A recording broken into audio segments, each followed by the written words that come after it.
Welcome to the cultivation universe where everything abnormal is normal.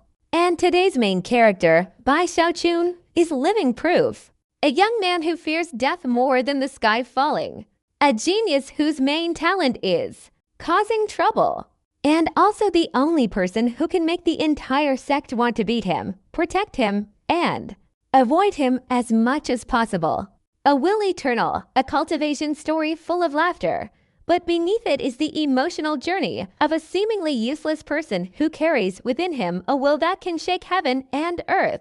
If you want a story that's addictive from the first listen, humorous, touching, and extremely captivating, then this is the perfect choice. Now let's embark on a journey where just one thought is enough to shake eternity. The skies seem to be struck by thunder and lightning, dark clouds filling the heavens, as if agitated, trembled slightly, and then suddenly raindrops fell from them, scattering across the ground. Before Bai Xiaochun, Lei Shan's entire body trembled, the black light in his eyes gradually fading and disappearing. His lifeless eyes stared at Bai Xiaochun, his lips moving slightly. "Master, I will come to find you." Before he could finish his sentence, his body exploded with a loud bang, instantly shattering into countless fragments of flesh and broken bones that scattered in all directions, falling haphazardly to the ground. His black blood was washed away by the rain. At this moment, the thunder and lightning struck, and the rain intensified.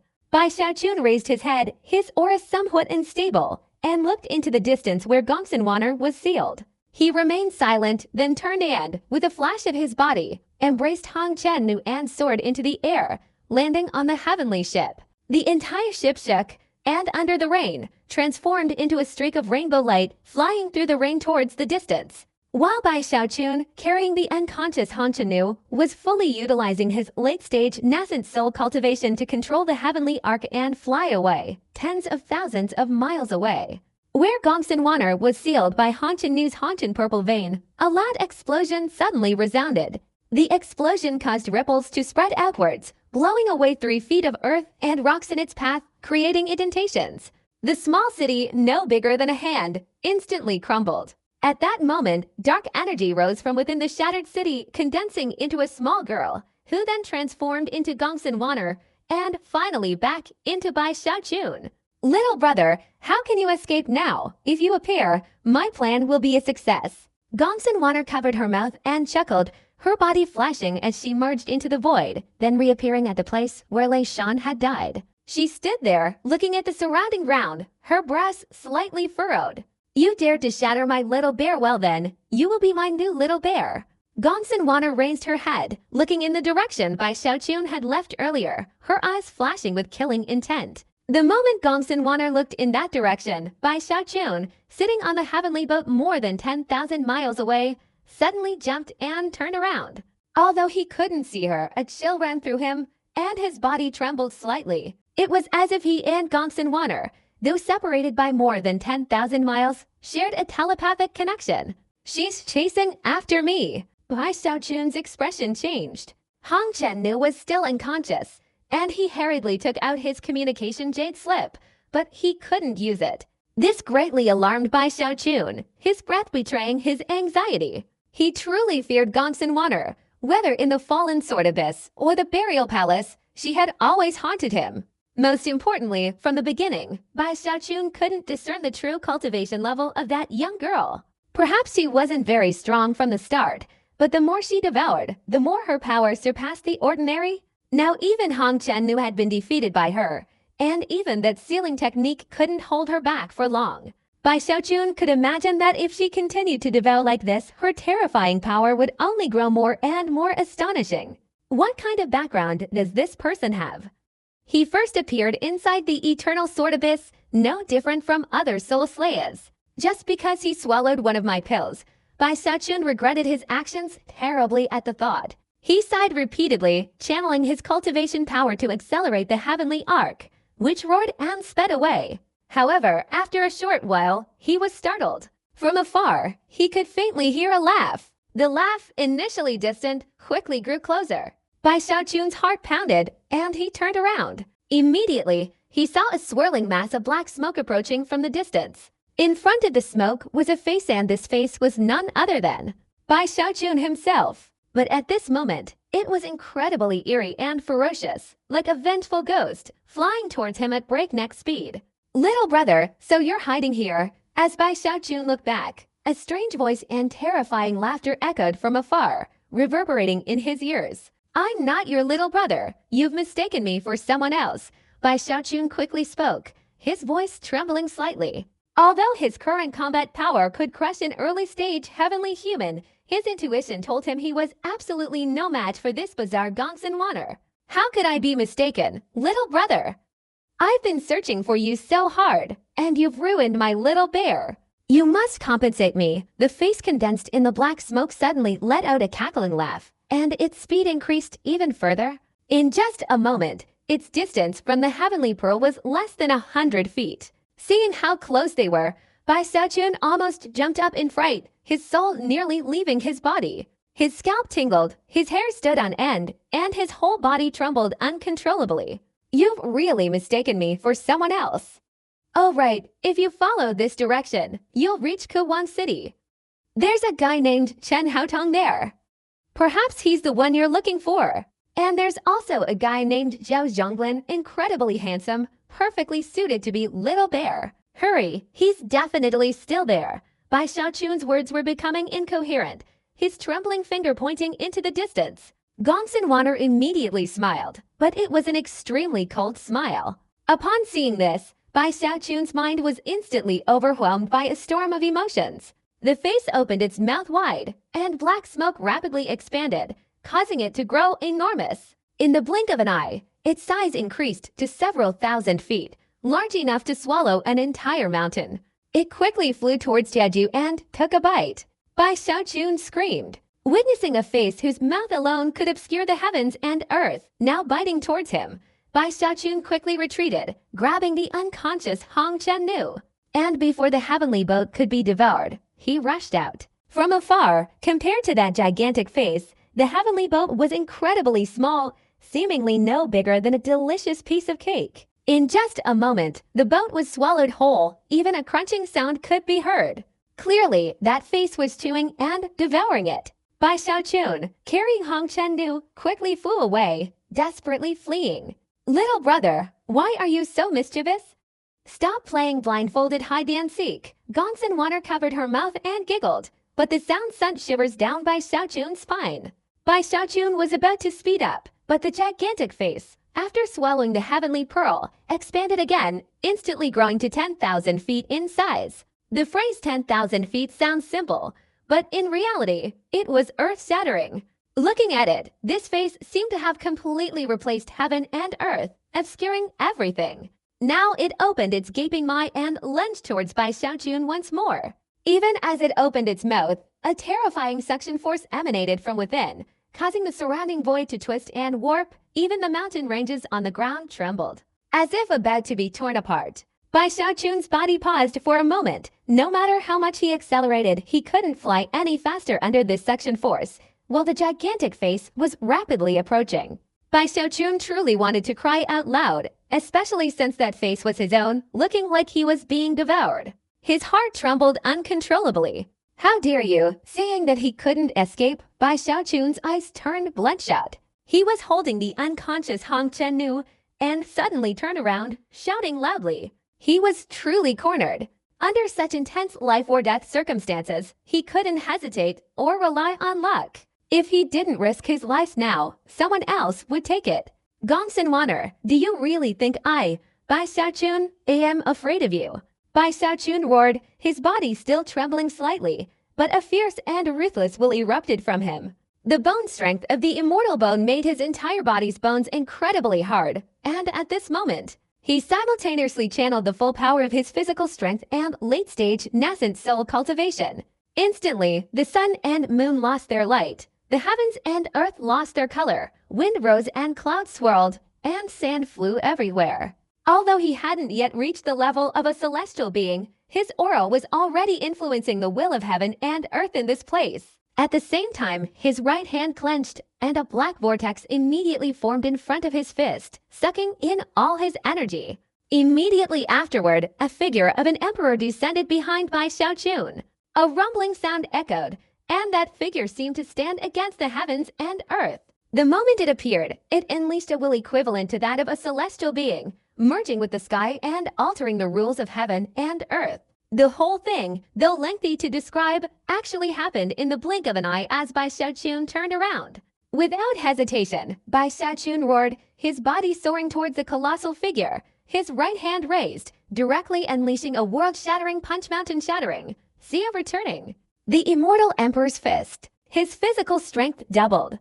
At that moment, the emperor's figure behind him also simultaneously unleashed a punch, its power shaking the heavens. The power of this punch was immense, causing even the emperor's image to become disoriented, seemingly merging everything into a single blow, then converging with Bai Xiaochun to strike the colossal face. A deafening roar echoed throughout the heavens and earth, creating a whirlwind in the void, relentlessly wreaking havoc in all directions, causing the ground to crumble as if an earth dragon were stirring. Bai Xiaochun spat out blood, his body flung back hundreds of meters, not stopping, using the momentum to flee swiftly. Meanwhile, the colossal face cracked, and under Bai Xiaochun's frenzied punch, it directly exploded in midair, shattering into pieces. Then, the fragments of the face turned into black smoke, instantly reforming into Bai Xiaochun's face. Her eyes flashed with a strange, eerie light, and a smile played on her lips. Indeed, I wasn't mistaken. You truly bear the mark of that old man. Gongsun Wanner chuckled, preparing to pursue. But Bai Xiaochun, seeing this, turned pale, his heart filled with anxiety. At that moment, Gongsun Wanner suddenly became serious, raising her head to look into the distance. In an instant, a figure emerged from the distant horizon, as if tearing through the void, roaring with fury. Who dares to lay a hand on my beloved daughter and son-in-law? It's the giant ghost king. Bai Xiaochun's eyes widened in joy upon hearing this. In his excitement, he couldn't help but shout, "Father-in-law, save me!" The sky seemed to be torn apart by two invisible hands. As the roar echoed, the giant ghost king's figure emerged from the crack. The old man wasn't alone. He was accompanied by Wu Qinggong, the ancestor of the Bai family, and the ancestor of the Chen family.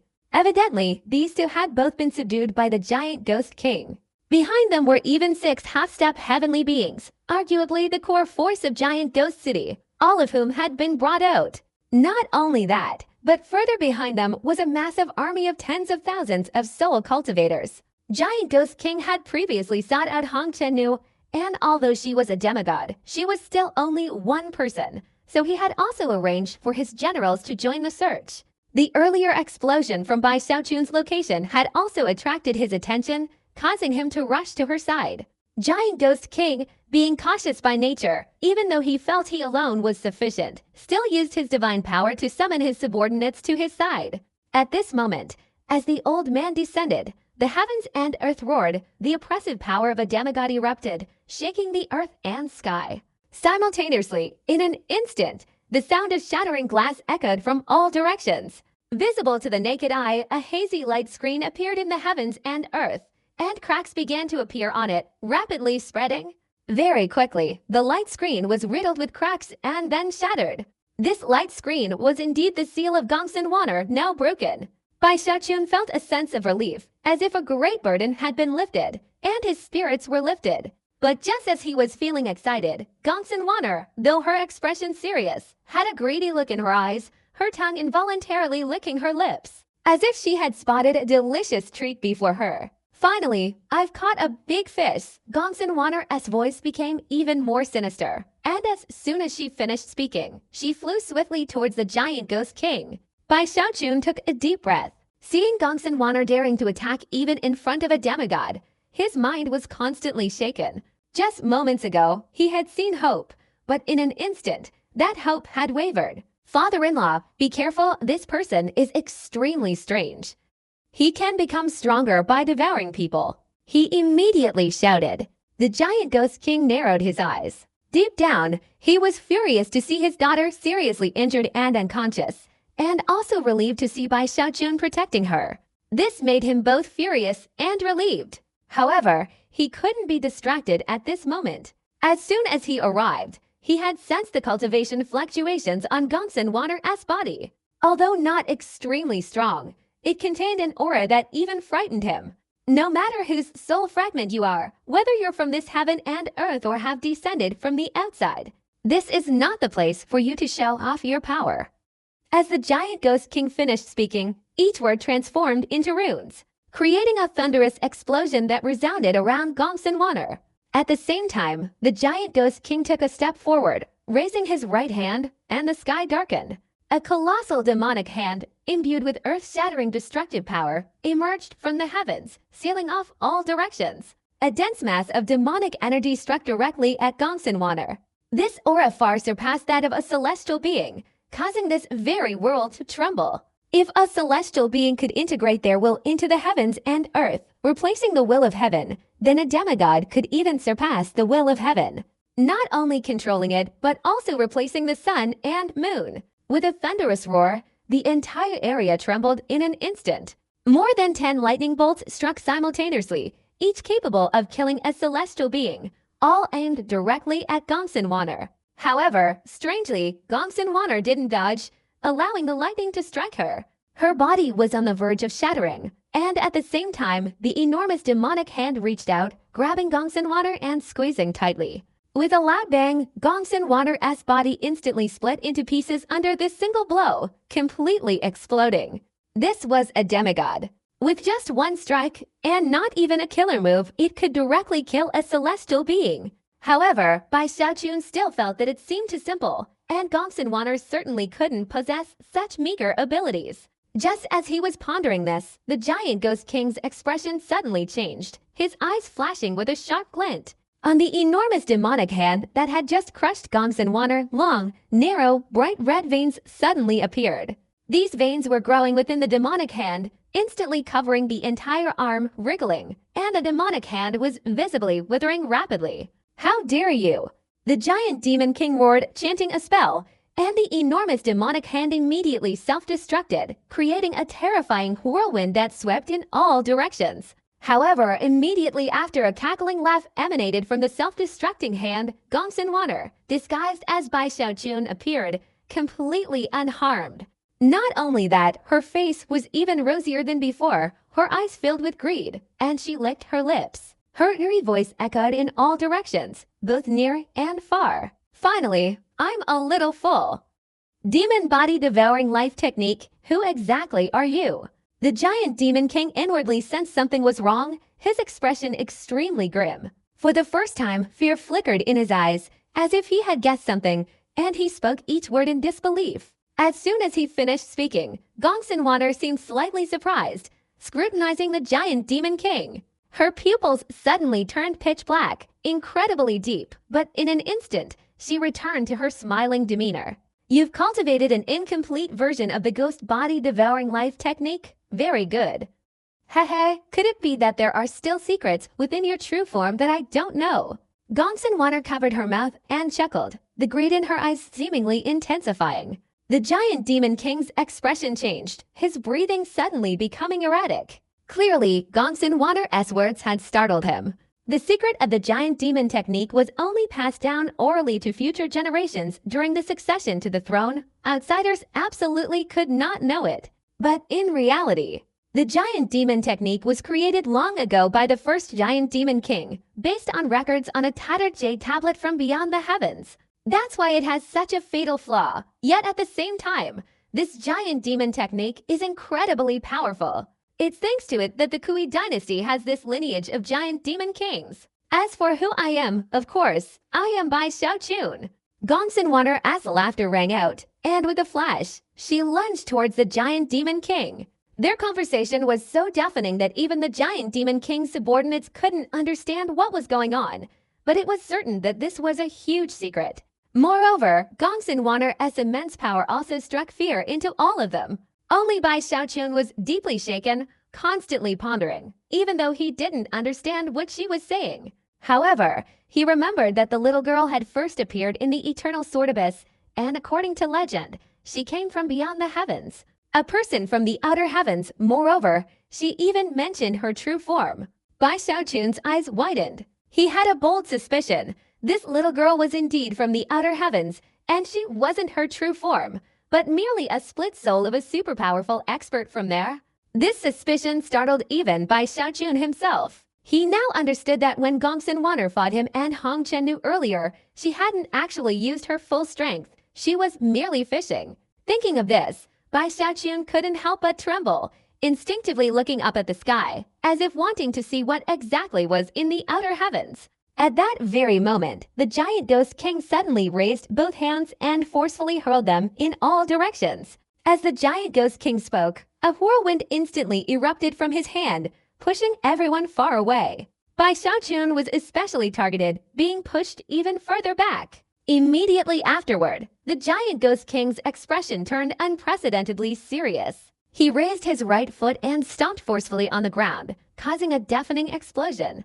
Amidst the earth-shattering roar, the giant ghost king's body suddenly expanded. Previously the size of an ordinary person, he instantly grew to 10, 100, 1,000, finally reaching 5,000 feet. After his body reached this size, he seemed to have transformed into a giant, and a swirling vortex appeared around him, devouring all the power of heaven and earth. At the same time, the old man's face turned green. His fangs extended, a pair of curved horns sprouted from the top of his head, and even his entire body turned a ghastly green. At this moment, he looked no different from the giant demon statue inside the city. His aura erupted uncontrollably, causing the sky to tremble, the ground to rumble, and countless lightning bolts to flash across his body. This aura seemed to want to shatter this world. Even more terrifying, at its peak, it seemed to have reached some limit of heaven and earth. Suddenly, an extremely complex forbidden rune appeared in the sky. This blood-red rune was enormous, as if it had enveloped the entire sky, radiating an ancient and desolate will. It seemed to be the last line of defense for this world. It is thanks to it that this world can be so solid. As soon as the seal appeared in the sky, the giant demon king roared, his entire cultivation erupting to its limit. He even unleashed his ultimate attack. Giant Demon, World Annihilation. The giant demon king roared, raising both hands, and immediately a black sun appeared between his gigantic arms. That sun seemed to contain a terrifying force capable of destroying heaven and earth. This force, let alone a celestial being, even a demigod, would have to take a deep breath, feeling utterly terrified. At this moment, the giant demon king seemed to be risking his life, completely disregarding the impact of this attack on the world. It seemed that, for him, failing to destroy this monstrous enemy before him would have far more terrifying consequences than the destruction caused by his own ultimate attack. Bai Xiaochun's mouth felt dry and bitter, his heart pounding. The giant demon king's divine power was unimaginably terrifying. The aura emanating from his colossal body was so overwhelming that even a slight sensation felt like being caught in its tsunami. Not to mention the black sun between the giant demon king's hands. Looking at that black sun, Bai Xiaochun seemed to see endless desolation, endless misery, and endless death.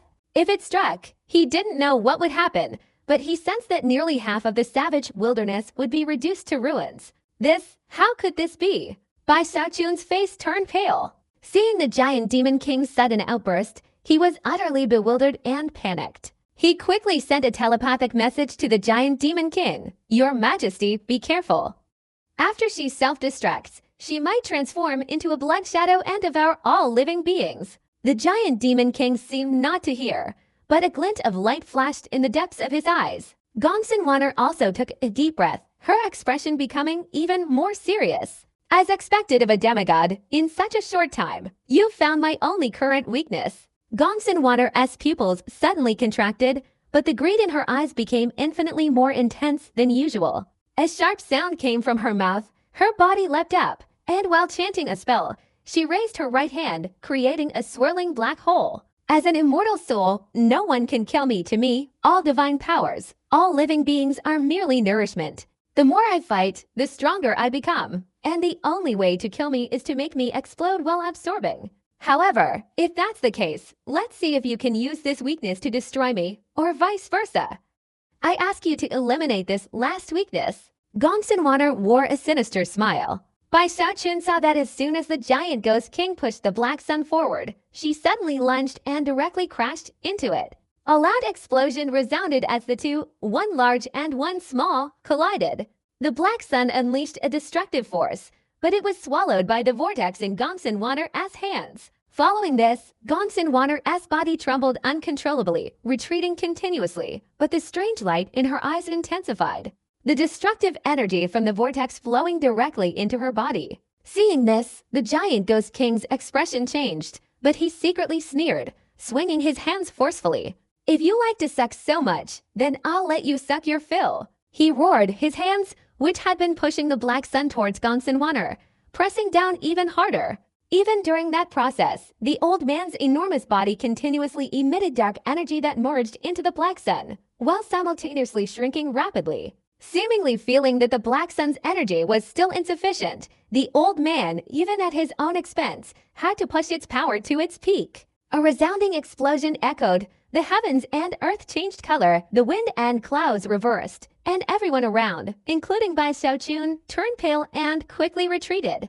No one dared to approach, only watching from a distance. At this moment, the giant ghost king's body was continuously shrinking, while the black sun grew larger and larger, reaching several thousand feet in an instant. The giant ghost king's body then returned to its normal state, forcefully pushing the black sun towards Gonsenwaner. Gonsenwaner let out a tragic scream. Her body was now overflowing with destructive power, constantly expanding. Because she had to concentrate on resisting it, she could no longer maintain Bai Xiaochun's appearance. With the naked eye, one could see numerous cracks appearing on her face, and these cracks were continuously spreading throughout her body. In an instant, her body was like a shattered mirror, and finally, with a crackling sound, her face began to crumble. The body that had been in the form of Bai Xiaochun then completely exploded, unexpectedly revealing a beautiful girl instead of the man. Seeing this, everyone around immediately widened their eyes and took a deep breath. "She's not Bai Xiaochun. Who is this person?" At this moment, Hang Shannu also woke up, witnessing what had just happened, her face changing drastically. Gonsenwaner was truly bizarre beyond imagination.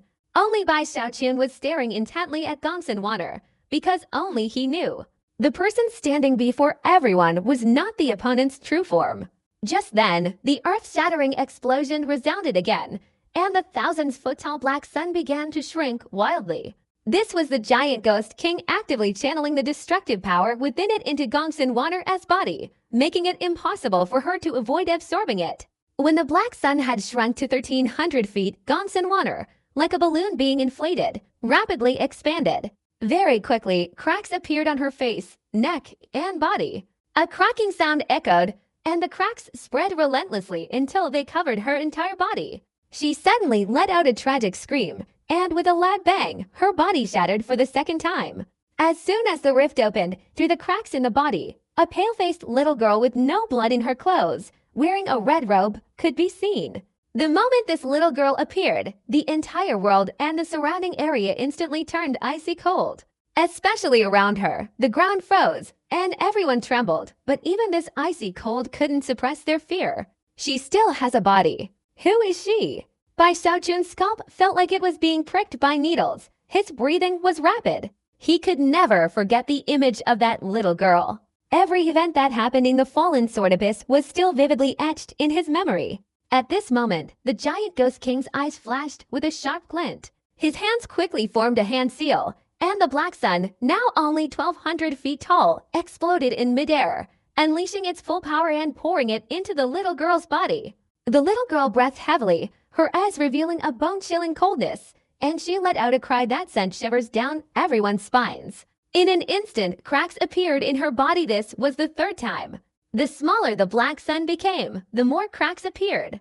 After a while, the black sun was only 500 feet, 400 feet, 300 feet, then 100 feet, 50 feet, until it was only 10 feet. The giant demon king roared and directly pushed the remaining part of the black sun into the little girl's body. Her entire body trembled, the cracks spreading everywhere, and at that moment, it shattered. Immediately afterward, a blood-red shadow burst forth from the shattered body of the little girl. Upon its appearance, it unleashed an earth-shattering, evil aura that reached the heavens, continuously expanding outwards, turning the area into a sea of blood. The great demon king, bearing the brunt of the attack, even with his demigod cultivation, spat out fresh blood, his body rapidly retreating as he roared, disperse immediately. However, the blood-sea's diffusion speed was even faster than the speed of sound.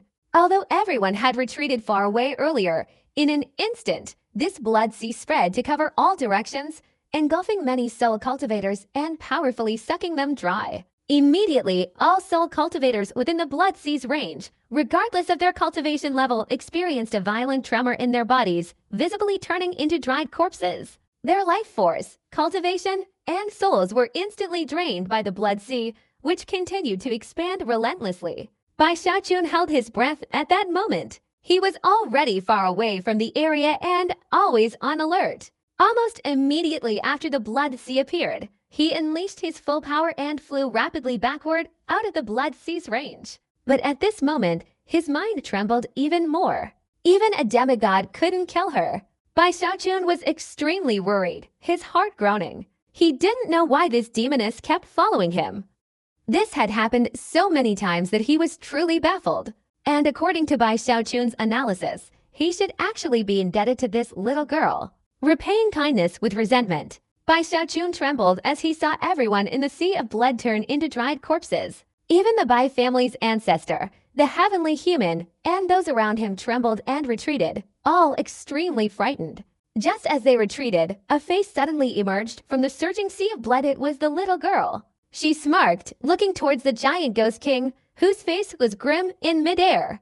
"You lost." This voice was eerie, as if many people were speaking at once, including the voices of countless men, women, old and young. "Really?" The giant demon king suddenly chuckled. The giant demon king's cunning and resourcefulness could be seen in part from the incident years ago when he toyed with the three great families. At this moment, Bai Xiaochun felt a little suspicious, constantly reviewing the events on the battlefield so far. He didn't believe the giant demon king would actually shoot himself in the foot. "My giant demon brother has always been a cunning old fox." Bai Xiaochun muttered worriedly, regretting that the giant demon king hadn't calculated more deeply, or rather, he truly believed that his insignificant life might be over at this moment. While Bai Xiaochun was still worrying, the giant demon king coldly opened his mouth, his voice echoing in all directions. As soon as the giant demon king finished speaking, the little girl's eyes narrowed, and her expression changed. Having absorbed the entirety of the giant demon king's black sun power, her body was gradually crumbling. Although she eventually devoured the black sun, the power within it was too immense, and she couldn't absorb it all in a short time. As a result, her once light movements became heavy and cumbersome. Especially after transforming into her blood sea state, she was practically immobilized in this area. While not permanently, she was at least temporarily unable to leave, essentially sealed away.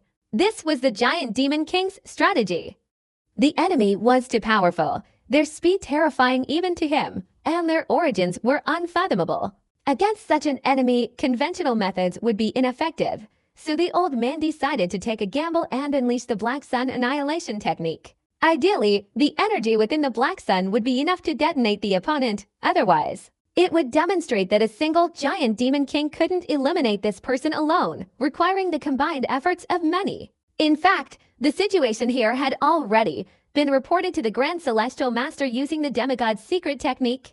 Thus, he only needed to wait for the Grand Celestial Master and his group to arrive. The little girl was temporarily sealed here and couldn't move for a short time, so they could join forces to eliminate her. And this was only two of his three plans. The final plan, the giant demon king, hadn't yet been put into action. At this moment, he suddenly raised his right hand, and another demonic hand materialized, striking directly from the sky towards the blood sea below, immediately causing a loud explosion. The little girl's face in the blood sea also turned ferocious. Understanding the giant demon king's calculations, she seemed to be overcome with shame and anger, letting out a sharp scream. And the surging blood sea directly devoured the approaching demonic hand. Bai Xiaochun, witnessing everything from afar and hearing the words of the giant ghost king, couldn't help but breathe a sigh of relief. He understood the old man's intentions, as expected of the giant ghost king. Not only was Bai Xiaochun excited, but everyone around also saw hope. At the same time, from four directions in the desolate wilderness, four figures merged into the void and headed straight towards this place. One of them held an enormous battle axe, his aura incredibly fierce, his killing intent overwhelming. He wore black battle armor and a helmet with horns like those of a bull. Wherever he went, the void shattered. That was the Nine Nether King. The second figure was extremely obese, like a mountain of flesh, but this did not affect his agility at all. This figure moved with incredible speed, each step piercing through the void, stirring up storms in the heavens and earth. It seemed that wherever he went, the will of heaven would bow down, allowing him to trample upon it. This person was Susan's father, the Lincoln King. The third figure moved even faster, an overwhelming battle intent erupting from him, causing countless sword shadows to appear in the sky and on the ground. His aura threatened to shatter the world, sweeping across all directions as he charged forward. This person stood at the center of the battle intent, clad in a long blue robe with a sturdy build and handsome appearance, somewhat resembling Gongsun Yi. This was the Dosheng King. The fourth figure came from Kuihuang City, his hair graying, his face full of wrinkles, yet his aura was the strongest of the four. It seemed that every movement of his was enough to shake the savage wilderness. The Grand Celestial Master. Behind the Grand Celestial Master were 10 Celestial Lords, including Chen Haoding, all with solemn expressions, flying swiftly. Half an incense stick's worth of time earlier, they had all received news from the Grand Celestial Master almost simultaneously, the content of which sent shivers down their spines. Suspected to be an extraterrestrial soul, possesses the power of devouring. His cultivation level is unknown, but he can devour even a demigod. This was extremely serious, even frightening the Grand Celestial Master. He hadn't expected a mere Bai Xiaochun, whose true strength was unknown, to possess such power. Therefore, upon receiving the news from the Giant Ghost King, he immediately summoned all the powerful figures to come. To put it simply, just as the Giant Ghost King and the little girl were fighting, a loud explosion erupted in the air above them. The first to arrive wasn't the Grand Celestial Master, but a figure in a green robe radiating overwhelming sword energy, the victorious king. The moment of his appearance, a sword slash tore through the void, creating a large rift from which he emerged. Upon materializing, he saw the face of the young girl reflected in the blood sea. A mere evil spirit dares to be arrogant before my imperial dynasty, the victorious king declared, his voice icy cold. As he spoke, he raised his right hand, and the sky behind him instantly blurred, transforming into a massive blue sword that slashed down upon the blood sea on the ground. This single sword strike flashed with a chilling light, as if intent on annihilating all living beings. Everyone around, regardless of their cultivation level, felt their spirits instantly shaken upon seeing it. Sensing that any means they employed would be useless against this sword, death was inevitable. The Giant Ghost King let out a long laugh, his face pale from the previous exhaustion, yet he still joined forces with the victorious king, attacking together. The little girl's face changed color, and she let out a mournful roar, her head tilted back. The blood sea swirled violently, and simultaneously, two gigantic blood-colored arms stretched out from within, each striking towards the victorious king and the Giant Ghost King. A deafening explosion resounded. The blood hand immediately caught the terrifying sword, and although it shattered completely, it quickly restored itself. Bai Xiaochun's mind was numb with shock, but he couldn't help but take a deep breath. He realized that every time he thought the little girl had reached her limit, she would continue to terrify him. This was exactly the case. Those two blood-colored giant hands could simultaneously confront two demigods. Bai Xiaochun continued his deductions, quickly retreating with Hong Chennu, who had just woken from her coma. At this moment, a roar suddenly echoed from the battlefield in midair, and a gigantic battle axe appeared from nowhere, then immediately slashed down into the blood sea. The power of this battle axe was incredibly terrifying.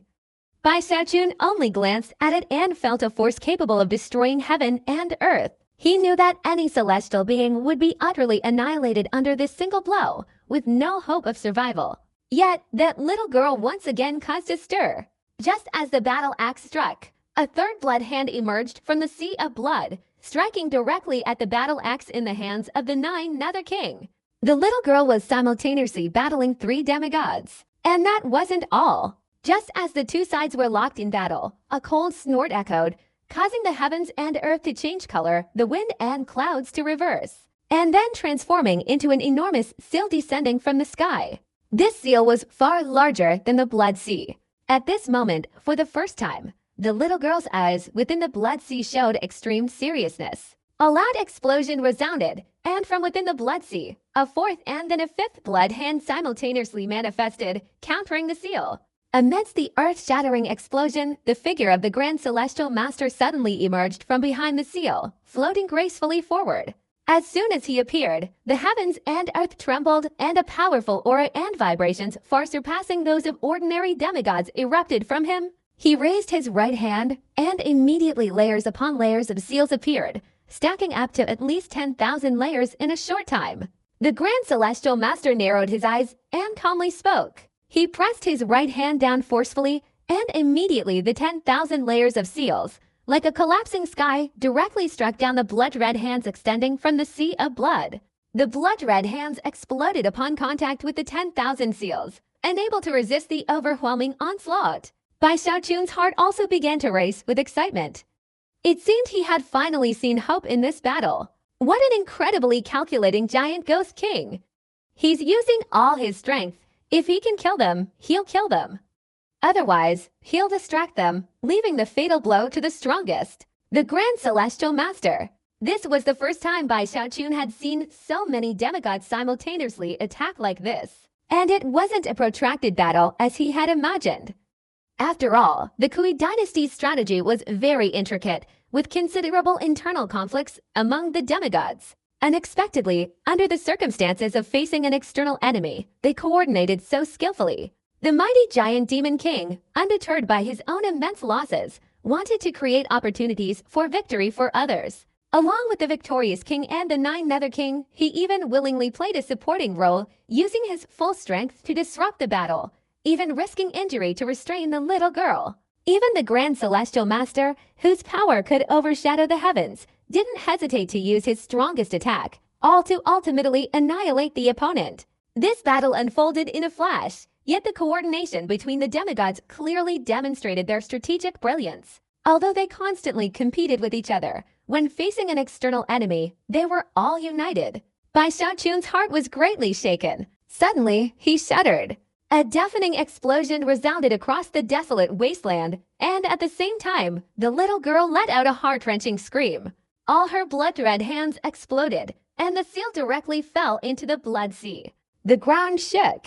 Although the impact wasn't too far-reaching, under the perfect control of the Grand Celestial Master, the seal only erupted within the blood sea. Even so, it caused a massive aftershock, spreading in all directions, shattering all the vegetation within a radius of 10,000 feet. Bai Xiaochun was also pushed away by the aftershock, and the others around him retreated even further.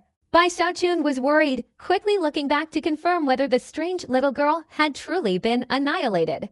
At this moment, under the 10,000 seals of the Grand Celestial Master, the blood sea had shattered.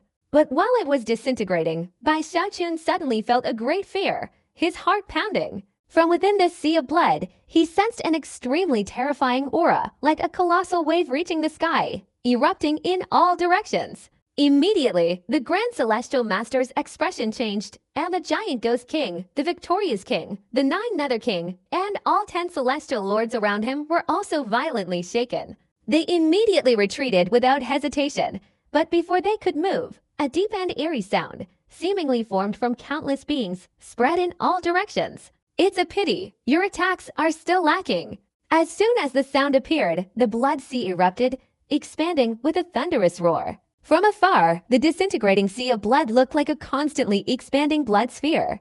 After it enveloped all the soul cultivators within, a deafening roar erupted, directly exploding and nearly shattering the ground of the savage wilderness. Even though Bai Xiaochun was far away, he still spat out fresh blood, and the others were no better off. Simultaneously, as the blood sphere exploded, the giant ghost king vomited blood profusely.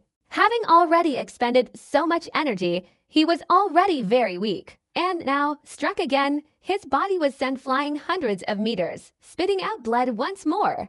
The victorious king and the 9 nether king also had blood gushing from their mouths, both retreating backward. Only the Grand Heavenly Master wasn't as battered, but his face was pale, clearly indicating that even he could barely withstand the damage from the self-destructing blood sphere. At the same time, after the self-destructing blood sphere, it quickly contracted, once again becoming a sea of blood. Although only half the size of before, its density was double. The little girl's face reappeared on the blood sea, letting out a sinister laugh. What a pity! but I truly want to thank you all for helping me absorb a considerable amount of energy. There's one more chance. If you can't take advantage of it, then I have no weaknesses left. Bai Xiaochun's eyes nearly popped out, his breathing becoming difficult. It seemed everything happening before him was beyond his imagination. Four demigods, including the Grand Celestial Master, all attacked, yet they couldn't kill her. While Bai Xiaochun was still trembling with fear, the severely injured giant Ghost King's eyes suddenly flashed with brilliance. He raised his right hand and pointed at the little girl. Although he hadn't spoken a word, the victorious king, the Nine Nether King, and the Grand Celestial Master all unleashed their full cultivation without hesitation. Demigod-level power surged across the sky, striking the Blood Sea once again.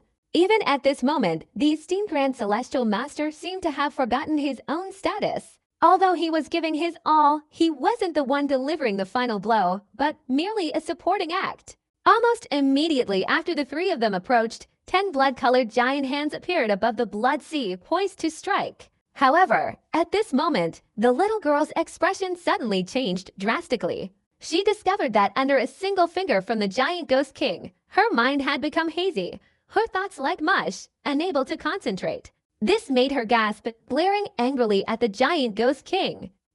As soon as she looked at the giant Ghost King, the little girl's eyes glazed over, her thinking seemed to have lost its sharpness, and the blood-colored hands flying upwards, both in speed and reaction, became sluggish. This is the final of the 3 strategies the old man used to unleash the Black Sun. The Black Sun contains the cultivation power of the giant Ghost King, and although this power has been devoured by the little girl, as long as she hasn't completely digested it, the old man can still use special methods to control it. This is thanks to his cultivation technique.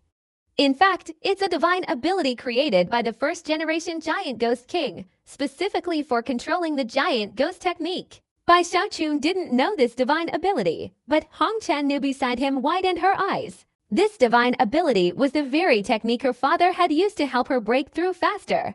It was being deployed again on Hong Chen back then, and now on that little girl. Combined with the giant Ghost King's control, it made it impossible for the little girl, not only physically, but also mentally, to concentrate. Bai Xiaochun's eyes widened, seemingly having grasped a clue. His mind was deeply shaken by the giant Ghost King's tactics. At this moment, taking advantage of the little girl's confused state of mind and the Blood King's sluggishness, the victorious king, the Nine Nether King, and the Grand Celestial Master all unleashed their full power simultaneously, along with 10 Great Celestial Masters who also unleashed their ultimate attacks. However, they weren't the ones delivering the ultimate blow. That was a ball of flesh, which, at the moment the entire divine power and techniques descended, causing the Blood Sea to surge and almost shatter, suddenly shot up from the ground beneath the Blood Sea. From this ball of flesh erupted a demigod-level shockwave, spreading wildly outwards. After it shot out, the ground collapsed, and the Blood Sea bore the brunt of it. Above it were the 3 Grand Celestial Masters, and below it was the ball charging towards it. It couldn't dodge or stop it. In an instant, the sea of blood was directly shattered into fragments by the lump of flesh. Loud rumbling sounds filled the sky as the Blood Sea crumbled.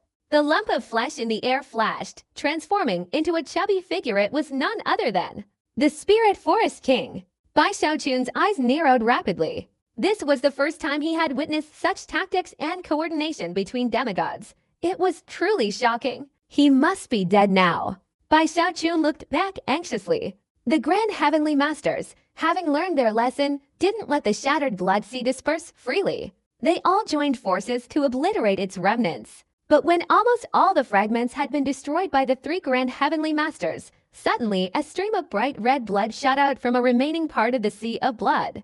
Within it, there seemed to be a phantom image of an arm, but it instantly vanished, revealing the distorted face of a little girl. "You will all die." The little girl let out a mournful scream that echoed to the heavens. As soon as it was heard, it transformed into a thunderous sound wave that spread in all directions, enveloping everything. This sound wave was incredibly peculiar, like the silent wail of a ghost, seemingly separating the 1,000-mile radius from the desolate wilderness outside. Simultaneously, invisible sharp swords appeared, slashing towards everyone within that 1,000-mile radius. Its immense power seemed unlike any magic of this world. The sky above shattered into nothingness, At the same time, the 1,000-mile radius transformed into a pool of yin energy, its ripples distorting everything. And this was only a small part. The most terrifying thing was that the moment the sound wave erupted, countless vengeful spirits from all directions instantly gathered. They seemed devoid of consciousness, driven solely by instinct to worship something, and flew straight towards this pool of yin energy. Not just here, but throughout the entire savage wilderness. All the restless, ownerless souls trembled and simultaneously soared into the sky. The savage wilderness was vast, and the number of vengeful spirits distributed there was truly unknown. Despite being constantly exploited by the soul cultivators of this savage wilderness, their numbers remained abundant, seemingly always replenished. At this moment, within the savage wilderness, all the vengeful spirits that had not yet been taken by the soul cultivators, no matter where they were, immediately raised their heads and emitted mournful, inarticulate sounds. They seemed to be summoned and instantly flew away. Even from a great distance, they seemed to instinctively determine the location of their summons and flew towards it with all their might. After a while, thanks to some strange force, they were able to teleport, and their speed increased dramatically. The very thing that summoned all the vengeful spirits of the savage wilderness was this 1,000-mile-wide yin pool. It was filled with distorted vibrations formed by the mournful sounds emanating from the little girl's face. These sound waves, even the savage wilderness was shaken by them, let alone their power within this 1,000-mile radius. Ghost sound, the giant ghost king's face changed drastically, and he cried out in alarm, his heart greatly shaken. Inside the yin pool, his body was immobile, and he couldn't retreat. Blood gushed out continuously as he could only resist the terrifying sound waves with all his might. Even with his efforts to resist, his body trembled uncontrollably, as if about to shatter. The victorious king, the 9 nether king, and the spirit forest king fared slightly better, their bodies trembling, their faces grim, and they were also unable to move. They could only endure the relentless onslaught of sound waves, like a mountain range and islands engulfing everything in all directions. Even a demigod couldn't withstand it for long. Just a split soul possesses such power. What kind of cultivation does its true body have? It must surpass a demigod. This isn't a technique from this world. The victorious king's breath quickened, his eyes flashing with madness, his sword energy erupting continuously.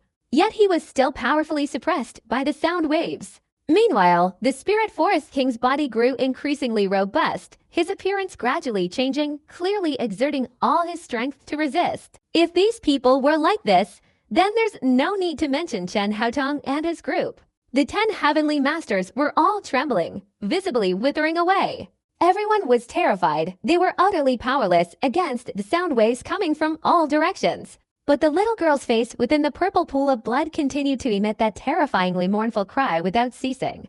Her eyes even showed contempt. This is the legendary ancient divine technique. Which ancient heavenly being are you? The grand celestial master gritted his teeth, a layer of light emanating from his body to block sound waves, allowing him to move. But every step was incredibly difficult. As if his feet were weighed down by a giant mountain, each step left him gasping for breath. However, that statement caused the little girl's eyes to narrow. At that moment, something strange happened. Although the mournful cry continued to echo, the little girl within the pool of blood responded, her voice sounding as if countless beings were speaking in unison. You know quite a bit too. Within a 1,000-mile radius, while those terrifying sound waves continued to reverberate, fragments of soul seas flew in from all directions, each containing countless vengeful spirits. The closer they got, the more fervent their gazes became, and without hesitation, they flew towards this 1,000-mile radius, merging with the little girl, making her even stronger. Witnessing this scene, the people of Giant Ghost City trembled, their faces pale, their minds reeling. No one could have imagined that even the current peak of the savage wilderness, the 5 great demigods working together, couldn't kill this little girl. Even now, they seemed to be in danger. Father! Hong Chen-nu trembled, her eyes filled with worrying, wanting to rush out, but Bai Xiaochun pulled her back. Release me! Hong Chen-nu was extremely weak at this moment, barely able to struggle, yet she couldn't stand by and watch her father die in the 1,000-mile yin pool. Especially since the giant ghost king had been severely injured earlier and was the one who had expended the most energy. His body was trembling uncontrollably, and he probably couldn't hold on much longer. calm down. Going in there in your current state is like committing suicide. Bai Xiaochun shouted, his eyes bloodshot. By how my father's kindness to you is as great as a mountain, and you not only refuse to save him, but you're also hindering me. Hong Chennu's eyes welled up with tears. She was incredibly weak, no longer possessing the air of a high and mighty celestial being. Her spirit was utterly exhausted. At this moment, she could only glare at Bai Xiaochun and struggle. Shut up! Bai Xiaochun roared, his crimson eyes unable to conceal his anxiety. How could he not be worried? He didn't care about others, but he couldn't ignore the giant ghost king. He stared intently at the 1,000-mile yin pool, lost in thought, yet he still couldn't find a solution. Hong Chennu beside him saw her father trembling and spitting out blood again, his body swaying precariously. She struggled even harder, tears streaming down her face. Father! Inside the 1,000-mile yin pool, the giant ghost king seemed to hear her. He looked towards Bai Xiaochun and Hong Chennu, a smile spreading across his face as he opened his mouth to speak. However, under the terrifying sound waves, he could only resist, unable to utter a word. Hong Chennu was on the verge of madness, but at that moment, Bai Xiaochun beside her suddenly tilted his head back and let out a loud roar. He laid Hong Chennu down beside him, his breath coming in ragged gasps, and roared as he rushed towards the 1,000-mile-long yin pool. He couldn't help but save her. The giant ghost king had treated him so well, he couldn't stand by and watch him weaken and die. Besides, he also noticed that the little girl seemed unable to move. Risk it, risk it! Bai Xiaochun shouted, getting closer and closer to the yin pool. The giant ghost king was moved by this, but he became even more worried.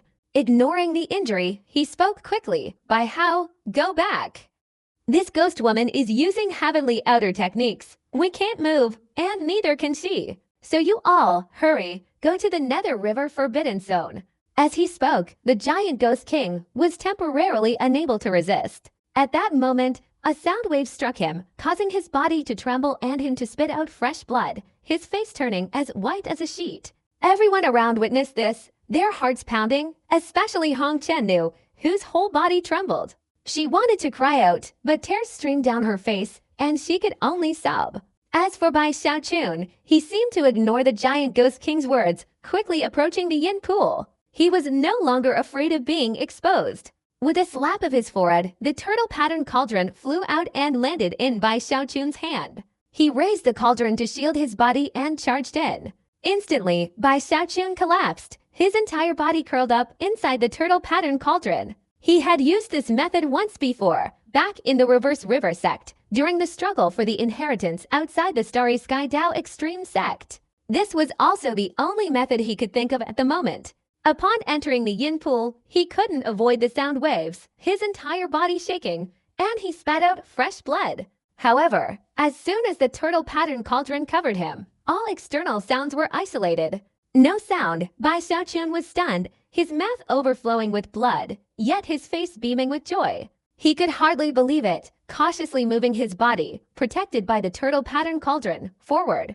Witnessing the bizarre scene before them, a cauldron crawling along, the giant ghost king and his group were all stunned, and those outside widened their eyes, even forgetting to breathe. Hong Chennu bit her lip tightly, extremely worried. Meanwhile, Bai Xiaochun was thinking that since he was saving someone, he had to appear brave and courageous without arousing suspicion. Therefore, while crawling, he occasionally lifted the turtle-patterned cauldron to check his direction, letting out pathetic cries that only increased everyone's anxiety. Damn it, I, Bai Hao, will risk my life for my father-in-law today. Father-in-law, even if I have to risk my own life, I must save you. Thus, the atmosphere of a battlefield that had been so tragic and serious changed instantly when Bai Xiaochun cried out like that. He now looked like a black turtle crawling along, and after a short while, he was close to the giant ghost king. Witnessing this, everyone inside and outside the yin pool was wide-eyed and open-mouthed, their hearts stunned. Even the little girl within the bloodthirsty group was stunned, staring blankly at the turtle shell getting closer and closer to the giant demon king. At this moment, the heart-wrenching screams echoed, their sound waves barely able to drown them out. Zimai, rest assured, even if I die, save father. Everyone was dumbfounded. Even the giant demon king, the victorious king, and the 9 nether king, who were desperately resisting the sound waves, had strange expressions on their faces. They knew today's battle was extremely dangerous, even life or death. At this moment, almost everyone felt immense pressure. The strange little girl weighed heavily on their hearts, making them afraid to even imagine the serious consequences of this. However, while they were still engaged in an extremely serious and tragic battle, Bai Xiaochun appeared. The exaggerated screams of agony, the crawling black turtle shell, left everyone witnessing it speechless. The giant ghost king was dumbfounded, the spirit forest king stunned, and even the grand heavenly master was no better.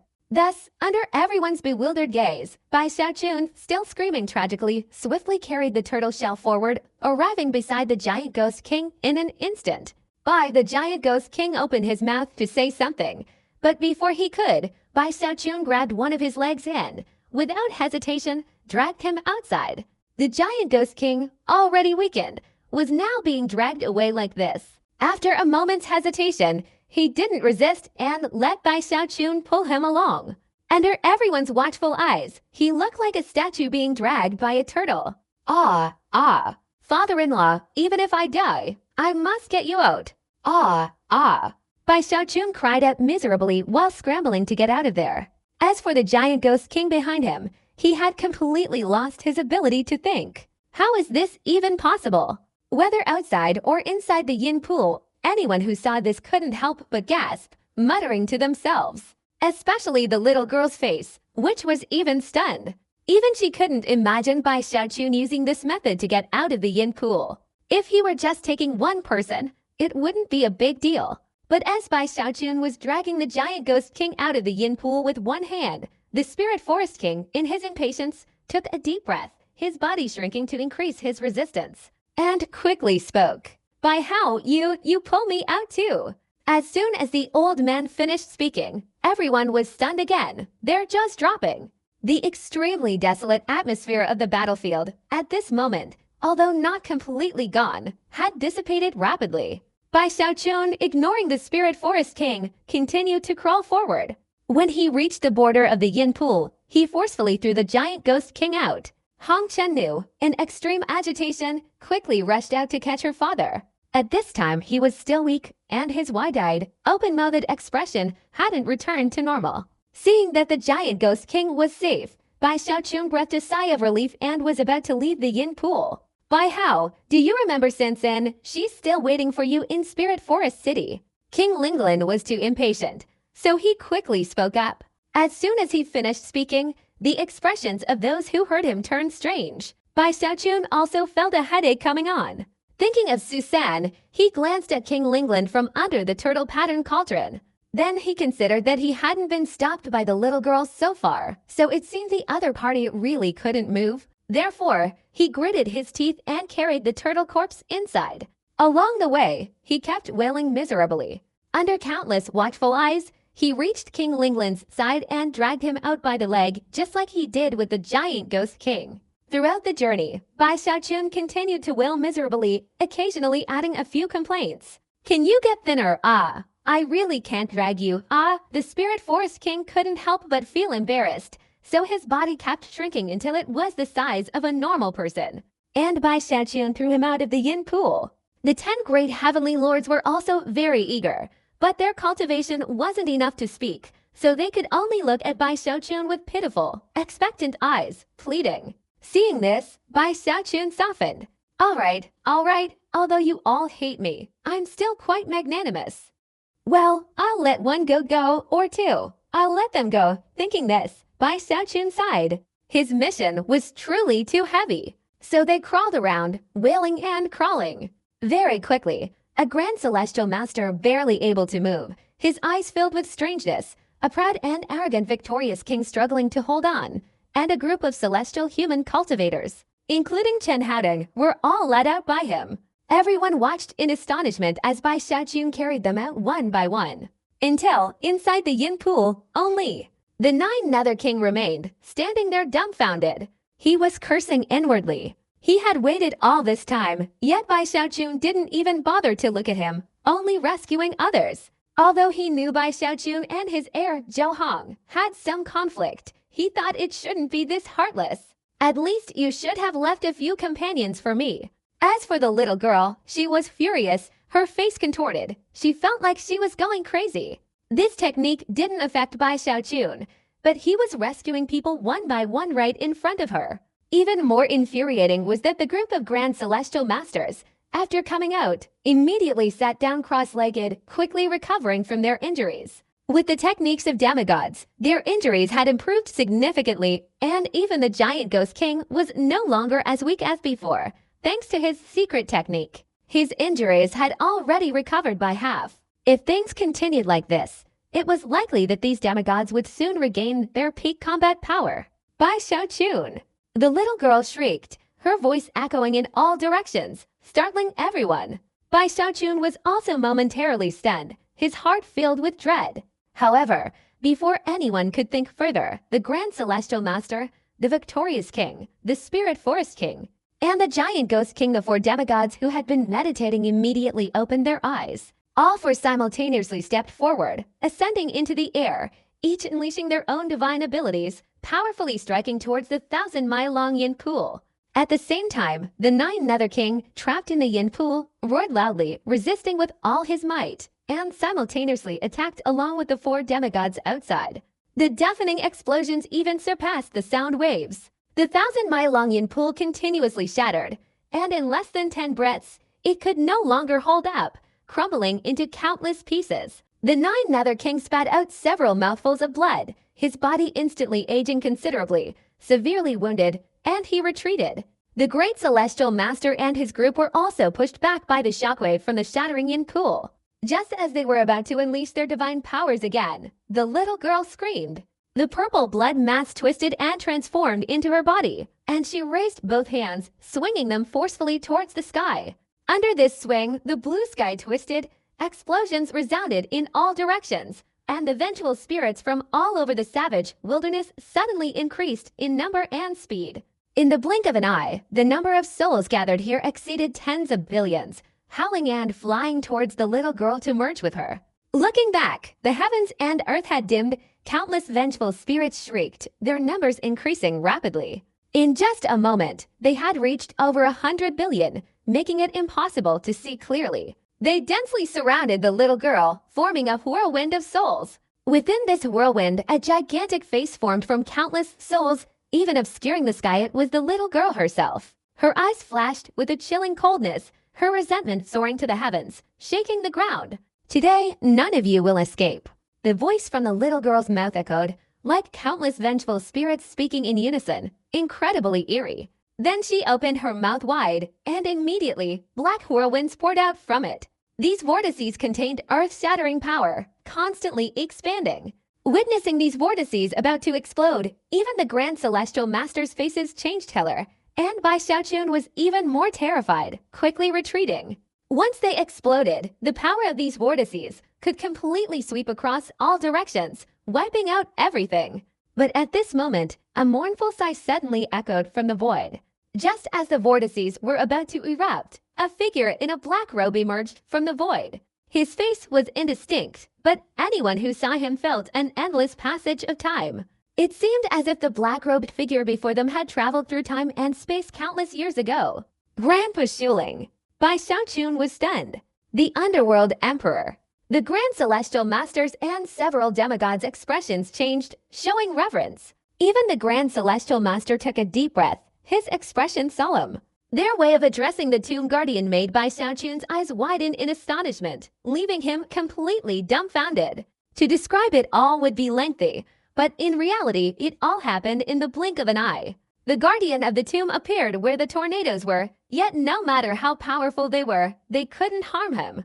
It was as if they and the Guardian of the Tomb were not in the same space. With a single step, his figure appeared directly in front of the giant face of the little girl. His withered right arm rose and gently pressed forward.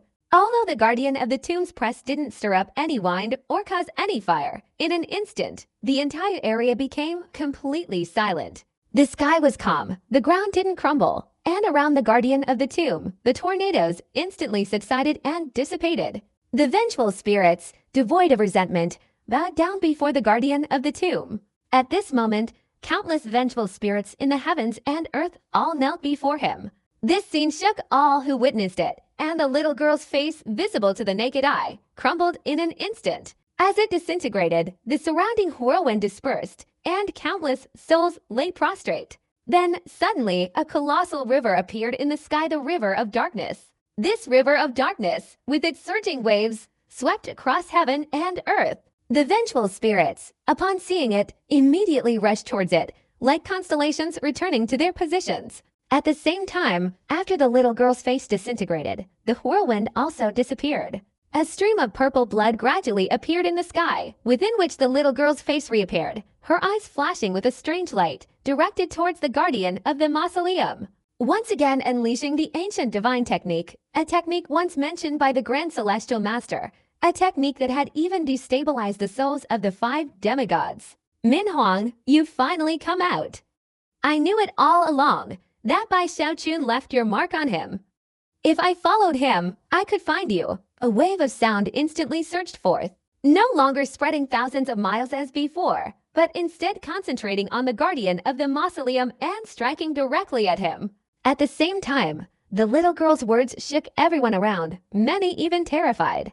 Although the little girl had revealed Bai Xiaochun's identity earlier, under such imminent danger, they hadn't had time to think much. But now, with the arrival of someone like a god of the savage wilderness, Min Huang, everyone could breathe a sigh of relief, and countless eyes immediately turned towards Bai Xiaochun. Bai Xiaochun? Is that Master Bai Xiaochun? The remaining soul cultivators of Giant Ghost City around them were all extremely shocked at this moment, their mouths agape and eyes wide. Bai Xiaochun. Chen Haotong and the other heavenly masters looked at Bai Xiaochun with strange expressions. The 9 Nether King, the Victorious King, and the Spirit Forest King were all slightly startled and couldn't help but look at him several times. Only the Grand Heavenly Master and the Giant Ghost King remained calm, as if this was not unexpected for them. As for Hong Chen-nu, her heart was also very complicated. Before, she had vaguely had an answer but didn't want to think too much about it. But now the little girl had said it twice in a row. This made her breathing become rapid. Thinking about her father marrying her to him, she felt as if the world had turned upside down. Facing everyone's gaze, Bai Xiaochun's heart trembled, but he couldn't stop them. He could only glare back, feigning ignorance, even glancing around as if trying to find out where Bai Xiaochun was. Seeing this, the expressions of those around him became even stranger. But at this moment, Bai Xiaochun couldn't care less about what those people were thinking. By now, he understood why that little girl had been clinging to him like a persistent ghost. It was simply because she wanted to follow him to find the Underworld Emperor. No wonder. Bai Xiaochun's heart also wavered. The fact that the guardian of the mausoleum was actually the Underworld Emperor was hard for him to believe, but considering the mysterious nature of the guardian of the mausoleum, this made sense. Could the trace in her words be from the time I was rescued by the guardian of the mausoleum in the Luochen mountain range? While Bai Xiaochun was feigning ignorance, the little girl's demonic voice erupted completely, its power so immense that it instantly shattered the space between them. Xiao Lingren sighed softly, raised his right hand, and pressed downwards. The sky above shattered again, revealing a massive black hole, which was also spreading in layers, as if trying to destroy the entire world. Previously, the Great Ghost King's Black Sun had created a great net to seal the world. Now it had materialized again, seemingly intending to forcefully block all forces capable of destroying the world.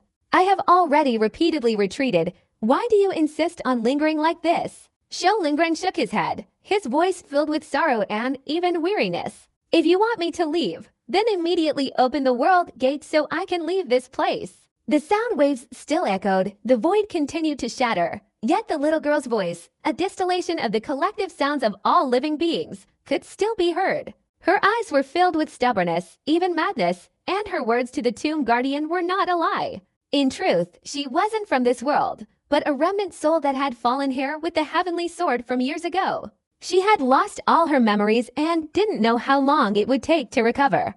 However, inside the eternal sword abyss, after consuming Bai Xiaochun's elixir, her soul was stimulated and her consciousness quickly returned. It could be said that at that moment, she remembered everything. She also realized that this world wasn't her home. It was completely unfamiliar. Therefore, instinctively, She wanted to capture Bai Xiaochun, the one who had restored her consciousness. However, even though she possessed an immortal soul body, her combat power hadn't fully recovered, allowing him to escape. After leaving the eternal sword abyss, she began to observe this world. Only after experiencing it did I realize that if I wanted to leave this place and return home, the only way was to let the guardian of the mausoleum open the great gate to the world. She simply couldn't find the old man, and her combat power wasn't sufficient. However, remembering Bai Xiaochun, she sensed the aura of the tomb guardian on him. At that moment, she understood that Bai Xiaochun must be someone the tomb guardian valued, and that following him would surely lead to finding the tomb guardian. That's why everything that happened afterward occurred. She even protected Bai Xiaochun at times. But when the burial palace formation shattered and the teleportation array opened, an unexpected event occurred, causing her to lose track of Bai Xiaochun. She searched for a long time without success, so she disguised herself as Bai Xiaochun. Her purpose was either to lure Bai Xiaochun out or to lure the tomb guardian out. Whichever goal she achieved, she considered herself successful. Therefore, when Bai Xiaochun fled, even though she could have killed him, she didn't. Instead, she wanted to use the situation to force the tomb guardian to reveal himself. To achieve this goal, the young girl didn't hesitate to fight those demigods, even going so far as to summon countless vengeful spirits from the savage wilderness at the expense of the world's fundamental structure. The reason she didn't do this in the Tongshan River region was because only in the savage wilderness could she find enough spirits. This was the best place for her recovery, and also her best battlefield. Moreover, most importantly, she had an ally. Thinking of this, the young girl smiled. The ghostly sounds continued to echo, and she opened her mouth wide. Immediately, the void behind her twisted, and a gigantic vengeful ghost head materialized, roaring and lunging towards the tomb guardian to devour him. This vengeful ghost's combat power was comparable to a demigod, causing everyone who saw it to be utterly shocked. Especially the demigod Grand Celestial Masters, who were utterly terrified. But even though he saw the enormous head of the vengeful ghost roaring and flying towards him, the tomb guardian merely shook his head slightly, slowly raising his wrinkled right hand and pointing it. Immediately, the surrounding heavens and earth exploded, and as the explosion reverberated, the void around the vengeful ghost seemed to collapse and cave in, as if the void had opened its mouth wide to directly swallow the ghost. At that moment, the tomb guardian suddenly raised his right hand, chanted a spell, and a mournful sound echoed throughout the heavens and earth. Wind. Just one simple word, but after leaving the tomb guardian's mouth, it seemed to contain the rules of heaven and earth, the power of the laws. Immediately, a wind appeared in the sky, a wind capable of wiping out all living beings. The terrifying power within it directly surpassed that of a demigod. Even the little girl's face changed color upon seeing it. After experiencing it, Bai Xiaochun's eyes widened, and he took a deep breath. Although he knew the tomb guardian was powerful, he never expected it to be this astonishing. Min Huang? Bai Xiaochun whispered to himself. The wind rose with such force that everyone was caught off guard.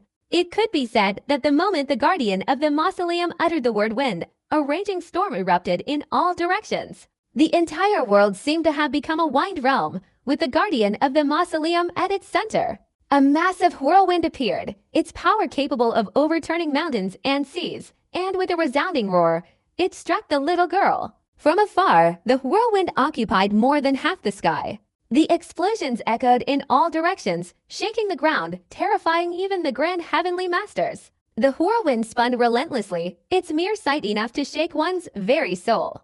The heavens and earth twisted and warped, and the little girl was like a lone boat in a raging storm, on the verge of being sunk at any moment. Witnessing this scene, everyone seemed to see a glimmer of hope. But at that moment, the little girl suddenly raised her head, a bloodthirsty glint flashing in her eyes, and opened her mouth wide, letting out a mournful cry towards the vortex. Her mouth continuously expanded, and in a short time her body seemed to have transformed, leaving only a gigantic mouth. As soon as she opened her mouth, the little girl sucked in, and immediately, an astonishing suction force erupted from within, directed towards the vortex ahead. Boom! The moment the vortex and the suction force in the little girl's mouth collided, it created a sound that directly surpassed thunder. At the same time, the vortex of the guardian of the mausoleum slowed down, even tilting as if about to be devoured by the little girl. Witnessing this scene, everyone's hearts tightened, and Bai Xiaojun also took a deep breath. This battle of transcending the demigod level was the most terrifying battle he had ever witnessed. A nearly immortal little girl, a guardian of the tomb with boundless magic, both filled him with dread. Thinking of such a terrifying little girl who had followed him in the Tangshan River region, Bai Xiaojun felt a shiver run down his spine, his heart pounding, and he inwardly exclaimed, "Fortunately, I didn't offend her before. If this little girl wanted to kill me, she could finish me off with just one gulp." Bai Xiaojun trembled inwardly. At that moment, the heavens and earth roared again. The vortex quickly disintegrated, and endless storms immediately flew into the large mouth in front of him, swallowed whole by the little girl. Everyone's expressions changed instantly. However, at this moment, the guardian of the tomb sighed softly, seemingly unsurprised, raising his right hand, and with a single gesture, a mournful voice echoed in all directions. "Rain!" A single sentence, a single word. As soon as the old man finished speaking, countless dark clouds appeared in the sky, covering an extremely vast area, encompassing more than half of the savage wilderness. However, there was no thunder or lightning within the clouds, only raindrops. A droplet the size of a pea fell, followed by a torrential downpour. The rain poured down, scattering everywhere, like a giant in the sky accidentally spilling a huge bucket of water, causing the entire world to resound with a rushing sound as rain fell. Moreover, this wasn't ordinary rain, but Dharma rain. Every single raindrop contained terrifying power equivalent to a divine technique, and at this moment, the raindrops in the sky were countless. Seeing this, Bai Xiaojun's eyes almost popped out, especially when he sensed the immense power within this rain, his heart pounding even more. Too powerful. Not only was Bai Xiaojun shocked, but even the Grand Heavenly Master and his group were startled by this rain unleashed by the guardian of the mausoleum. Its power far surpassed the previous wind. The little girl's expression changed drastically, her mind wavering. In this rain, she felt an extremely intense sense of life or death danger.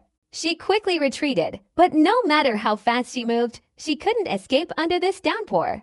Not a single raindrop fell to the ground, because after leaving the sky, they landed directly on the little girl. The little girl quickly chanted a spell, forming a protective shield to block the incoming raindrops. In just a moment, each raindrop hitting the shield created a drum-like sound, shaking the heavens. The sound grew louder and more intense, as the rain intensified, until rain from all directions converged, forming layers of water that lashed towards the little girl. She was surrounded by a massive sphere of water. Inside, her expression changed constantly. Her protective shield was being compressed, almost shattering. As the rainwater continued to pour in, the sphere grew larger and larger. Hundreds of feet, thousands of feet, 5,000 feet. From afar, the rain seemed to be strangling the little girl, making the sphere increasingly enormous, while the terrifying power within it continuously erupted, causing her protective shield to gradually crumble. Suddenly, a loud explosion erupted from within the sphere of water, and the little girl's protective shield shattered. However, to everyone's astonishment, the little girl's face suddenly contorted, and her body continuously contracted, transforming into a sword. This sword exuded an extremely desolate aura, its body covered in rust, seemingly unremarkable at first glance. However, the moment it appeared, the entire sky trembled, and ripples appeared in the expanding water sphere. Others might not recognize this sword, but Bai Xiaojun was different. The moment he saw it, his eyes widened, and he cried out in alarm, "The still sword! This is the great sword that fell from the sky to the eastern downstream region of the Tangshan River all those years ago, the very place where he attained the Heavenly Tao Foundation establishment. It's also the place where the little girl first appeared." Although the sword had shrunk countless times, Bai Xiaojun recognized it at a glance. Almost immediately after he spoke, the still sword, conjured by the little girl, spun around and slashed down with immense force towards the giant water sphere that had just shattered the protective barrier. As this sword slashed down, a deafening explosion resounded throughout the heavens and earth, simultaneously manifesting a massive sword identical to the previous one. This sword was incredibly huge. Its blade alone reached the sky, obscuring its entirety. No one could see its entirety, only its tip obscuring the heavens as it descended from above towards the water sphere. With a thunderous crash, the water sphere shattered, exploding into countless fragments, sending raindrops flying and quickly filling the entire area with mist. The little girl's body seemed to weaken considerably. She could no longer maintain her sword-wielding form and reverted to her original appearance. She then spoke, her voice sharp and piercing. "Xiulingren, I am an immortal soul, not someone you can kill. Now it's my turn to devour you." Her voice echoed, causing everyone's faces to change color. Even Bai Xiaochun's heart trembled, and he was about to retreat. At this moment, the steam that had been filling the sky and earth suddenly swirled and condensed towards the little girl, as if she had seized control of it. The steam, like a sea, quickly condensed, and in an instant transformed into an enormous, terrifying demonic head. The ferocious demonic head, with horns growing from its head, although formed from mist, looked incredibly lifelike. Upon closer observation, one could vaguely discern the little girl's features. Its size was comparable to the great sword from earlier, taking the place of the sky, obscuring the sun, and suddenly sucking. Under this suck, the blue sky twisted, the earth warped, and in an instant, the entire world seemed about to be sucked into the mouth of the enormous demonic head. Even everyone in the surrounding area couldn't control their bodies and was immediately drawn in. As for Bai Xiaochun, his mind went blank. Even the grand heavenly masters were violently shaken, their breathing rapid, their fear reaching its limit. But even so, the tomb guardian only shook his head, whispering softly, still not appearing. He pressed his right hand, performing a hand seal, and pointed again. Lightning. Still just one word, one sentence. As soon as the words were spoken, a flash of lightning appeared in the distorted sky, then another. In an instant, the third, fourth, 100th, then 10,000th appeared silently and densely, their number even comparable to raindrops. The entire sky and earth were now filled with red. Boom! Countless crimson lightning bolts struck directly at the little girl's demon head. When Bai Xiaochun looked up at the terrifying number of lightning bolts, he could vaguely see them forming a gigantic hand covering the sky, striking towards the demon head. The demon head was large, but the hand formed from these crimson lightning bolts was even larger. These two things were so close together that it felt like an adult's arm reaching out to grab a child's skull. The heavens and earth trembled, and the power of lightning shook the surroundings. It seemed this giant hand didn't care about the little girl's power to devour the heavens and earth. Just as it was about to seize her, the demon head she had transformed into let out a mournful cry, ceasing its devouring to avoid it. However, the hand was incredibly powerful, as if containing the power of the entire world. It rushed forward swiftly, causing a rumbling sound that echoed in all directions. In an instant, this giant hand had captured the little girl's demon head. With a strong squeeze, the misty demon head shattered. As it exploded, the distorted soul image of the little girl appeared, quickly retreating, her eyes filled with intense fear. Clearly, she was extremely wary of this giant lightning hand, condensed from the power of heaven and earth. No matter how she retreated, it seemed that as long as she didn't flee from this world, the giant hand could reach her.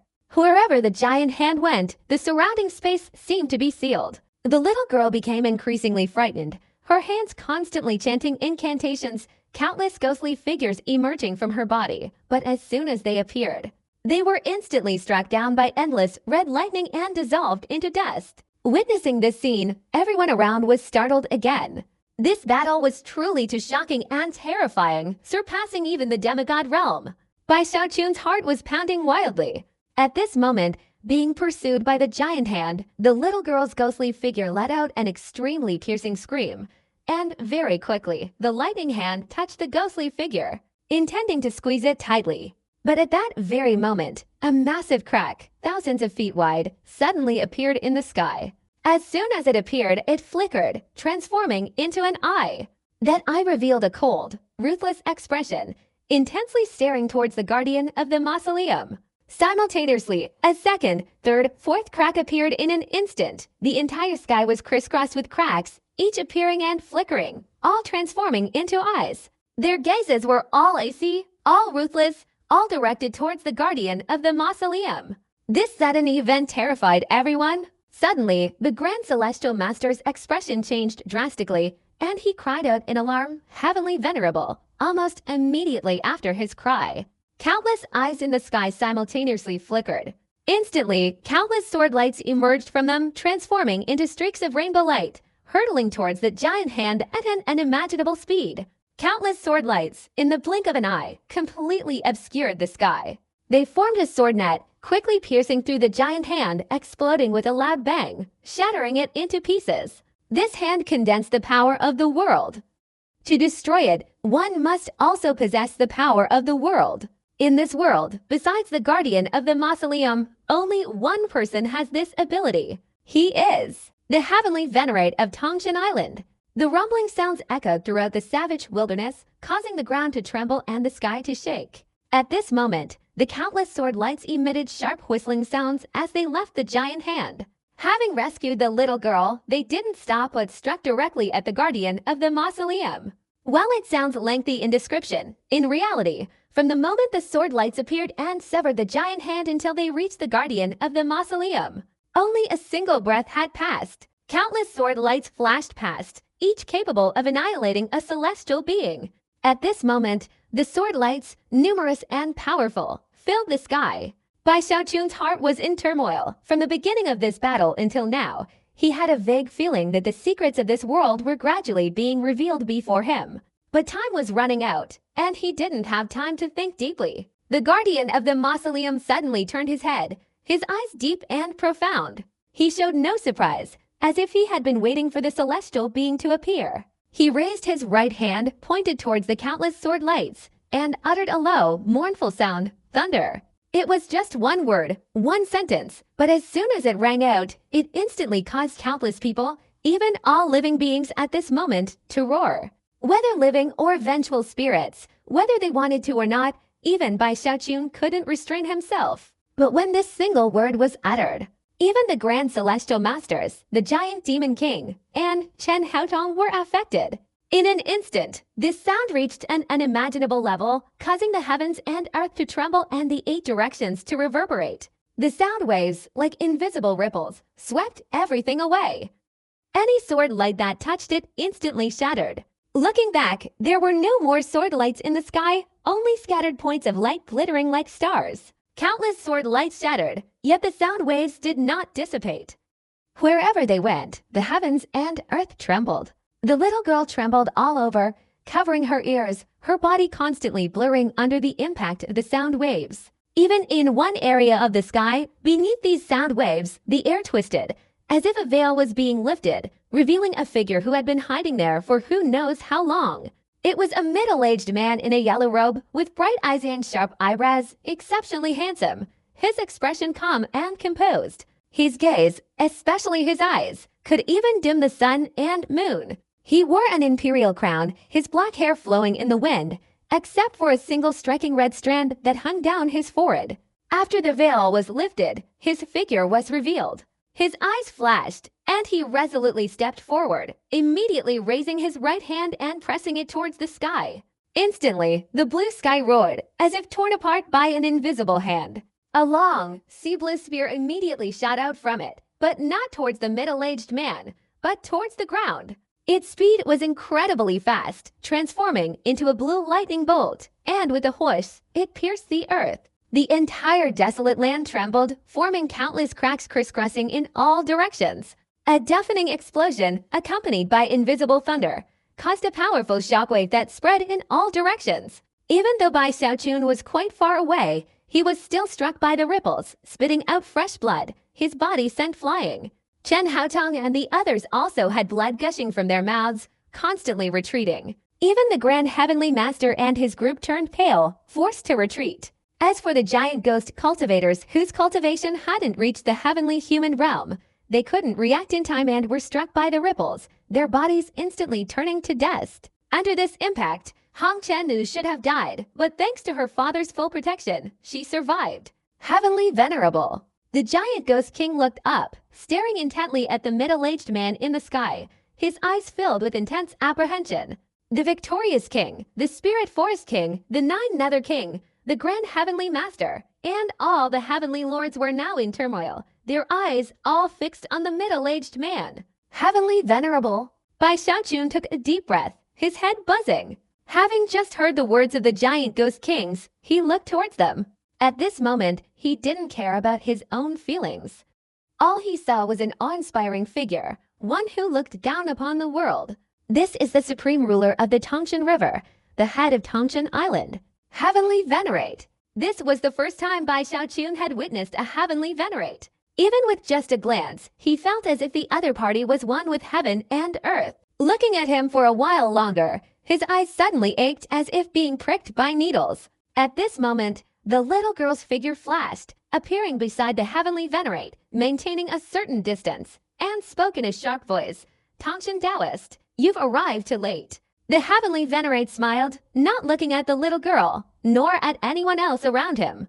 His gaze remained fixed on the guardian of the mausoleum, and he slowly spoke, "Old man, you must have seen through my arrangements from the beginning."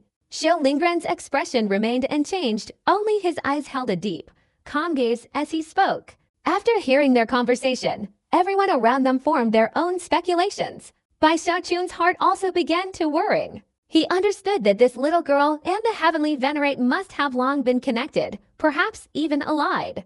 In today's battle, Xiao Lingren was not just dealing with the little girl, but also with the Heavenly Venerate. As for the purpose, as the little girl had said earlier, it was to open the gate of the world.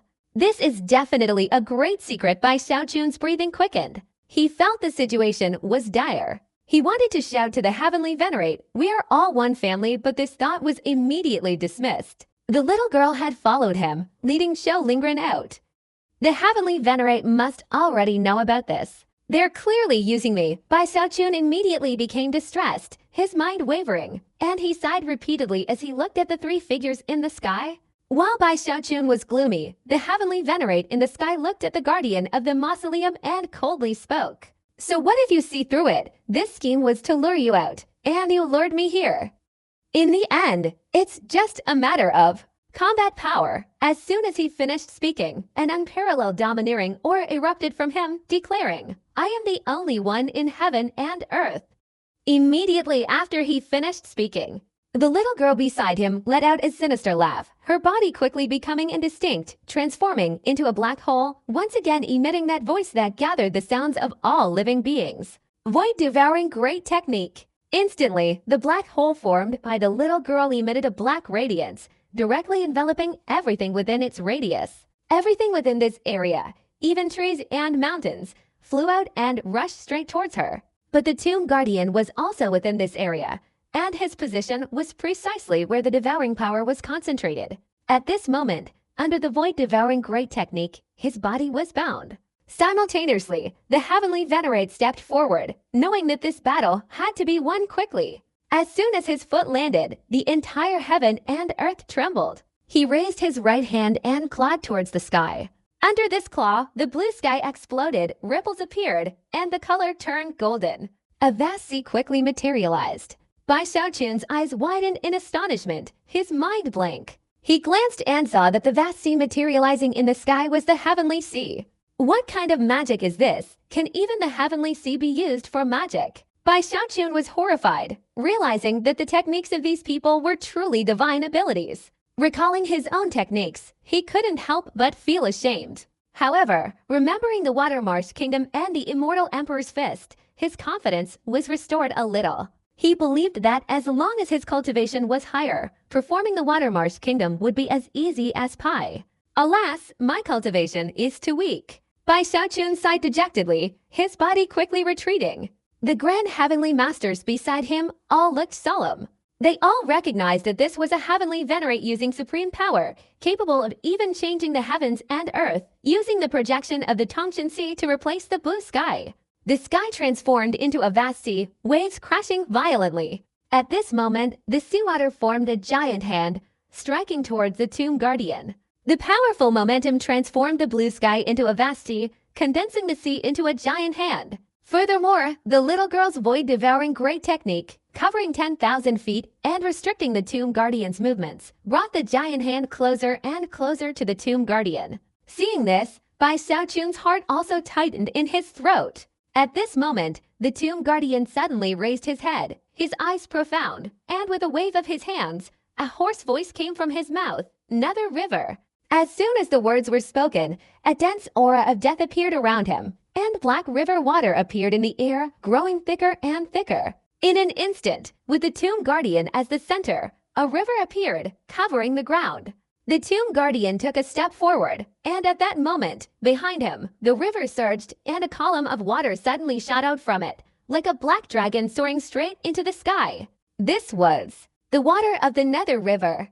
But the guardian of the mausoleum was like the headwaters of the river of darkness. Gradually, that column of water became increasingly earth-shattering, and the river of darkness's water also increased accordingly, eventually converging into a great river. From afar, this river appeared boundless, its waters surging, following the guardian of the mausoleum straight to the blue sky, directly striking the giant hand formed by the sea of heaven. The distance between the two sides narrowed rapidly and very quickly. The river of darkness collided with that giant hand, causing mountains to crumble and the earth to collapse. The golden giant hand vibrated with ripples and emitted deafening sounds. This attack by the guardian of the mausoleum and the heavenly venerate was also a clash between the river of darkness and the sea of heaven, a collision between the black dragon and the giant hand. The golden giant hand could not withstand the attack and shattered, its layers exploding and scattering, revealing the gloomy figure of the heavenly venerate inside. And the river of darkness remained as powerful as before. Behind Ming-He, the figure of Xiaoling Ren could be seen suddenly transforming into a black lightning bolt, instantly rushing forward in front of Tiazun, striking with immense force. With a loud bang, Tiazun quickly retreated. However, at this moment, Xiaoling Ren suddenly changed direction, his body flashing, not pursuing Tiazun, but instead carrying Ming-He and charging straight towards the little girl. The young girl's face changed color, and she recoiled. However, despite her astonishing speed, she was no match for the tomb guardian. In an instant, the tomb guardian caught up, and with a loud crash, the enormous Nether River directly struck the young girl, who was said to possess an immortal soul. A mournful cry erupted from the girl's mouth. Her soul, struck by the Nether River, was shattered into countless points of light, then recondensed into its original form. However, this form was extremely faint. Although she claimed to be immortal, she was still severely wounded by this single blow from the tomb guardian. It could be inferred that if such a blow were unleashed several more times, she would surely die. This scene immediately delighted the Grand Heavenly Master and his group. The tomb guardian's power was now fully revealed. In fact, if it weren't for other reasons, if he wanted to, this young girl would have been dead before the Heavenly Venerable arrived. Seeing the tomb guardian transformed into the Nether River, charging towards the little girl who had just recovered, the Heavenly Venerable's face turned extremely grim. He couldn't stand by and watch the little girl die. They were allies, bound by a vow of restraint, and most importantly, he wasn't sure he could handle the tomb guardian alone. He needed help. Without hesitation, the Heavenly Venerable's eyes showed determination. The Tongshan Sea couldn't suppress you, so what about the Tongshan continent? The Heavenly Venerable clasped his hands together, chanting a spell, and pointed towards the sky again. The sky rippled like fish scales, spreading outwards. It was as if the veil had been lifted again. The sky transformed. The Tongshan Sea reappeared. The Tongshan Sea was now even more vast, shimmering with golden light. One could even see a black island in the center of the sea. Around the four sides of the sea, four great rivers materialized. In an instant, the banks of these four rivers transformed into mountain ranges, countless plains, and dense forests. Careful observation revealed the mountain sects at the four upper reaches, as well as those in the middle, lower, and lower reaches. Bai Xiaochun was stunned once again. He even saw the reverse river sect, his heart surging with emotion. At this moment, in the blue sky, the projection of the Tongshan continent, excluding the savage wilderness, materialized. Guardian of the Mausoleum, you said back then that I wasn't legitimate and therefore couldn't open the world gate for me. You are merely a gravekeeper, an old demon guarding the great gate of the world. Although I do not possess the bloodline of the Emperor, even the Tongshan continent has now acknowledged me. On what basis do you refuse to acknowledge me? If that's the case, today you either open the gate or die. The Heavenly Venerate's body flashed, instantly merging into the projection of the Tongshan continent. Immediately afterward, the projection of the continent became vibrant, as if it had a soul. Therefore, the continent's aura became incredibly terrifying, and the Heavenly Venerates will spread throughout the entire world through the Tongshan continent. At this moment, the little girl's eyes also showed a look of madness. She was ready to fight to the death. With a scream, her body twisted and transformed into a paper crane. As the paper crane appeared, black energy swirled, and countless ghostly figures shrieked and emerged. At this moment, Bai Xiaochun could clearly feel the power from beyond the heavens. The so-called extraterrestrial force is a force that does not belong to this world. Its appearance is like a drop of black ink falling on a white sheet of paper, instantly noticeable. At this moment, the paper crane, overflowing with extraterrestrial force, coordinated with the heavenly venerate to attack the tomb guardian. Simultaneously, a sharp, piercing sound emanated from the paper crane, echoing in all directions. "Old ghost, why don't you open the door quickly?" This kind of divine power, even its sheer force, shook the bodies and minds of the grand heavenly masters. Bai Xiaochun groaned inwardly, sensing danger and deciding it was better to retreat quickly. The tomb guardian raised his head, looking at the heavenly venerate. The old man, who had never shown any change in expression before, now revealed weariness and sighed. "You still don't understand. True lineage isn't about bloodline, but about inheritance." Bai Xiaochun, who had been quietly retreating, felt as if it were an illusion, as if the guardian of the mausoleum had glanced at him while speaking those words. It must be an illusion. Bai Xiaochun was terrified. If the guardian of the mausoleum had really glanced at him, then he was in real danger. This was no joke. He was participating in a battle between the guardian of the mausoleum and a heavenly venerate. "I'm just a lowly person. How can I accept the intense gaze of these great lords?" Bai Xiaochun quickly lowered his head and retreated. Just as he was hastily fleeing, the Tangshan continent in the sky became even more majestic, and a figure vaguely appeared behind the projection. Although the figure was blurry, it was still recognizable as the heavenly venerate, seemingly the one manipulating the entire Tangshan continent. At this moment, he raised both hands and pressed them down, causing the projection of the Tangshan continent to explode with a resounding bang, striking directly at the mausoleum guardian. The black paper crane also simultaneously emitted a dense black aura, instantly launching itself towards the mausoleum guardian. Witnessing this scene, everyone around was shaken. The mausoleum guardian, standing there, suddenly sighed, his eyes filled with determination. He understood that he could no longer hesitate. This game was the heavenly venerate's way of luring him out, but at the same time, it was his way of resolving the greatest trouble in the Tangshan world. Although this is somewhat hasty, disrupting the balance and causing serious damage to this world, I don't have much time left. I should do something for the next one. The mausoleum guardian sighed softly, the determination in his eyes intensifying. Taking a deep breath, as the paper crane and the projection of the Tangshan continent approached, the old man closed his eyes. At this very moment, a deafening sound suddenly erupted, spreading throughout the savage wilderness, even reaching all the sects on the Tangshan continent. In an instant, in this world, any living being, whether cultivators or beasts, even ordinary mortals, could hear this sound. Boom! The sound was so loud, it seemed to have exceeded the world's tolerance threshold, causing the entire savage wilderness to tremble violently. Bai Xiaochun could feel a powerful force surging from the depths of the earth. His face changed color, and his heart trembled with fear. At the same time, Kuwang City, along with the four great royal cities and countless tribes and families, all felt this earthquake, and everyone was startled. What is that sound, earthquake? Could it be the earth dragon stirring? Not only the savage wilderness, but also the city walls of the sects on the four major upstream areas were shaking violently at this moment. The armies of cultivators occupying the four city walls were all startled, especially when they witnessed countless protective formations covering the Great Wall showing tiny gaps after the earthquake. They all became agitated. What's happening? The enemy is attacking. Not only the savage wilderness and the Great Wall, but all areas within the Tangshan River, downstream, midstream, and even upstream sects were shaken by this tremor. At this moment, the rainbow of the Starry Sky Dao Extreme sect was trembling violently. Countless people were in an uproar. The entire world, all living beings, were terrified at this moment. Currently, only 4 words can describe this earth-shattering divine power of the guardian of the mausoleum: the entire world. The earth shook and the mountains trembled. The heavenly venerable's expression changed, and the little girl transformed into a paper crane also paused for a moment, the intense life or death danger causing her heart to tremble wildly. What kind of technique is that? The paper crane dared not continue to attack the guardian of the mausoleum and quickly retreated.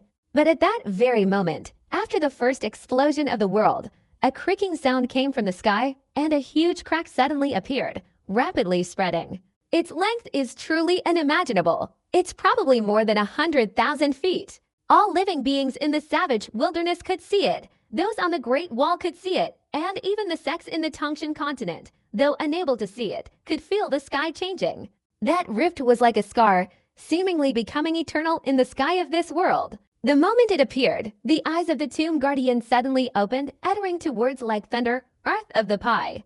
As soon as these two words rang out, the rift widened even further, and a rumbling sound echoed in all directions. In an instant, a gigantic mountain fell from within. This mountain was so large, it was like the sun and moon falling from the rift. This unbelievable scene left everyone in awe. A mountain falling from the sky. Bai Xiaochun was stunned, and Hong Chennu, who was leaning against the giant ghost king not far from him, was also dumbfounded. This mountain wasn't just any mountain on the ground, it had fallen entirely from the sky. A deafening sound echoed. As everyone looked in that direction, the mountain crashed down with a thunderous roar. This mountain was black, and at first glance, it felt incredibly heavy. It was now heading towards the paper crane and the projection of the Tangshan continent. The heavenly venerate's expression changed drastically. He had fought with the guardian of the mausoleum more than once, but he had never seen the opponent unleash such a divine ability. He hastily chanted incantations, controlling the projection of the Tangshan continent to strike with all his might. However, his attack and the mountain seemed to be in different dimensions. After touching it, it passed through it without affecting the mountain in the slightest. After passing through the projection, the mountain quickly appeared above the paper crane that the little girl had transformed into. The little girl let out a heart-wrenching cry. Knowing she couldn't avoid it any longer, her eyes flashed with ruthlessness as she controlled the paper crane, unleashing an even more intense surge of dark energy, striking directly at the massive mountain. In an instant, the two sides collided, and at that moment, Bai Xiaochun understood what it meant to be like a grasshopper trying to overturn a chariot. The mountain was simply no match for the little girl. Everyone could see with their own eyes the paper crane she had transformed into quickly shatter and explode completely. The little girl's soul body also screamed tragically as it was directly struck down by the mountain, pinned to the ground. This soul body was once again torn into pieces, and the number of light points was reduced by half. Outside the mountain, they coalesced into the little girl. However, her figure was now incredibly blurry, seemingly about to shatter with a mere gust of wind. Her eyes showed an unprecedented fear, and without hesitation, she immediately fled without looking back. The guardian glanced briefly, his eyes flashing, but he paid no attention, merely opening his mouth indifferently and uttering the second sentence, "Water of the underworld." As soon as he finished speaking, the entire surface of the Tangshan world was shaken by a second earth-shattering explosion, once again shaking the minds of countless living beings, causing many mountains to crumble, the ground to crack open, fissures to appear along the banks of the vast river, and even the mountain ranges within the Tangshan River region to tremble. At the same time, while the heavenly venerable was gasping for breath, a second enormous scar appeared in the sky. With a creaking sound, a massive river immediately emerged from within. This was neither the Tangshan River nor the Nether River, but a blood river. This river, seemingly forged from fresh blood, surged towards the heavenly venerate upon its appearance, its immense power shaking the surrounding area. The heavenly venerate's mind wavered, and he roared, controlling the projection of the Tangshan continent to defend himself. However, the blood river seemed to contain a force even the heavenly venerate couldn't withstand. The moment the two sides collided, the projection of the Tangshan continent lost all its resistance and shattered into pieces. This scene made Bai Xiaochun's eyes widen in astonishment. This was the first time he had witnessed a mountain falling from the sky, and now it was a river. The entire sky was now filled only with the gigantic phantom of the heavenly venerate, his face grim, his eyes filled with disbelief and terror, yet he didn't flee like a little girl. His body flashed, and he instantly appeared in front of the tomb guardian. Xiao Lingren's expression was one of anguish, and he sighed again, uttering the third sentence, "Heart fire." As soon as this sentence left his mouth, a third explosion resounded throughout the entire world. The savage wilderness and the four great walls, already riddled with cracks, collapsed instantly, even with countless cultivators trying to repair them. These four great walls had been damaged many times since their construction, but had never collapsed before. And now the east, west, south, and north all four great walls crumbled. Countless cultivators trembled. This was truly unimaginable, terrifying to the extreme. Heavenly change. The Great Walls collapsed. Not only the Great Walls, but many mountains in the Tangshan continent also crumbled under this shock. At the same time, in the savage wilderness, Bai Xiaochun saw that a third crack had appeared in the blue sky. Last time, a mountain and a river fell. But this time, from the third crack, a giant fireball fell. To be precise, it was a sun. The sun is falling. Bai Xiaochun's eyes almost popped out of their sockets. He stared wide-eyed at the sun hurtling from the crack towards the Heavenly Venerate's illusory figure at incredible speed. The Heavenly Venerate's expression changed, but no matter how he dodged, it was useless. With a loud bang, the sun directly struck his illusory figure. The Heavenly Venerate's illusory figure shook violently, countless cracks appeared in an instant, and then it shattered with a loud crash. The Heavenly Venerate's figure was revealed, his face pale, blood gushing from the corners of his mouth. At this moment, he no longer hesitated, turning and fleeing. Although unwilling, he understood that he had lost this game. Even with the young girl joining forces, they were no match for the Tomb Guardian, which only fueled his rage even more. Damn it, I clearly suppressed him, but unexpectedly he used a divine power that caused eternal damage to the world. Clearly, he wants to kill me no matter the cost. Legitimate isn't about bloodline. It's not about acknowledgement, but about inheritance. I've known this for a long time. The Heavenly Venerable was furious, but he didn't dare linger, accelerating rapidly and instantly disappearing into the distance. Waste gold. As soon as he finished speaking, a fourth powerful explosion resounded throughout the Tangshan world. Simultaneously, a fourth eternal rift appeared in the sky, from which golden light poured forth. Just as the Heavenly Venerable was about to teleport away, a massive golden cauldron emerged from the rift. This cauldron shone with dazzling light, crashing down with a thunderous roar.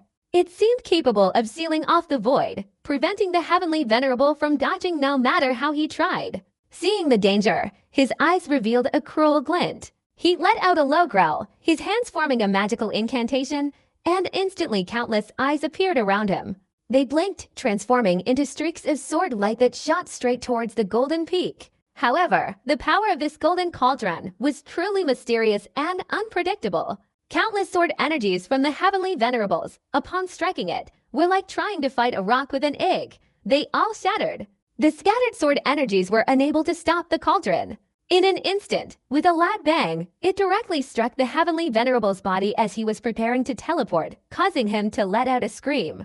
The deafening sound echoed, spreading rapidly, creating countless reverberations and a storm that swept across all directions. The Heavenly Venerable let out a tragic roar, spitting out fresh blood, his whole body weak, his eyes bloodshot. But after all, he was a Heavenly Venerable, the strongest person in this world except for the Guardian of the Mausoleum. Even though he was directly struck by the golden cauldron, he only spat out a mouthful of blood. His body did not stop, and he immediately teleported away, disappearing without a trace. Everything happened so quickly. The little girl fled, even the Heavenly Venerate fled, leaving Bai Xiaochun and everyone else unable to react. This battle of techniques could be said to have ended abruptly.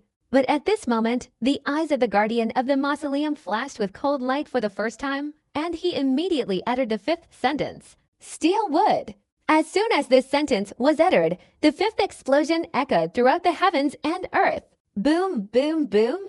Most of the mountains in the savage wilderness collapsed, the cities in that region crumbled, and the wall separating the savage wilderness from the Great Wall disappeared. Countless cultivators, after hearing such a series of explosions, were terrified to the extreme.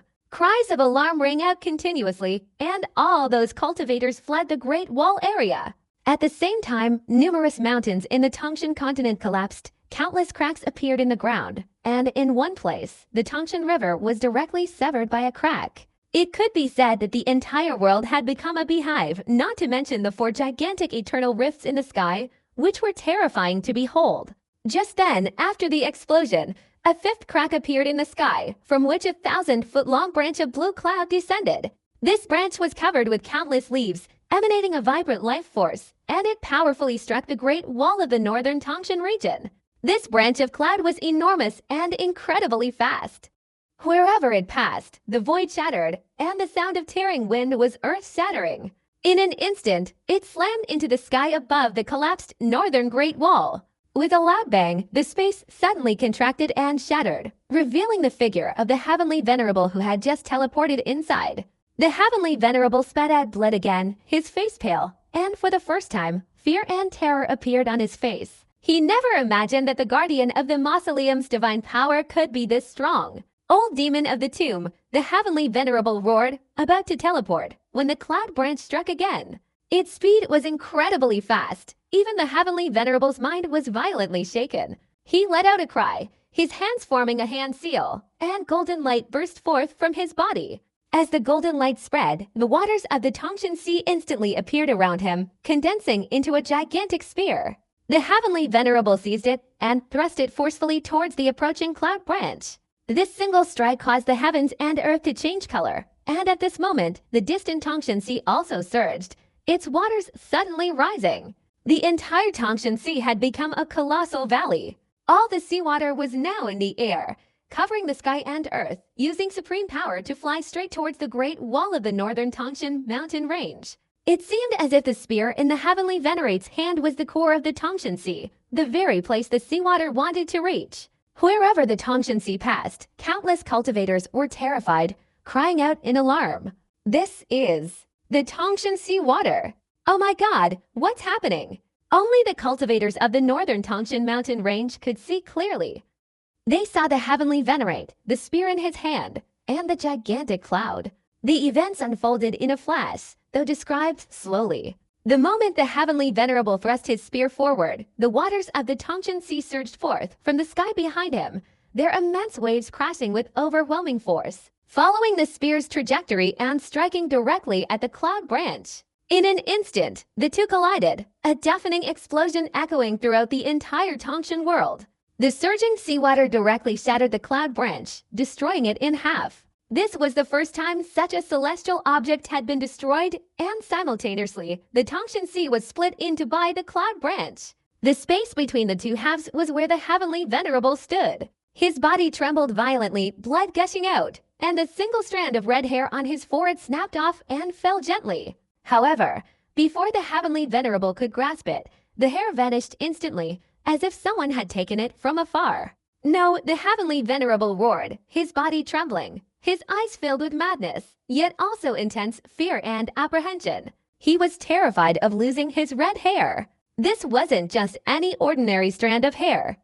It was the only one he'd cultivated his entire life to offer as a sacrifice. It was his most precious treasure, brimming with life force, capable of sacrificing himself for him. In other words, the previous attack should have been fatal, but that strand of hair had saved his life at the crucial moment. If the Heavenly Venerable could still retrieve it, he could refine it again, albeit with great difficulty, and then reintegrate it into his body and use it once more. However, this incredibly important strand of hair had been stolen, causing the Heavenly Venerable to tremble with rage, his eyes turning crimson. He roared and retreated to Tangshan Island to heal his wounds. He dared not set foot in the savage wilderness again, only able to retreat in humiliation. While returning, he saw the Great Wall collapsing. With a powerful wave of his right hand, the waters of the Tangshan Sea immediately flew out from all sides, transforming into a massive sphere that enveloped the Tangshan continent, replacing the Great Wall and becoming a temporary barrier to prevent the barbarians from invading. This barrier was set up by him personally. Unless one's cultivation surpassed that of a demigod equal to his own, no one could enter or exit. Old Ghost Shuling, you win today. Next time, I don't believe you'll have this kind of divine power again. At that time, I will definitely kill you. The Heavenly Venerate's face was extremely grim as he roared, his voice piercing through the Tangshan Sea's defenses and into the barbarians. Because of his serious injuries, he needed to heal quickly, so his body flashed and he instantly disappeared. At this moment, in the barbarians, on the battlefield, the great heavenly masters were all breathing heavily, their faces solemn. Bai Xiaochun was also there, his mind blank. He could only see the cloud branch falling, but the scene of the cloud branch slaying the heavenly venerate was too far from the northern Great Wall for him to see. However, the heavenly venerate's angry words echoed through the savage wilderness for a long time, lingering in the air. This caused everyone to gasp for breath, involuntarily looking towards the guardian of the mausoleum. Bai Xiaochun had known the guardian of the mausoleum was powerful before, but only today, having personally witnessed this battle. Did he truly understand that the old man's combat power had reached an unimaginable level? That little girl and the heavenly venerate teamed up, and yet she was still severely wounded and fled. Bai Xiaochun swallowed hard. He thought he should cling tightly to the guardian of the mausoleum's leg, meaning he should borrow the guardian's prestige, since his identity had been revealed today because of what that little girl had said. Thinking about his past actions, Bai Xiaochun's heart trembled with anxiety. He understood that when he disguised himself as Bai Hao, too many people hated him to the bone. Now, if they knew he was a wanted criminal, the number of people wanting to kill him would be enough to flood the entire savage wilderness. If they lined up to kill him once a day, it would take over 100 years. The only one who can save me is Grandpa Shuling.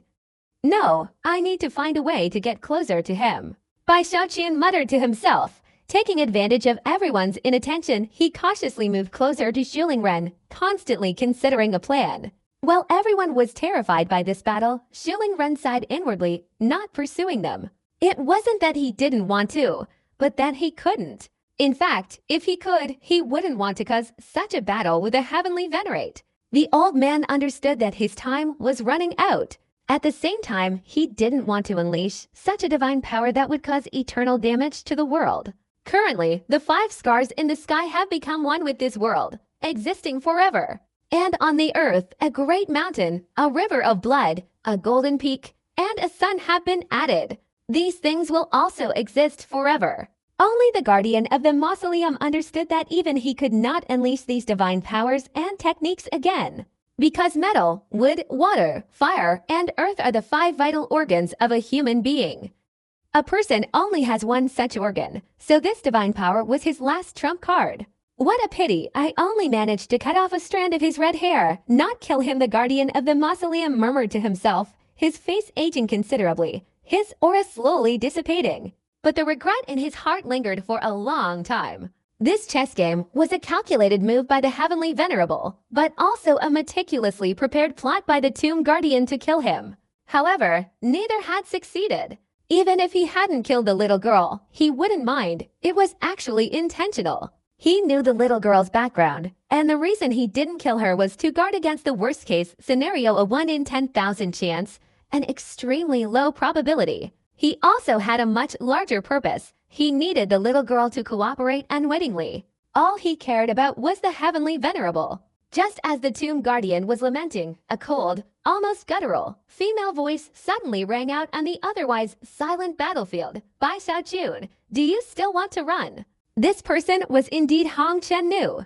After her mental turmoil subsided, the first place she glanced was where Bai Xiaochun was. Seeing him attempting to quietly slip away, she suddenly remembered what happened in the burial palace years ago and couldn't help but yell. Her shout instantly brought everyone around, who had been trembling, back to their senses and made them look in that direction. The giant ghost king's expression was strange. The grand heavenly master's eyes flashed as he looked at the tomb guardian, while the victorious king and the 9 nether king both frowned. Only the spirit forest king smirked, his smile anything but benevolent. The faces of the heavenly craftsmen, including Chen Haotong, also turned extremely grim. Previously, due to the shocking battle, they hadn't had time to pay attention to Bai Xiaochun. But now that the battle was over, they all looked at him, their eyes filled with hostility at the thought that he dared to use the name Bai Hao to cause bloodshed in the savage wilderness. Bai Xiaochun was even more terrified, his heart filled with anxiety, his face changing drastically. He quickly retreated a few steps and hurriedly shouted, "Gentlemen, please calm down and listen to my explanation." The demigods didn't move, nor did the heavenly emperor. As for Hong Chen-nu, her expression was somewhat unpleasant, her heart filled with immense distress and shame. Thinking about what had happened in the burial palace, and the fact that this man had become her fiancé, these thoughts combined to instantly enrage her. With a flash, she charged straight towards Bai Xiaochun. "Bai Xiaochun, you must give me justice." Hong Chennu roared, quickly flying towards him. Yimai, I saved your life. I am your benefactor. Bai Xiaochun was even more frightened, quickly retreating, even shouting to the giant ghost king, "Father-in-law, save my life." These 4 words immediately made the demigod's expressions strange. The giant ghost king, upon hearing this, coughed awkwardly, pretending not to hear, while Hong Chennu felt like she was about to explode. "Shut up!" After saying that, she sped up rapidly. Seeing this, Bai Xiaochun became extremely anxious and decisively ran towards the mausoleum guardian, shouting loudly as he ran, "Master, save me." As soon as the words "Master" left his mouth, the Grand Heavenly Master gasped. The giant ghost king was stunned, the 9 Nether King, the victorious king, and the Spirit Forest King all changed color. Hua Chen, Haotong, and the others felt their hearts sink. Even Hong Chennu was dumbfounded, her steps suddenly halting, staring blankly as Bai Xiaochun walked to the mausoleum guardian's side and respectfully bowed as if a disciple were bowing to his master.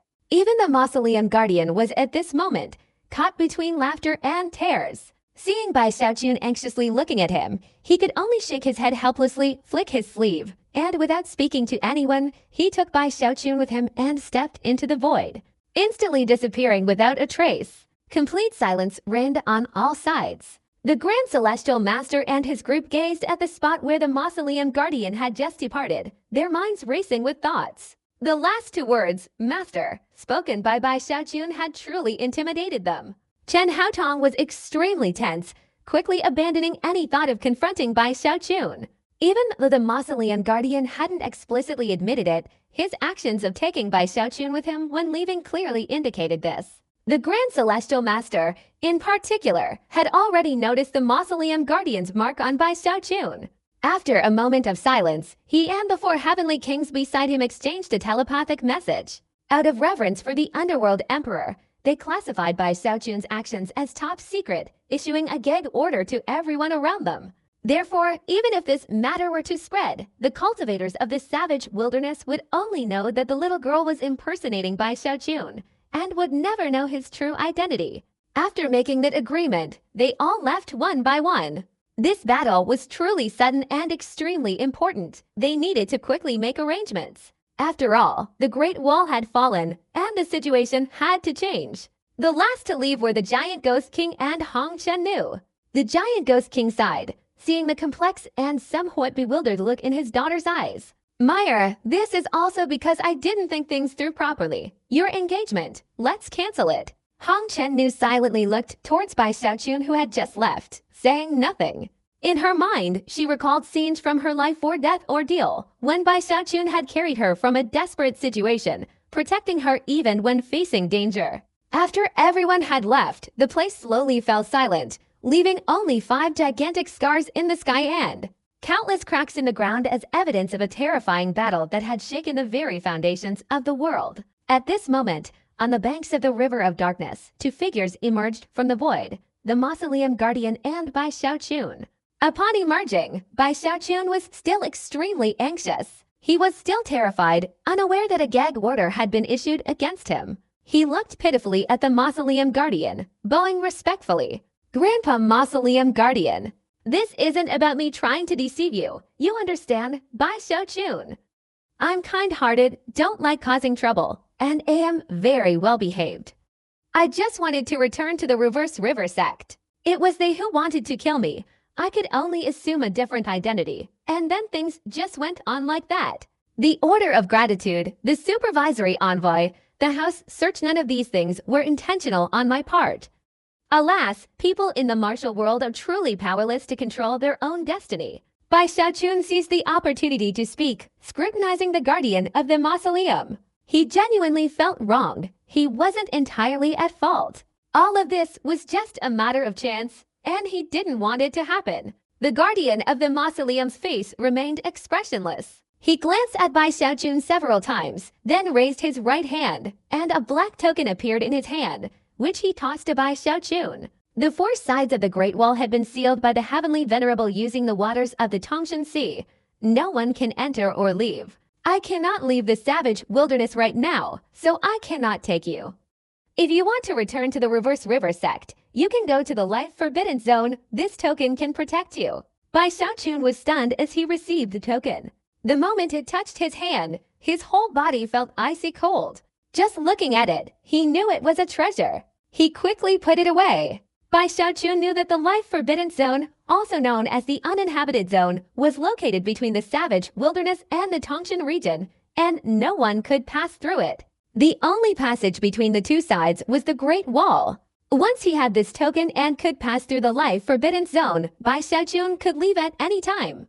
Moreover, passing through the Forbidden Life Zone also greatly increased his speed in returning to the Reverse River Sect. After all, according to Bai Xiaochun's previous plan, he had to pass through the area, which meant waiting for a ship and then returning to the Starry Sky Dao Extreme Sect as a transit point. Thinking about how kind the guardian of the mausoleum had been to him, Bai Xiaochun was deeply moved. He didn't believe the token was fake. After all, if the old man truly wanted to kill him, he wouldn't need any scheming. Just a slap would suffice. "Grandpa, you are my grandfather. Well, I'll be going now." Overwhelmed with emotion, Bai Xiaochun quickly spoke, intending to leave. He felt it was dangerous to stay in the savage wilderness at this moment, so he seized the opportunity to escape while everyone was still intimidated by his master's words. Only the Heavenly Venerate's attitude made Bai Xiaochun hesitate. However, upon reflection, he realized he was just a minor figure, and a powerful figure like the Heavenly Venerate wouldn't hold a grudge against him, especially since he hadn't offended him in any way. "I'll quietly return. Surely everything will be fine." Bai Xiaochun hesitated for a moment, but then decided that returning to the Reverse River Sect was safer than staying here now that his identity had been exposed. However, just as Bai Xiaochun made up his mind and was about to leave, the Tomb Guardian stood on the bank of the Underworld River, his back to him, and said in a hoarse voice, "Do you remember? That year you asked my name, and my answer, ah." Bai Xiaochun's steps suddenly stopped. He looked at the Tomb Guardian, somewhat confused as to why the other party suddenly brought up this matter. "In this world, you can consider yourself a huge tomb, burying a lord named Kui." The Tomb Guardian's voice became increasingly hoarse, and his face became much more sorrowful. After the lord died, he closed the world gate connecting to the outside world, leaving a will stating that only when a cultivator reaches the Great Ascension realm, which is equivalent to a Heavenly Venerate, will the world gate be opened. Otherwise, no one, regardless of their cultivation level, is allowed to leave this place. The Tomb Guardian spoke softly, his eyes filled with sorrow, as if reminiscing. A tomb. Bai Xiaochun took a deep breath. He had gathered some fragmented information about this world before, but now he heard complete details, especially upon learning that this world was actually a tomb. He immediately widened his eyes, his heart pounding as if struck by lightning. And his descendants became the royal family of this world, with generations producing the Kui Emperor, hence the name Kui Emperor Realm.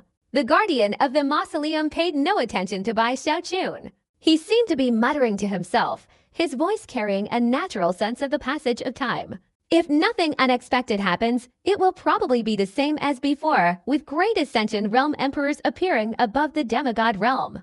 But things took an unexpected turn, and in the end, a cultivator appeared who, relying on his extraordinary talent, created a Heavenly Venerate law that followed a different path, shattering the Kui dynasty. Although the guardian of the mausoleum's voice remained low, Bai Xiaochun could vaguely hear that he was praising this cultivator. This showed just how extraordinary his talent was, and Bai Xiaochun already knew the cultivator's identity. But I couldn't intervene. There are many things I know but can't act on.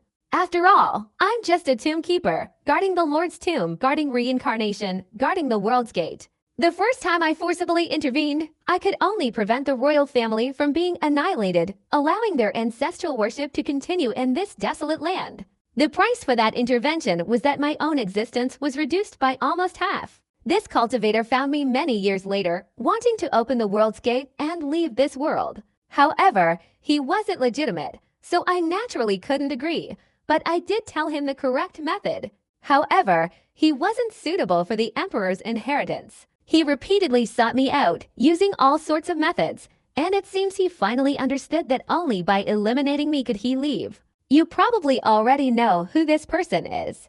He's called the Tongshan Taoist, the same heavenly venerable you saw earlier, Shuling Ren said, then turned to look at Bai Xiaochun. Bai Xiaochun heard the Tomb Guardian's words, and his heart was like a storm brewing inside him. But when he looked at the Tomb Guardian's face, the storm intensified. "Grandpa," Bai Xiaochun choked out. The Tomb Guardian's appearance had aged considerably in just a moment, as if he had just crawled out of a tomb. The difference was immense compared to before. Bai Xiaochun even sensed that the Tomb Guardian was gradually weakening. "I'm old. I've existed for too long. Perhaps even the Lord who created me back then didn't expect me to last this long. My fate was, the moment the great gate of the world opens, that's when I'll die." The Tomb Guardian spoke slowly, seemingly unconcerned about his aging. "My time is running out, so I had to resort to this desperate measure. Unfortunately, even using my ultimate forbiddance technique, I couldn't kill him. Furthermore, this act has reduced my lifespan even further. And this world, scarred by the forbiddance technique, is already showing signs of being crushed." The Guardian shook his head, his expression filled with regret. Bai Xiaochun's breathing quickened. By now, he understood everything, and he understood the Guardian's regret. It wasn't just because he couldn't kill the Heavenly Venerate today, but also because years ago, when he could have, the Guardian was too constrained to act, allowing the Heavenly Venerate to grow so powerful. Perhaps that's why there's a correction now. Failing to kill him was also within my expectations, but I still wanted to try once. Actually, before you went into the savage wilderness, I had already prepared for your death. Xiaoling Ren sighed softly, his gaze deepening as he looked at Bai Xiaochun, the successor to the Underworld Emperor. Bai Xiaochun's breath hitched, his heart pounding, and he asked with some uncertainty. Seeing Xiaoling Ren nod, his heart immediately trembled. He felt that if he still didn't understand at this point, he was too foolish. This was clearly the other party's valuing of his excellence, and therefore they wanted him to be their successor, to become the Underworld Emperor. Just thinking about becoming the Underworld Emperor, Bai Xiaochun became incredibly excited. He quickly took a deep breath, coughed, and then, with a smug expression, humbly said, "Grandpa, actually, I'm not that outstanding. But it's all right, I prepared. So what does the successor to the Underworld Emperor need to do? Integrate into the Underworld River, pacify the Underworld Palace, guard the Lord's tomb, defend the cycle of reincarnation, protect the World Gate, and prevent any illegitimate individuals from leaving." The Tomb Guardian looked at Bai Xiaochun meaningfully and slowly said. Bai Xiaochun's jaw dropped. The latter part was fine, but he felt something was off about the earlier part and quickly asked, "Grandpa, what does pacify the Underworld Palace mean and merging into the Underworld River? Doesn't that mean I'm already dead?" Bai Xiaochun was a little nervous, but when he saw the other party nod, he immediately took a deep breath. His face turned blank, and he shook his head vigorously. "Grandpa, you see, I'm not that outstanding. I'm restless and have many bad habits. If I guard the Nether River, something bad will definitely happen. Such a great responsibility. How can a weak and insignificant person like me bear it? You should probably find someone else. I have to go now, Grandpa," Bai Xiaochun said hastily, immediately retreating a few steps. But at that moment, the Guardian of the Underworld suddenly raised his right hand and grabbed at Bai Xiaochun from a distance. Bai Xiaochun cried out in agony, almost in tears, and quickly shouted, "Grandpa, I really can't do it. Wherever I go, I unintentionally cause great disaster. I can't harm anyone. Silence. I'm not so senile as to let you be my successor." The Mausoleum Guardian frowned. His claw wasn't aimed at Bai Xiaochun's body, but at his storage bag. Immediately, Bai Hao, who was inside the Soul Tower, flew out of his storage bag and landed in the Mausoleum Guardian's hand. "The person I choose is Bai Hao, not you," the Mausoleum Guardian said coldly. "Huh?" Bai Xiaochun was stunned, his mouth agape. Not only was Bai Xiaochun speechless, but everyone else who had captured Bai Hao from the Soul Tower stared at him in astonishment, their minds greatly shaken. The scene was drastically reversed. Before the fierce battle, Bai Hao's soul didn't dare to appear. Only after Ming He appeared did he fly out of the Soul Tower, carefully observing the situation outside. He had listened to the Tomb Guardian's words, and was even excited to hear that his master had become the Ming Emperor. He never expected that in the next instant, he would be dragged out by the Tomb Guardian, or rather, the chosen one to become the Ming Emperor was him. "Senior, are you mistaken?" Bai Hao's mind trembled. He worried that Bai Xiaojun would be unhappy or misunderstand, so he quickly spoke up. At this moment, Bai Xiaojun's eyes widened, but he wasn't upset. Currently, only one thought occupied his mind. My disciple is about to become the successor Ming Emperor. My God, is this true? If my disciple becomes the successor Ming Emperor, who in this savage wilderness would dare to provoke me? Bai Xiaojun's mind was preoccupied with these thoughts, and the more he thought about it, the more excited he became. He especially imagined that if anyone dared to provoke him in the future, all he had to do was wave his hand, and his disciple would subdue them. He felt incredibly exhilarated. If that were the case, he would be practically invincible. What nine Nether King, great heavenly master, Chen Haotong?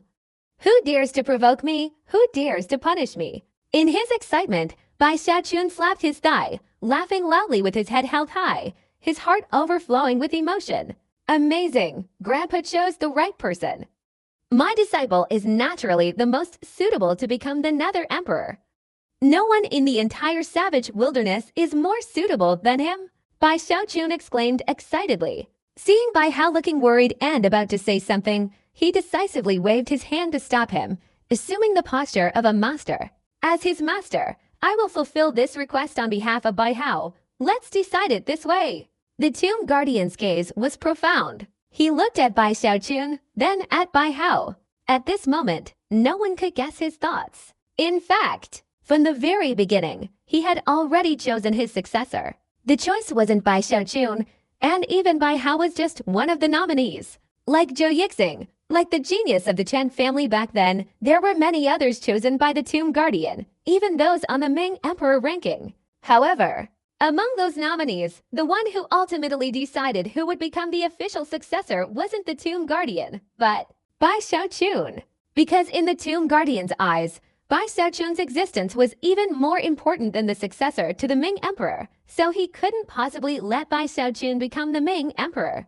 In the Tomb Guardian's expectations, Bai Xiaojun had an even greater mission. Therefore, it was a remarkable coincidence that Bai Xiaojun first appeared in the savage wilderness forest that he met Bai Hao. After Bai Xiaojun left the forest, the figure of the Tomb Guardian appeared, his eyes as profound as they are now. That's why, while in the soul refining lake, Bai Xiaojun was able to encounter Bai Hao's soul again. The Tomb Guardian's purpose was to create opportunities for Bai Hao to interact with Bai Xiaojun, even orchestrating many subsequent events. Bai Xiaojun was suspicious of this back then, but the clues were too few, and he couldn't find the answer, so he didn't pay much attention to it. However, even the Tomb Guardian didn't expect Bai Xiaojun to have such a deep master-disciple relationship with Bai Hao time and time again. After all he could do was create opportunities. If Bai Hao gained Bai Xiaojun's approval, then he could transform from a nominee into the official successor. If Bai Hao failed to meet this requirement, the Tomb Guardian would not hesitate to replace him with another candidate, and furthermore, he would urge them to contact Bai Xiaojun. He wanted to find someone approved by Bai Xiaojun to become his successor, because in his mind, Bai Xiaojun's approval was the only condition for becoming the successor to the Ming Emperor. However, he would not tell Bai Xiaojun about such matters. His gaze remained as profound as ever. After looking at Bai Xiaojun and Bai Hao for a while, the Tomb Guardian looked directly at Bai Hao, his words filled with the sorrow of countless years. Bai Hao, are you willing to become my successor? Master, Bai Hao's mind was unsettled. The events unfolded so quickly that he couldn't keep up. At this moment, he looked at his master. Quickly agree, my disciple, listen to me, this is your destiny. Bai Xiaojun was afraid his disciple would lose his mind at this crucial moment, so he anxiously urged him. For Bai Hao, this was a great opportunity. Bai Hao hesitated for a moment, looking at his master, his eyes filled with complex emotions. He didn't think the matter of inheriting the Ming Emperor's position was important. Even a sudden rise to power wouldn't bring him as much joy as being by his master's side.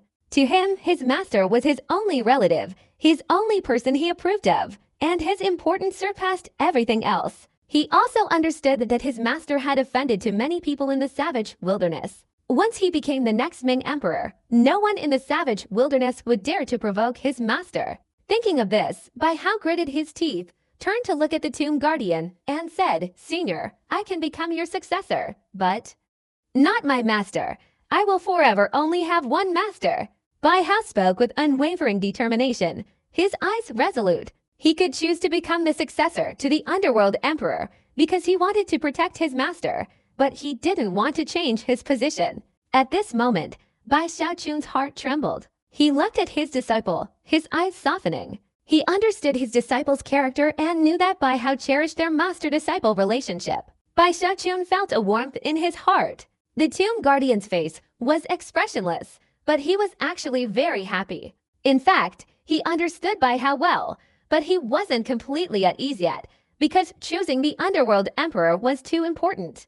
Therefore, he was now satisfied with Bai Hao. As he had just said, it was a test, and Bai Hao's answer was completely sincere, earning the tomb guardian's approval. Good? The tomb guardian nodded, and Bai Hao breathed a sigh of relief. He still had many questions to ask, but the tomb guardian didn't give him the chance. He immediately waved his hand, and a red light flew from his sleeve towards Bai Xiaochun. Bai Xiaochun was stunned, unconsciously catching it in his hand. The red light was blood hair. At this moment, the heavens and earth roared, as if a resounding roar echoed from the void. The entire sky turned crimson, forming a giant vortex that appeared beside Bai Xiaochun. The rumbling explosions reverberated, and the blood hair struggled, but Bai Xiaochun unconsciously gripped it tightly. The extremely powerful life force seemed to want to escape from Bai Xiaochun and fly into the void. The tomb guardian's eyes flashed. He flicked his sleeve, and the unwilling roar disappeared.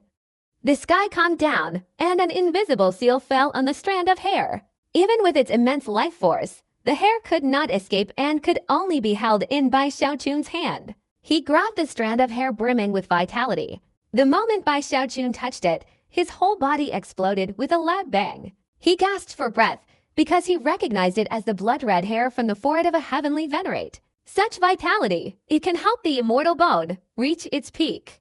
Consider this a gift of fortune from me. The tomb guardian spoke, taking Bai Hao forward.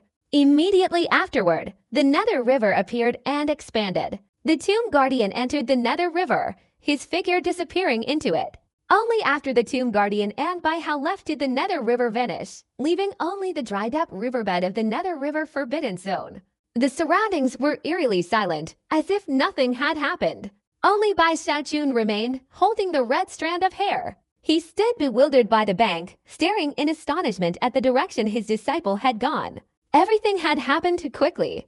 Although Bai Xiaochun had no interest in becoming the Nether Emperor, he had hoped his disciple could become the next Nether Emperor. Now, suddenly facing his disciple's departure, he felt a sense of reluctance and loss. Even a young eagle must leave its nest and fly to a vaster sky. Bai Xiaochun sighed, comforting himself. He then felt like a truly great figure.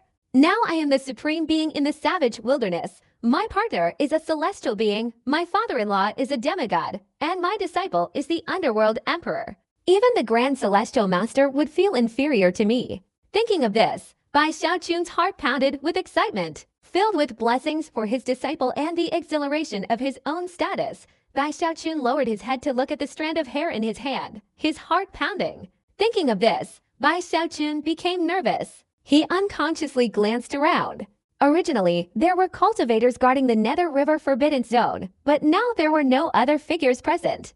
Evidently, they had either been moved away by the Tomb Guardian's methods or, due to the fierce battle that had caused the Great Wall to collapse, the savage wilderness had begun to disperse. Bai Xiaochun, certain that no one was nearby, finally felt relieved, gritting his teeth. Damn it, what am I afraid of? This is something my Tomb Guardian grandfather gave me. Who would dare take it? Besides, according to my Tomb Guardian grandfather, absorbing this strand of hair can help me reach the peak of the immortal bone realm. Faced with such a great opportunity, I'd even take the hair of a heavenly king.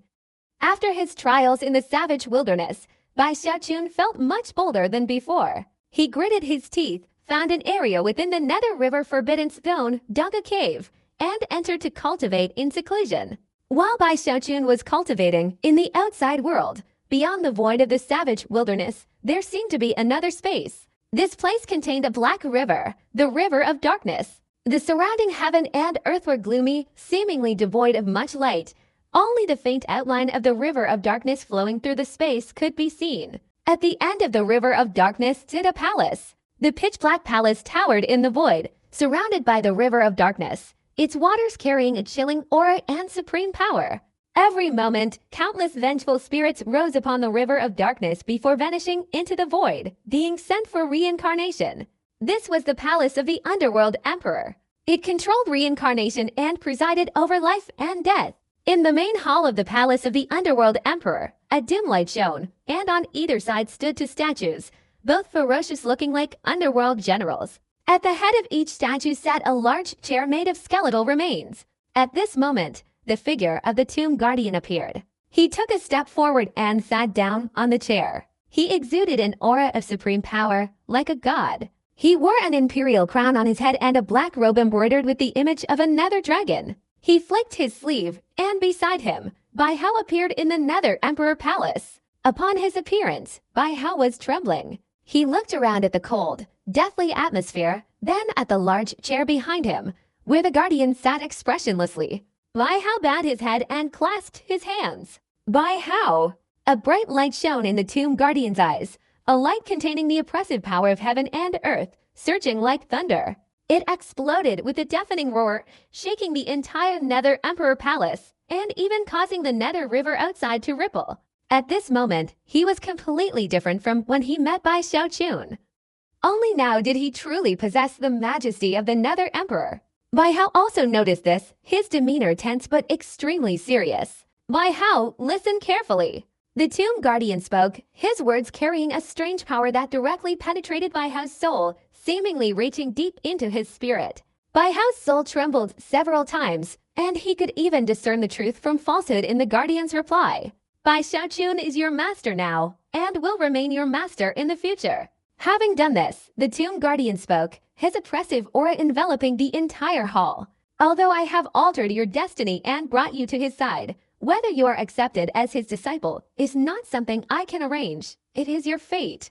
The reason you were chosen as his successor is not because I approved, but because your master, Bai Xiaochun, approved. Remember this well, your mission is not to guard the river of darkness, not to guard reincarnation, but to help your master take care of the river of darkness, to protect your master, and never betray him for the rest of your life, otherwise the river of darkness will retaliate, and you will be utterly annihilated.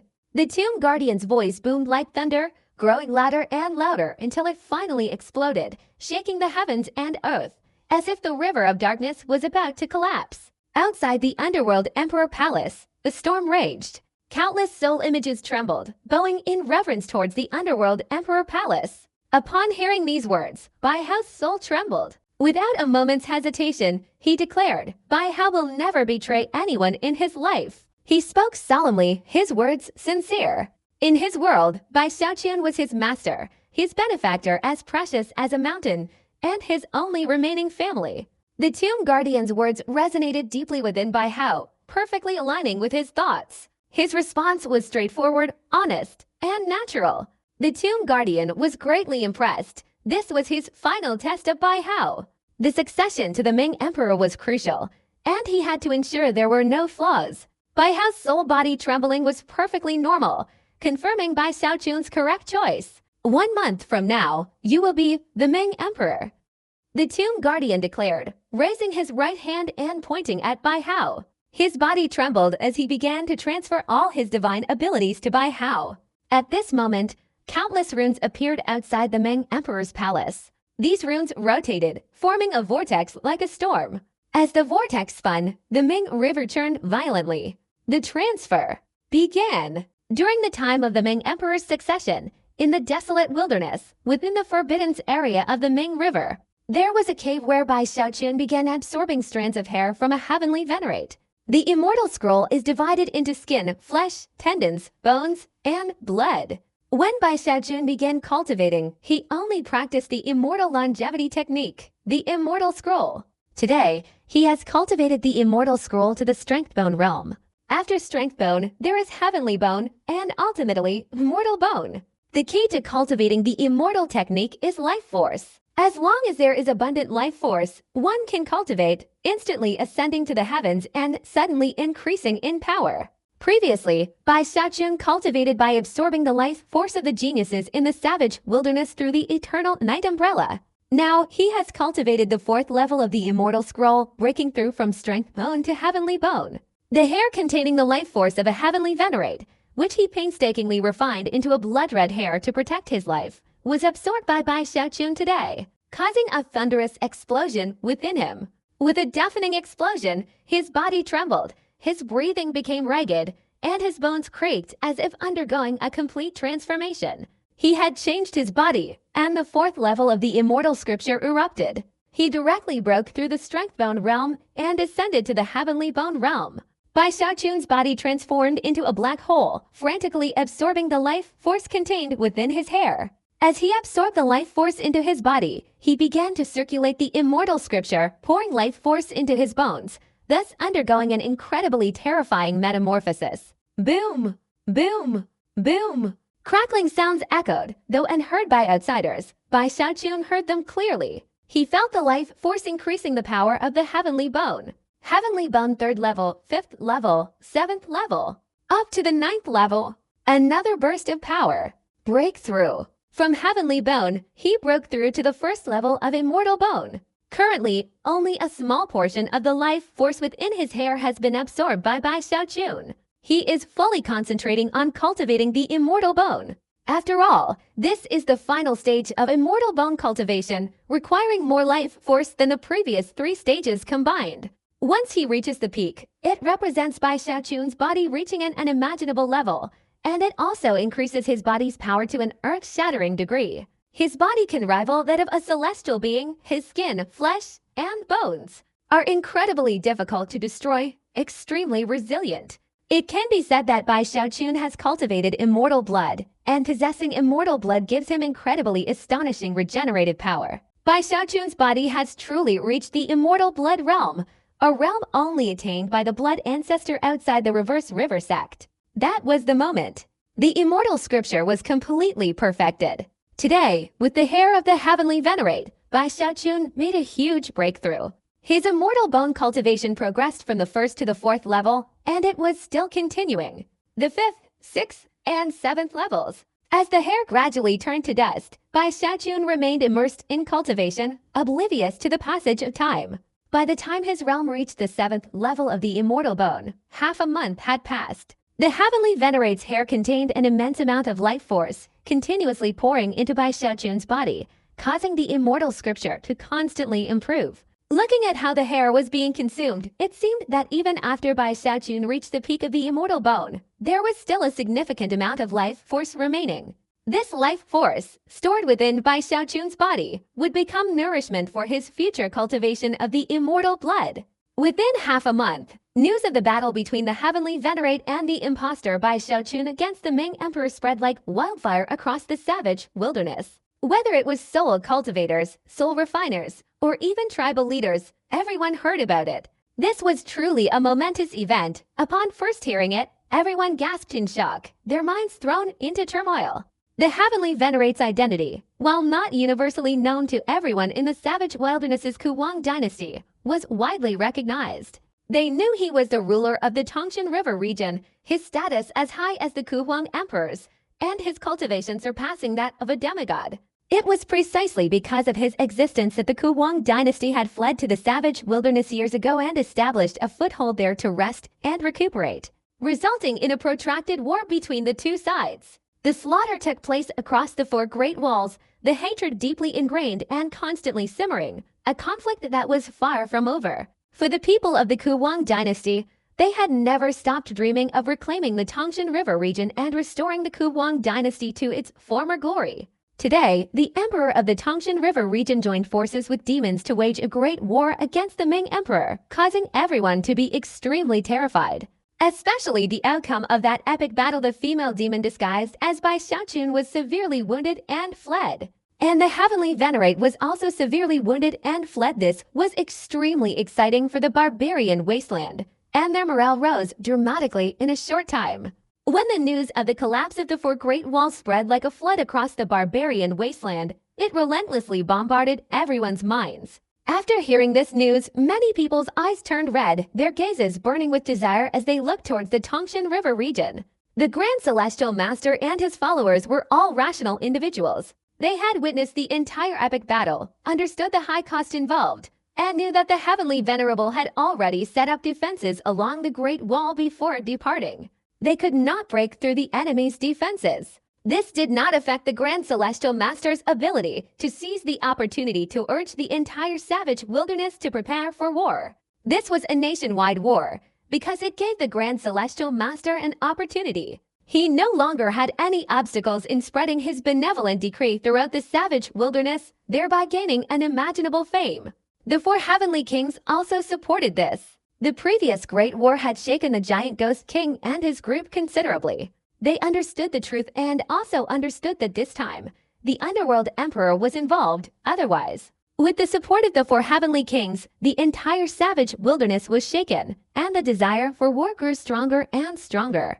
At this time, a third piece of news spread, its origin unknown. Although the shock wasn't as great as the previous 2, it still shook the imperial city and the 4 great royal cities. The families, tribes, and half of the savage wilderness's soul cultivators all heard it.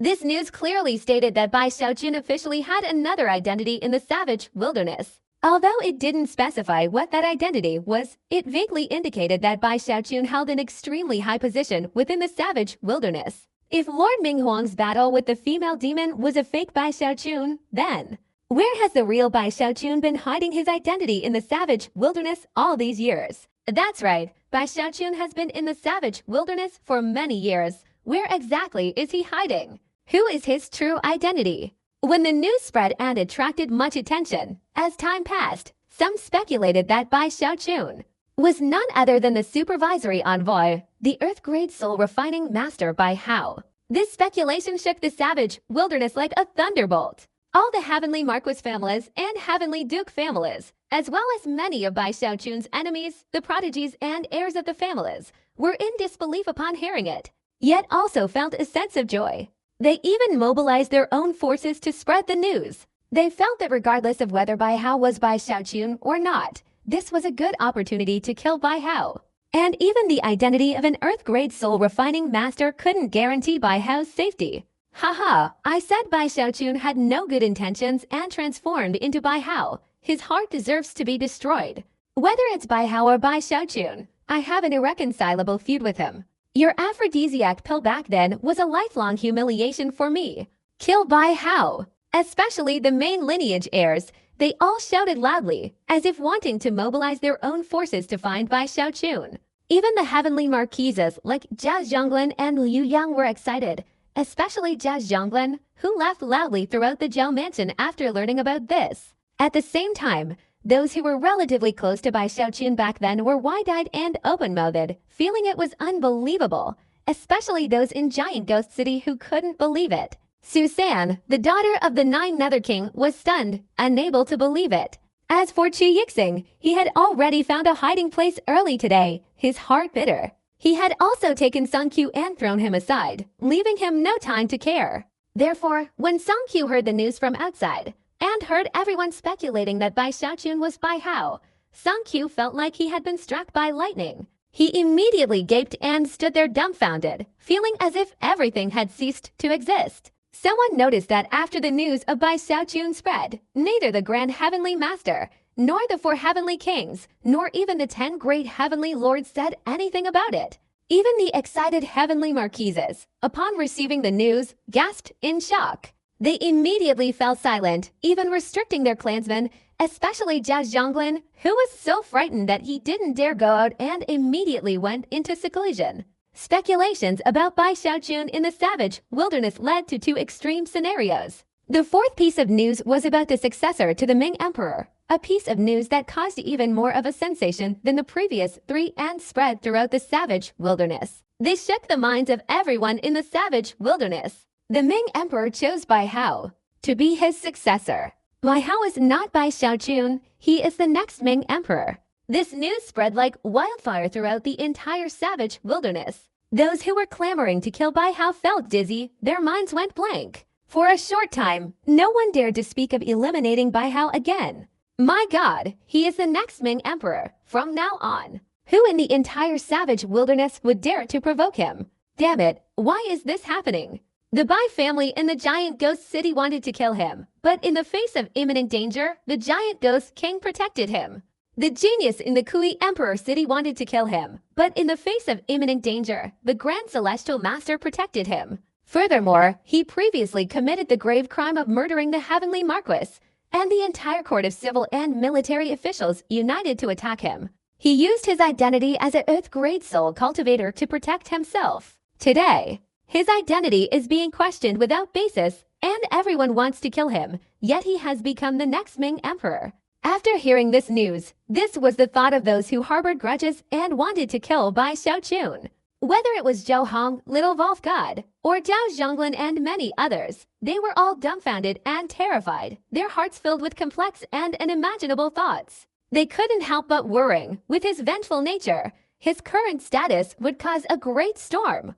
Bai Xiaochun's success became a miracle in the savage wilderness, and many people even recounted his deeds, uttering words of disbelief. A divine being. This news made Chu Yixing overjoyed, and Song Qiu breathed a sigh of relief that everything was just a misunderstanding. He felt a surge of excitement, realizing that following Bai Hao was the right decision, as the latter was the next Ming Emperor. HMPH, how could Bai Xiaochun be Bai Hao? He's not even worthy of carrying his shoes. Song Qiu muttered arrogantly. Only the Grand Heavenly Masters knew the truth.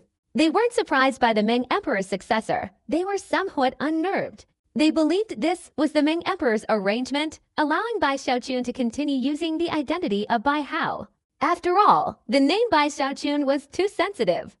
Using the name Bai Hao would make him the Ming Emperor's successor, thus resolving many unnecessary issues. While this news shook the savage lands, today Bai Xiaochun had been in seclusion cultivating for a month when the River of Darkness reappeared in the savage lands. For a brief moment, the heavens and earth darkened, and a powerful pressure erupted. Everyone looked up at the River of Darkness replacing the sky above, seeing countless vengeful spirits in the sky, all bowing in worship. Not only these spirits, but all the spirits in the savage wilderness trembled and bowed in one direction. The direction they were worshipping was the imperial city of Kuhuang. At this moment, in the imperial city of Kuhuang, from every building, especially the Heavenly Marquis Tower, the Heavenly Duke Tower, and even the Imperial Palace, a black aura erupted. Even the ancient dragon in the sky only let out a roar but dared not fly into the air. All the citizens of the inner city, the entire court of civil and military officials, even the Grand Celestial Master and Kuhuang himself, stepped out of their places. Looking up at the River of Darkness, a collective gasp of cold air filled the imperial city of Kuhuang, and the entire savage wilderness was stunned. In an instant, everyone shared the same realization. The imperial inheritance was about to begin. The sky, replaced by the River of Darkness, was devoid of light, the sun and moon obscured, and repeatedly a single point of light illuminated the earth. Carefully observing the aura, one could see countless souls like soul flames illuminating the desolate sky, a wondrous sight no one had ever witnessed before. All beings held their breath, gazing up at the sky. Immediately, a palpable pressure emanating from deep within their souls filled them with awe and fear. Whether tribal natives or soul cultivators, regardless of their cultivation level, even those with unparalleled power like the Grand Celestial Master felt their hearts pounding and were overwhelmed with terror. This was an instinctive reaction, an imprint ingrained in their bloodlines, and even the ferocious beasts of the desolate land felt the same. It's unclear who knelt first, but at that moment, people throughout the desolate land knelt, especially in the imperial city. Among the countless citizens, even the court officials and generals bowed in reverence. The Grand Celestial Master and the four heavenly kings, though not bowing, also prostrated themselves. All beings worship, all spirits kneel in reverence. This is a sign of respect for the River of Darkness, and even more so, awe for the Emperor of Darkness. In the entire savage wilderness, except for Bai Xiaochun, who is in seclusion and about to break through, the only one who did not bow was the Emperor of Darkness. Even though he had lost his power, his identity remained that of the Emperor of Darkness of this generation. Only he had the right not to bow his head. At this moment, he looked up at the sky. In the eyes of tens of thousands of kneeling subjects, as time passed, the River of Darkness flowed across the sky above the Emperor of Darkness's city, and the figure of the Tomb Guardian slowly appeared. This was his first appearance before the masses. The tomb guardian no longer looked the same as when Bai Xiaochun had seen him. Although still clad in black, the robe now bore a dark dragon, giving him an extremely noble aura, especially the imperial crown on his head, which radiated an unparalleled royal presence. Its oppressive power enveloping the entire savage wilderness. The appearance of the tomb guardian also shook the minds of the barbarian beings. Everyone gasped for breath, and many were even fanatically excited. For the barbarian beings, the Ming Emperor, in a sense, surpassed even the Kui Emperor. After all, the Kui Emperor was a lineage passed down through many generations, while the Ming Emperor, from the beginning to the present, was only one person. Not to mention, the Ming Emperor, for the people of the Kui Emperor dynasty, was a spiritual symbol, the deity they prayed to. Ming Emperor, Ming Emperor, Ming Emperor. Thunderous shouts erupted throughout the barbarian lands, then coalesced into a powerful explosion. At this moment, the appearance of the deity shook the entire world. The sound like thunder echoed across the sky, clouds swirled in the air, and he raised his right hand, instantly bringing the barbarian lands to a standstill. In an instant, complete silence fell. The river of light swirled before the tomb guardian, and then a second figure appeared. It was a handsome young man with a fair complexion and a black robe. His aura was like a star in the sky. He stood before the tomb guardian without any imbalance, as if he had always been there. The moment this young man appeared, everyone saw his appearance. Countless people in the savage wilderness gasped in shock, and many, even knowing it was a solemn moment, cried out in astonishment, "Bai Hao!" The earth-grade soul refining master Bai Hao. The rumors are true. Bai Hao. He is the successor to the Ming Emperor. Chu Hong and Si Lang Shen trembled, their hearts filled with even more anguish. If they felt this way, let alone others, the rumors had already prepared everyone. Otherwise, this sudden appearance would have shaken many to their core. The Grand Celestial Master, along with the four heavenly kings and those familiar with Bai Xiaochun, were stunned upon seeing Bai Hao high above. He's not Bai Xiaochun, he's Bai Xiaochun's sole servant. The Grand Celestial Master understood immediately, his heart greatly shaken. He remembered Bai Hao being Bai Xiaochun's companion. Bai Xiaochun had killed the heavenly Marquis for the sake of his sole servant. He had received news that Bai Hao was Bai Xiaochun's disciple. His disciple has become the Underworld Emperor. Even someone as powerful as the Grand Celestial Master was shaken and gasped in disbelief. The four heavenly kings, especially the giant Ghost King, were even more so. They either knew Bai Xiaochun personally or possessed powerful cultivation, allowing them to observe meticulously. In an instant, they discerned the difference between Bai Hao and Bai Xiaochun. It wasn't just a difference in appearance, but based on their demigod-level divine consciousness, they recognized the fundamental difference. They're not the same person. The giant demon king's breathing quickened. This truly exceeded their expectations. They had originally thought that the successor to the Underworld Emperor would be Bai Xiaochun. He also knew Bai Hao well, and his heart trembled like that of the Grand Heavenly Master. Even people like Chen Haosong felt the same way. Although they couldn't clearly distinguish, their inner feelings told them that Bai Hao and Bai Xiaochun were not the same person. As for Zhou Yixing, he understood Bai Xiaochun the best. Although his cultivation wasn't sufficient, he was too familiar with Bai Xiaochun, so he could now distinguish between the real and the fake. That is, Master's disciple Bai Hao. Zhou Yixing's mouth dropped open.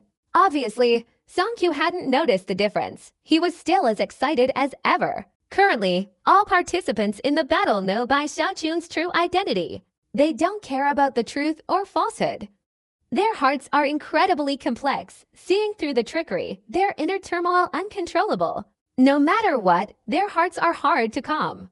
Everyone silently gazes up at the sky, at the two towering figures, one old and one young. At the same time, the Ming Emperor's monument in Kuwang City also disappeared.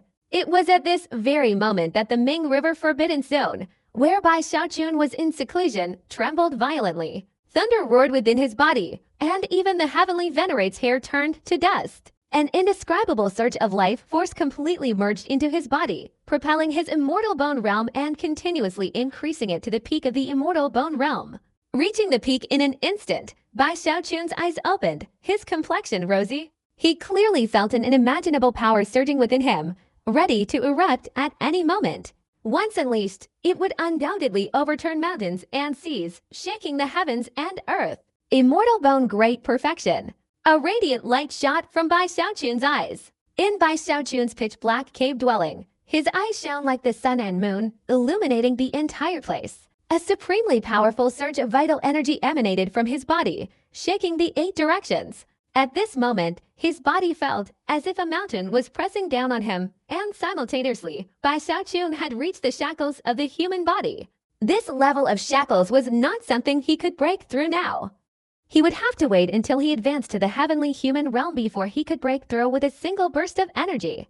At that time, he would cultivate the final volume of the Immortal Scroll. Immortal Blood.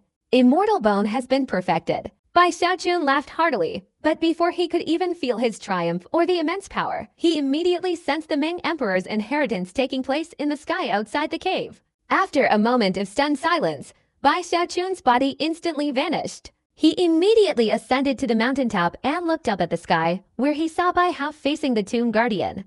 At this moment, Bai Xiaochun opened his eyes wide. He took a deep breath, his eyes filled with anticipation and blessing, and he focused his mind on observing. Seemingly noticing Xiaochun's gaze in the Nether River Forbidden Zone, Bai Hao's body in the sky trembled. He slightly tilted his head as if looking towards Bai Xiaochun, his eyes filled with respect and affection. At this moment, all the cultivators of this savage wilderness saw this, causing many to be stunned. At this moment, the Tomb Guardian raised his right hand, drawing the attention of all. He held the imperial crown on his head, and the crown flew towards Bai Hao. When the crown appeared above Bai Hao's head, he couldn't help but withdraw his gaze from Bai Xiaochun.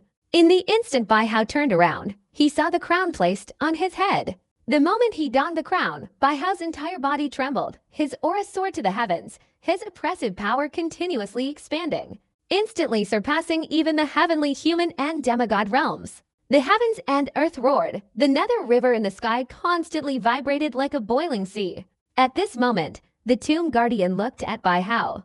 Simultaneously, Bai Hao's aura increased. 9 nether dragons appeared on his black robe, their 9 roars amplifying Bai Hao's aura to an even higher level. Amidst the rumbling sound, the Tomb Guardian facing Bai Hao, since he removed his imperial crown and the nether dragons on his black robe disappeared, his aura had aged considerably. His age was undeniable, revealing even more weariness and decay. He looked at Bai Hao, a joyful smile on his lips. At that very moment, Bai Hao took a deep breath, slowly bowed his head, his gaze sweeping across the savage wilderness, and uttered 4 words, "I am the Nether Emperor." After saying these 4 words, he added 4 more in his heart, "Protect my master." The moment he uttered these words, the heavens and earth trembled as if confirming them. Countless souls in the surrounding underworld river knelt in reverence, their eyes filled with fanaticism, and their voices sharp and piercing. "Greetings, Underworld Emperor." As this voice echoed in all directions, the minds of all beings in the savage wilderness were shaken. It was unclear who spoke first, but then countless people simultaneously shouted, shaking the heavens and earth, "Greetings, Underworld Emperor." At this moment, the Grand Celestial Master and the 4 heavenly kings all bowed to Bai Hao in the sky, knowing full well that the Underworld Emperor of the savage wilderness in the coming years would be Bai Hao. The earth trembled, the voices of countless people reverberated. Chu Yixing's mind was unsettled, and as for Song Qiu, he was utterly excited. Just thinking about becoming the Underworld Emperor's pet, although he still remembered the Reverse River sect, he felt that at least in the savage wilderness, no one would dare bully him anymore. Even the Emperor, even the Tomb Guardian at this moment, had to bow to Bai Hao. This was respect for the new Ming Emperor, and also a tradition of the Ming Emperor. In the entire savage wilderness, whether soul cultivators or ferocious beasts, all living beings did the same, except for one person. He didn't kneel, he still stood there looking up at the sky, and that was Bai Xiaochun. He was the only one who didn't need to bow to the Ming Emperor. Because even if Bai Hao was the Ming Emperor, he was still his disciple. Bai Xiaochun was excited and proud of his disciple becoming the Ming Emperor. He felt a sense of accomplishment and felt that his life had reached its peak. My Dao companion is a celestial being, my father-in-law is a demigod, and my disciple is the Ming Emperor. Thinking of this, Bai Xiaochun felt overjoyed, his heart overflowing with excitement. Besides feeling exhilarated, he felt like he was the lord of the savage wilderness. What a pity! Not many people know that Bai Hao is my disciple. Bai Xiaochun felt regretful. Although he didn't know the Grand Celestial Master's order that day, he understood that while everyone knew he had transformed into Bai Hao, not many knew about the relationship between him and Bai Hao. As Bai Xiaochun pondered this, Bai Hao's figure and the Tomb Guardian's image slowly disappeared from the sky. The Nether River also gradually faded, and the sky reappeared. This coronation ceremony, though short, held immense significance. For the entire savage wilderness, it was the most supreme and unparalleled ceremony. One could imagine that from this day forward, legends about Bai Hao would multiply, and he, as the Nether Emperor, would be revered and worshipped throughout the savage wilderness. When his disciple's figure disappeared, Bai Xiaochun breathed a sigh of relief. Only then did he lower his head and take out the sound transmission jade slip. During the days he was in seclusion, he had sensed the jade slip vibrating many times, knowing that someone was constantly sending him messages, but he hadn't had time to look. Now that the immortal bone had reached the great perfection stage and his disciple had successfully advanced to the underworld emperor realm, Bai Xiaochun relaxed and opened it to examine the messages. Upon reading, Bai Xiaochun was greatly stunned. The vast majority of the messages were from Zhou Yixing, transmitting information about the outside world while Bai Xiaochun was in seclusion, and the focus of the messages was Bai Xiaochun. After reading them, Bai Xiaochun immediately realized that his identity hadn't been exposed. Why wasn't it exposed? Bai Xiaochun's eyes widened, his heart pounding. He understood that the Tomb Guardian must have intervened, or that he had spoken up proactively, or that the Grand Heavenly Master and his group had arranged for his identity to remain unknown. He kept reading the news transmitted by Qi Yixing. After reading the third message, he didn't know who sent it, but he guessed it was about Bai Hao. Combined with the fact that his own identity hadn't been exposed, Bai Xiaochun vaguely understood. This was an act of self-protection. He also knew that he had done too many things in the savage wilderness, which was detrimental to his plans when returning to the Tangshan River region. Once he entered the Tangshan River region, he feared he would find it difficult to move even a single step. He felt a sense of unease, like traveling incognito at night, which is why he felt regretful. Thinking back, he realized that the high-ranking officials of the savage wilderness already knew his true identity, knew that Bai Hao was his disciple, and that he would leave sooner or later. As long as the high-ranking officials know, that's all that matters. I'll find the Grand Heavenly Master when I have the chance. I'm afraid he doesn't want to see me right now. And there's the Nether King. I'll have my disciples deal with him. Wouldn't it be safer for me to stay in the savage wilderness? Bai Xiaochun's thoughts stirred, but he remembered he couldn't abandon the Reverse River sect. He had ties to the savage wilderness, ties to the Reverse River sect, ties to Li Qingou, Ho Xiumei, Song Zhengwen, Zhang Dapin. Thinking of this, he recalled everyone's faces. It's been so long. Bai Xiaochun sighed. After a while, he realized that he actually had no feelings for the Tangshan River region. He only had feelings for the Reverse River sect. Forget it. I should return to the Reverse River sect. If I really encounter something I can't let go of, I'll think of a way to lead the Reverse River sect to the savage wilderness. Thinking this, Bai Xiaochun touched his storage bag. Inside was the token given to him by the Tomb Guardian, which allowed him to travel within the Life Forbidden Zone. I need to handle a few things before I leave, but I shouldn't be using my disciple's appearance right now. Bai Xiaochun blinked a few times, intending to change his face, but considering his current high status, he arrogantly lifted his head, flicked his sleeve, and removed his mask. He used his true appearance. Zhou Yixing has followed me for so many years. I should make arrangements for him when I leave today. And Sangyu, after all, I'm his uncle, so I should take him with me. Giant Ghost King. Bai Xiaochun also wanted to bid farewell to the Giant Ghost King, but the thought of Han Chen gave him a headache. He sighed. Forget it, old brother. We'll meet later.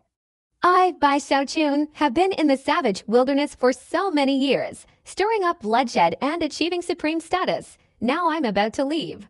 There's no need for any grand gestures. Bai Xiaochun shook his head, clasped his hands behind his back, and felt an inexplicable feeling in his heart, a feeling that made him mysterious. Lost in his thoughts, Bai Xiaochun also sent a telepathic message to Zhou Yixing, telling him to go to the Nether River Forbidden Zone. Zhou Yixing, who was hiding in Giant Ghost City today, was stunned upon receiving Bai Xiaochun's message. His heart pounded, and he vaguely understood that Bai Xiaochun was about to leave. Clearly, Bai Xiaochun's disciple had become the Nether Emperor, so telling him to go before leaving had a clear meaning. Thinking of this, Chu Yixing was extremely excited. He felt this was the most crucial choice of his life. Filled with anticipation and excitement, Chu Yixing immediately set off. Before leaving, he also put Zanqiu into his storage bag and then headed to the Nether River Forbidden Zone. While waiting for Chu Yixing, Bai Xiaochun did not leave the Nether River Forbidden Zone. Now that it was dark, he simply sat down and thought about what he had experienced in the savage wilderness. He remembered the Reverse River sect, and all his thoughts swirled in his mind. Unbeknownst to him, dawn had broken. Mist and deathly aura appeared in all directions, and the Nether River reappeared here. The river water surged, and Bai Xiaochun rushed towards the river. Looking at the Nether River, Bai Xiaochun felt a sense of familiarity for the first time, because he vaguely sensed the aura of his disciple in the river water. This aura grew stronger and stronger, and in the Nether River before Bai Xiaochun, the figure of Bai Hao appeared. Without wearing an imperial crown or imperial robes, he approached Bai Xiaochun as if strolling leisurely. His sudden appearance was filled with reverence and respect. He bowed to Bai Xiaochun. "Master." Bai Xiaochun looked at his disciple, noticing the reverence in his eyes. He understood that his disciple hadn't changed in the slightest since becoming the Underworld Emperor. "What does it feel like to be the Underworld Emperor?" Bai Xiaochun said with a slight smile. He wasn't surprised by Bai Hao's appearance. He understood him. If the other man hadn't appeared, he would have found it strange. "I still have to learn from the Tomb Guardian Senior. There are many divine abilities that utilize the Underworld River, but I haven't mastered them yet," Bai Hao said, his reverence growing. He wanted to say something, but Bai Xiaochun waved his hand to stop him. "You should respect the Tomb Guardian as much as you respect your master. At the Ancestral Tomb, you should learn how to become a truly skilled Ming Emperor. It's a pity I have to leave, otherwise I would have wanted to pass on our lineage's divine abilities to you." Bai Xiaochun sighed. In fact, he didn't want to leave Bai Hao here.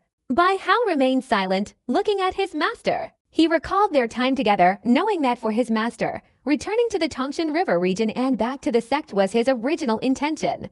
"Master, be careful on your journey. The Tongshan River region is not like this place. I will quickly master the divine abilities and soon be able to travel the world." Bai Hao took a deep breath, speaking with determination.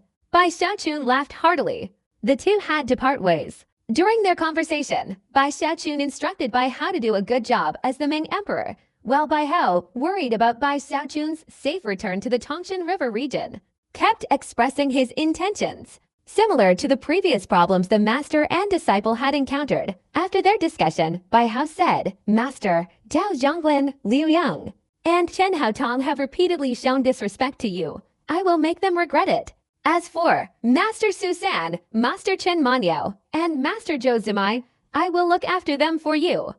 If anyone harbors ill will towards them, I will take action. And the giant Ghost King, I will also take care of him. As for those other prodigies, like Zhou Hong and his group, they dared to provoke me repeatedly. Master, rest assured, I won't let them get away with it." Bai Hao snorted coldly. He remembered all those who had teased his master or who had shown kindness to his master. He kept them all in his heart. If it were someone else as his master, they might have put on a show of magnanimity and forgiving the petty in front of their disciple. Bai Xiaochun, however, accepted and appreciated this. That's right, these people shouldn't be allowed to live well. And there's that old Nether King. You should find an opportunity to teach him a lesson. The master and disciple discussed how to deal with those people. After careful deliberation, Bai Xiaochun finally felt satisfied, feeling that taking this disciple wasn't in vain. "By the way, Master, during this time, I used the power of the Nether River, and with the guidance of Senior Tomb Guardian, I finally created a method for concocting 20-colored and 21-colored flames." Bai Hao said casually, but in reality, the reason he didn't possess too many divine abilities today was because he spent most of his time deducing and using his identity and the power of the Nether River to create the concoction method. In just 1 month, he had created the method for concocting 20-colored and 21-colored flames. "I feel regretful. The 21-colored flame is already the limit. I cannot judge this point, Only through actual refinement can we know if the 21-colored flame is the limit of this world. The method of refining beyond the 21-colored flame has even silenced the senior tomb guardian. I can also feel that the 22-colored flame is extremely difficult. I respectfully request that my master grant me some time. Bai Hao raised his right hand and pointed into the void, and immediately a jade slip appeared. Bai Xiaochun's heart trembled. His fire refining skills had gradually advanced, and to create such a difficult method in such a short time, one can imagine how much effort Bai Hao had put in. With a gentle look in his eyes, he solemnly held the jade slip. "However, you did it on purpose," Bai Xiaochun said with emotion. Hearing his master's words, Bai Hao immediately felt satisfied. Although he had become the underworld emperor, his heart remained the same. A word of praise from Bai Xiaochun was enough to make him very happy. "Master, it's still early today.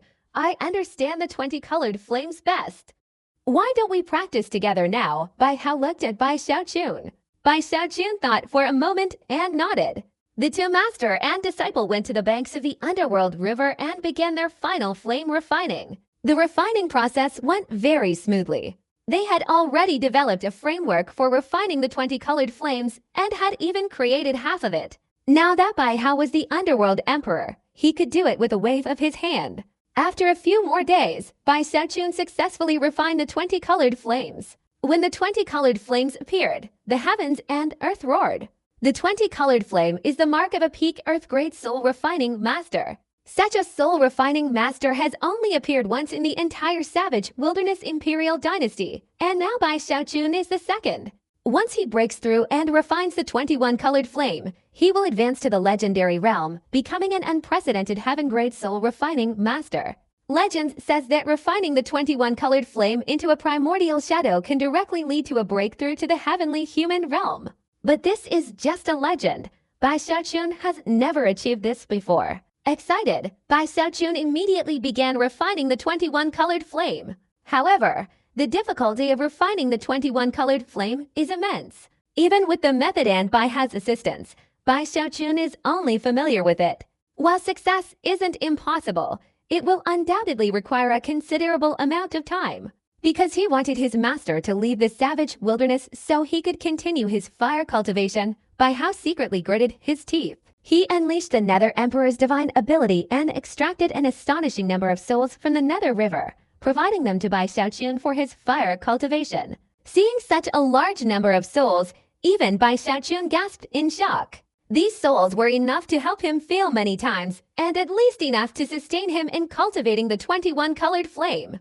At this moment, Zhou Yixing arrived. As soon as Zhou Yixing entered the border area of the Nether River Forbidden Zone, Bai Xiaochun sensed his presence. Upon seeing Bai Hao, Zhou Yixing's heart trembled violently, his breathing quickening. He knew that Bai Hao before him held an unparalleled status and position in the savage wilderness. Indeed, Bai Hao is already the Nether Emperor. My master is the Nether Emperor. Previously, although Zhou Yixing had suspected this in his heart and was quite certain, he still found it difficult to remain calm and composed after seeing it. Facing such a powerful figure, someone he had never encountered before, his mind was trembling. Zhou Yixing quickly stepped forward, absolutely not forgetting the relationship between Bai Xiaochun and Bai Hao. So he bowed to Bai Xiaochun first before bowing to Bai Hao. Yixing greets Master, greetings, Lord Ming Huang. Zhou Yixing panted, his heart pounding with nervousness. He bowed respectfully, his excitement unconcealed. Where is my queer? Did you bring him too? Seeing Zhou Yixing's respectful and excited demeanor, Bai Xiaochun felt a sense of satisfaction and pride. He felt he couldn't tell everyone how noble his status was, and being admired by those around him was a rare gain. Therefore, he asked Song Qiu. Bai Xiaochun was eagerly anticipating Song Quai's reaction after discovering his true identity. Bai Hao, standing beside him, wore a peculiar expression. He understood his master too well, so he cooperated, exuding the majestic aura of the underworld emperor. Zhou Yixing gasped in fear, hastily releasing Song Qiu from the storage bag. Song Qiu had been inside the storage bag for several days, and he no longer felt the suffocating pressure he once felt. He seemed accustomed to being inside, and his spirits were high. Especially after spending time with Bai Xiaochun, he had access to ample cultivation resources, resolving 7 or 8 hidden dangers and significantly improving his cultivation. He was now not far from reaching the mid-stage of the nascent soul realm. Upon emerging outside, Song-kyu unconsciously adopted a respectful demeanor. Looking to the side, he saw not Bai Xiaochun, but Bai Hao for the first time. He had also learned the news that Bai Hao had become the Ming Emperor, and his heart was now filled with excitement. Suddenly, he noticed that besides Zhou Yixing, there was another familiar figure beside Bai Hao. He was utterly stunned. Song-kyu thought he was seeing things. In his panic, he widened his eyes and observed, but still couldn't believe his eyes as he stared directly at Bai Xiaochun. His body trembled, and he raised his right hand, pointing directly at Bai Xiaochun. Zhou Yixing, standing beside him, kept his eyes down, not daring to disturb Bai Xiaochun's conversation with Song-kyu. As for Bai Hao, his expression was strange. He knew Bai Xiaochun was enjoying himself, so he remained silent. "You!" Song-kyu exclaimed in shock. He truly hadn't expected to encounter Bai Xiaochun here. For him, this was an utter surprise. His mind was in turmoil, and he didn't even notice why Bai Xiaochun was here, or the strange reactions of Zhou Yixing and Bai Hao. Kaiyader, Bai Xiaochun quickly coughed, smiling broadly as he greeted Song Kaiit, his heart filled with indescribable relief. Upon hearing the name Kaiyader, Song Kaiit exploded. Having improved greatly after his experiences in the savage wilderness, he forcibly suppressed his displeasure, his eyes flashing with a defiant glint, displaying a confident and powerful demeanor. "You dare appear before the Ming Emperor?" Song Kaiit snorted coldly. He spoke up. After all, he and Bai Xiaochun were both disciples of the Reverse River sect. Even though he resented Bai Xiaochun, he held back at this crucial moment, not mentioning Bai Xiaochun's name but instead revealing Bai Hao's identity as the Ming Emperor. "I gave him a chance. If he's smart, he'll quickly escape or find a way to resolve this. If he's slow to react and dies here, don't blame me," Song-kyu thought to himself. So when he looked at Bai Xiaochun, he felt a sense of awe. He felt that he was no longer on the same level as the other party. Recalling his own journey into the savage wilderness and becoming the Ming Emperor's pet, he felt that his status was incomparable to Bai Xiaochun's, and he had the desire to suppress Bai Xiaochun. And he had achieved his wish. "This is fate, Bai Xiaochun. You have such bad luck, becoming a wanted criminal in the savage wilderness, a target of everyone's wrath. Well, I, Song-kyu, can become the Ming Emperor's pet. And in the future, I will hold an important position. My existence is too significant." Song-kyu looked at Bai Xiaochun, his eyes filled with pity as he recalled their relationship. Song-kyu sighed, thinking that if he had the chance, he would find a way to save the other party. After all, they were both members of the Reverse River sect. At this moment, he regained his composure, his mind beginning to ponder why Bai Xiaochun could appear here. Bai Hao didn't seem to have any conflict or suspicion. In an instant, he thought of this point. Bai Xiaochun cleared his throat. He understood Song-kyu very well, so he could see that the other party had no ill intentions. From that, he felt that Queer was incredibly good, still protecting his uncle at this crucial moment. With such thoughts, he couldn't bear to let him go. Forget it. I won't accept his admiration." Bai Xiaochun felt that as Song-kue's uncle, he should also consider the other party's feelings. Therefore, he cleared his throat and ignored Song-kyu, looking at Bai Hao and pointing towards Zhou Yixing. "However, Zhou Yixing has followed me for many years, served as my attendant in the savage wilderness, and handled many matters for me.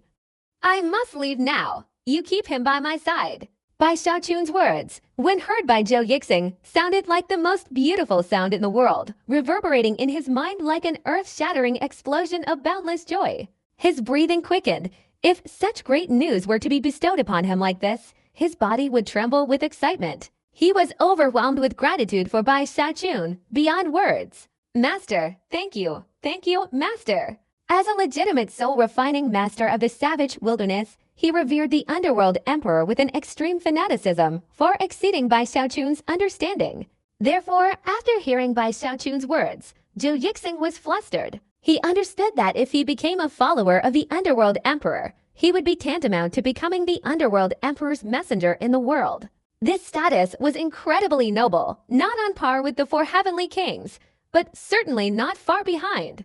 As for his family, from now on, they wouldn't even dare include him in their inheritance list because the title of family heir would no longer be worthy of Zhou Yixing's status. He was the true pillar of the family, respected by both the patriarch and other clan members. As Zhou Yixing was overcome with emotion and tears welled up in his eyes, Song Qiu, standing beside him, widened his eyes. His previous confidence and arrogance had vanished like a bursting bubble. He stared at Bai Xiaochun with disbelief. You addressed the Ming Emperor as Howard. Song Qiu trembled, looking at Bai Xiaochun, then at Zhou Yixing. You addressed him as master. Something was wrong. No, that's not right. Song Qiu clutched his head and shook it repeatedly. He was speaking incoherently. This matter had truly shaken him to his core, exceeding his capacity to comprehend. Bai Xiaochun was also startled, his heart filled with worrying. He wondered how he could explain this to Song Qiu without completely shocking him. Zhou Yixing, greatly agitated by Song Quest's words, had a strange expression on his face. He sighed inwardly, feeling a deep sense of sympathy for Song Qiu. Bai Hao felt the same way, deeply sympathetic to Song Qiu. He smiled wryly, bowing to Bai Xiaochun. I obey the master's command. Regarding the selection of the envoy, if he had chosen, he would have considered it carefully. Now that Bai Xiaochun had spoken, Bai Hao remained silent. His words were like a thunderclap in Song Quest's mind, as if he would fulfill the task Bai Xiaochun had given him. His reply was like a thunderbolt striking Song Quest's soul. You call him master. Song Qiu was speechless, staring blankly at Bai Hao, his body trembling, the trembling becoming increasingly violent, his breathing occasionally stopping, his face bewildered. That's not right. Something must be wrong. Song Qiu stood there completely dumbfounded, feeling the world spinning around him, feeling that everything had broken through unimaginable limits. He didn't even want to understand the relationship between the three of them time and time again. His thoughts uncontrollably drifted to other things. He couldn't clarify the complicated relationship between Bai Xiaochun and the other two. Only Bai Hao could make Zhou Yixing call him master, and Bai Hao addressed Bai Xiaochun as master, making things even simpler. Bai Xiaochun was Bai Hao's master, and also Zhou Yixing's master. Song Qiu felt like a thunderous explosion was raging in his head. He was speechless, and Bai Xiaochun, unable to bear it, stepped forward to explain. Queer, don't get agitated. Listen to me, you. Song Qiu, like a madman, pointed his finger at Bai Xiaochun, his eyes blazing red. Without waiting for Bai Xiaochun's explanation, he roared. Bai Xiaochun, tell me, were you the one who transformed into Bai Hao before? Song Qiu was on the verge of going crazy. In fact, what he cared about most was Bai Hao's identity. He feared the rumors he'd heard were true. If Bai Hao was Bai Xiaochun, the thought of becoming Bai Xiaochun's pet, even willingly letting him pet him, almost drove him insane. Absolutely not. Bai Xiaochun didn't hesitate for a moment. He shook his head repeatedly, as if afraid Song Qiu wouldn't believe him. He pointed to Bai Hao and Zhou Yixing. Really, ask them. I didn't transform into Bai Hao. I only met you today. Really, I'm not lying. Bai Xiaochun lied without blushing or showing any signs of distress. Song Qiu breathed heavily, his gaze fixed on Bai Xiaochun before turning to look at Bai Hao. Bai Hao blinked a few times, knowing that Bai Xiaochun was Song Quest's uncle, so he didn't dare reveal the truth. He immediately nodded, his nod calming Song Qiu down considerably. He still looked at Zhou Yixing with some uncertainty.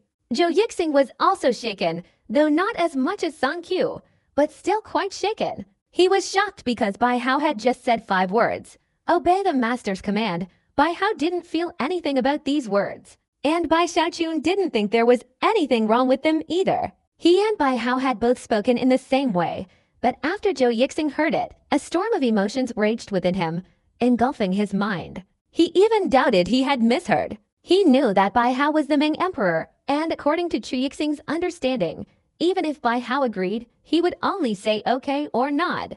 Zhou Yixing never expected Bai Hao to say he would obey his master's command. If this statement were to spread, it would shake the entire savage wilderness. Zhou Yixing immediately understood that the one secretly controlling the savage wilderness was Bai Xiaochun. Zhou Yixing's mind was shaken, and he couldn't calm down. Song Qiu stared intently at Zhou Yixing, still silent, but Song Quest's fragile heart trembled, his body shaking even more, and white smoke rising from his head.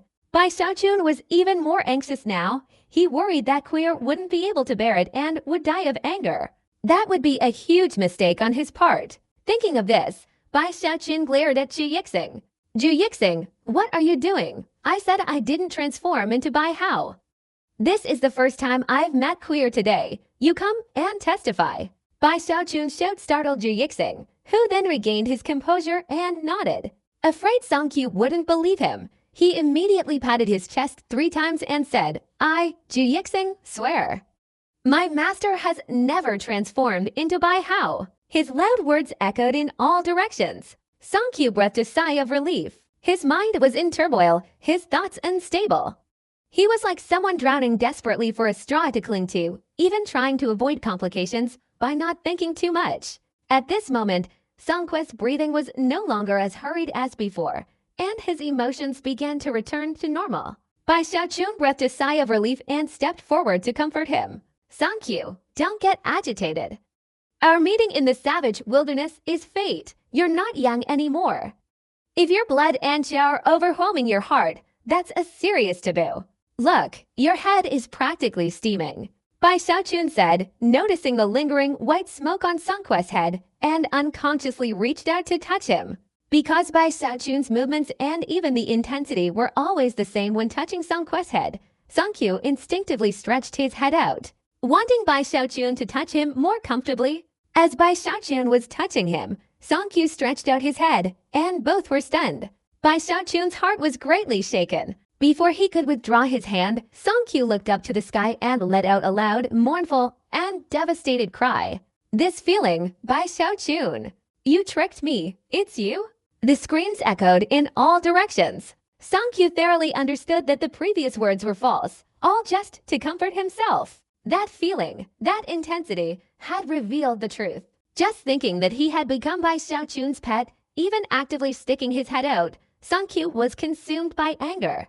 White smoke rose from his head, and after screaming, he fainted. As Song Qiu lost consciousness, Bai Xiaochun gaped. He went to check on him, squeezed Song Qiu's mouth open, and fed him some medicinal pills. Only then did he helplessly look at Bai Hao and Zhu Yixing. Don't blame me. How should I handle this? Bai Xiaochun said, embarrassed and helpless, his head aching. Master, I've been here too long. The Tomb Guardian Senior is still waiting for me. I'll leave first. Bai Hao couldn't help but feel a pang of admiration for his master. His expression was strange, and he quickly spoke before hurrying towards the Nether River. Zhu Yixing also bowed to Bai Xiaochun before turning and following Bai Hao into the Nether River. They both disappeared at the same time. Bai Xiaochun sadly called out, Hao, remember to visit me. There are still cultivators in the savage wilderness who were teleported with me back then. Bai Hao responded with a sound and vanished without a trace. Seeing the two leave, Bai Xiaochun was helpless. He lowered his head to look at the unconscious Song Qiu, patted his forehead, and sighed. Forget it. This child was too shocked. Let him be unconscious. It's not the first time anyway. He'll probably be better when he wakes up.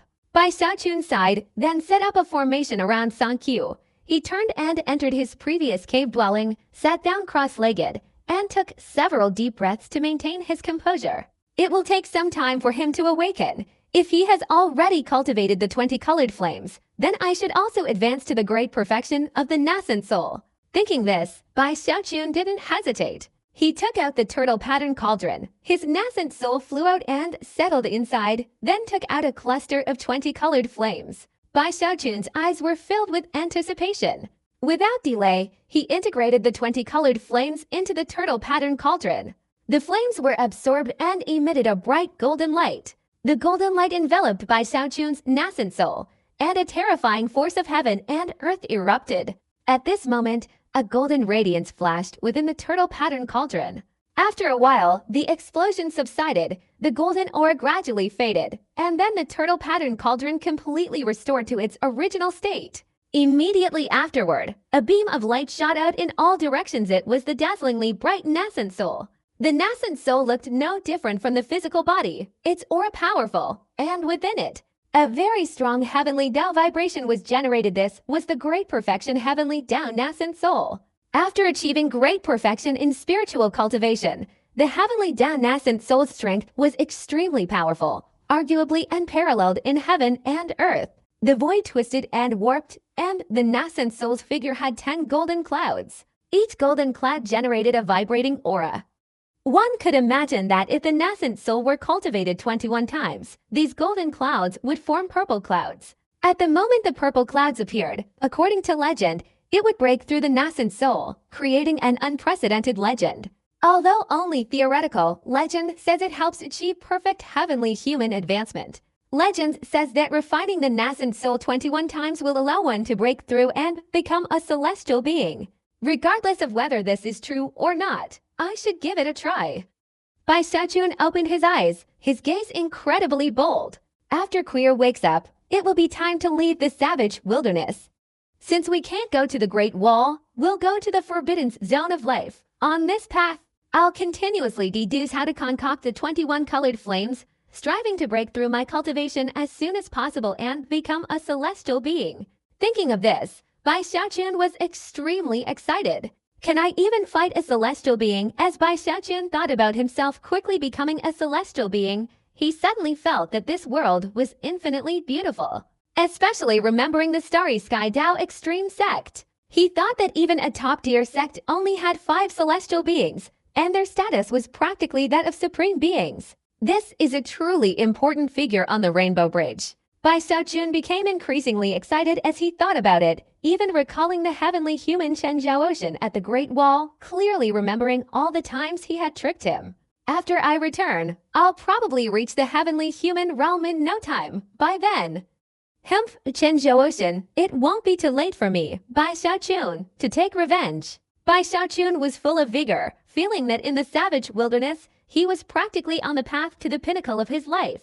At this moment, he held his head high, feeling the vastness of the world and realizing that there were far too few peerless geniuses like himself. How lonely, Bai Xiaochun said, clasping his hands behind his back and shaking his head in a sigh. Then he swaggered out of his cave dwelling and approached Zhang Qiu. Looking at Zhang Qiu, Bai Xiaochun felt a headache coming on. He raised his right hand, and immediately a stream of spiritual energy merged into Song Quest's body. Song Quest's body trembled, and he opened his eyes, staring blankly around. He felt disoriented, then looked at Bai Xiaochun, his whole body shaking. His breathing became rapid, his eyes turned bloodshot, and his head buzzed. He recalled what had happened before he fainted.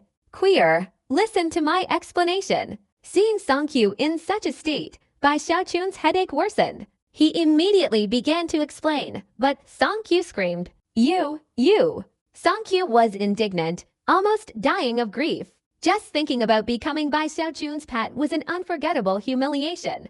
At this moment, his inner resentment reached its peak and erupted outwardly. Bai Xiaochun was also having a headache. Song Qiu was about to explode, and his mind raced. He knew that explaining now was not the time. He became more serious and solemn than ever, even with a hint of regret in his eyes. He preempted Song Qiu, and furthermore, used furious words to suppress him. Song Qiu, I know you're not convinced, but what right do you have to be? Bai Xiaochun roared.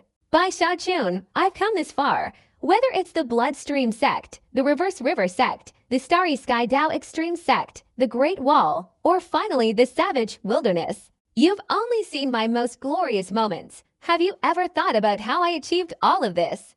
Let me tell you, you bastard, the reason I'm so glorious is because I fought selflessly. Bai Xiaochun's voice grew louder and louder, his roar so powerful it overwhelmed Song Qiu, leaving him stunned, as he had never seen Bai Xiaochun like this before. Starry Sky Dao Extreme Sect, you abandoned me and left.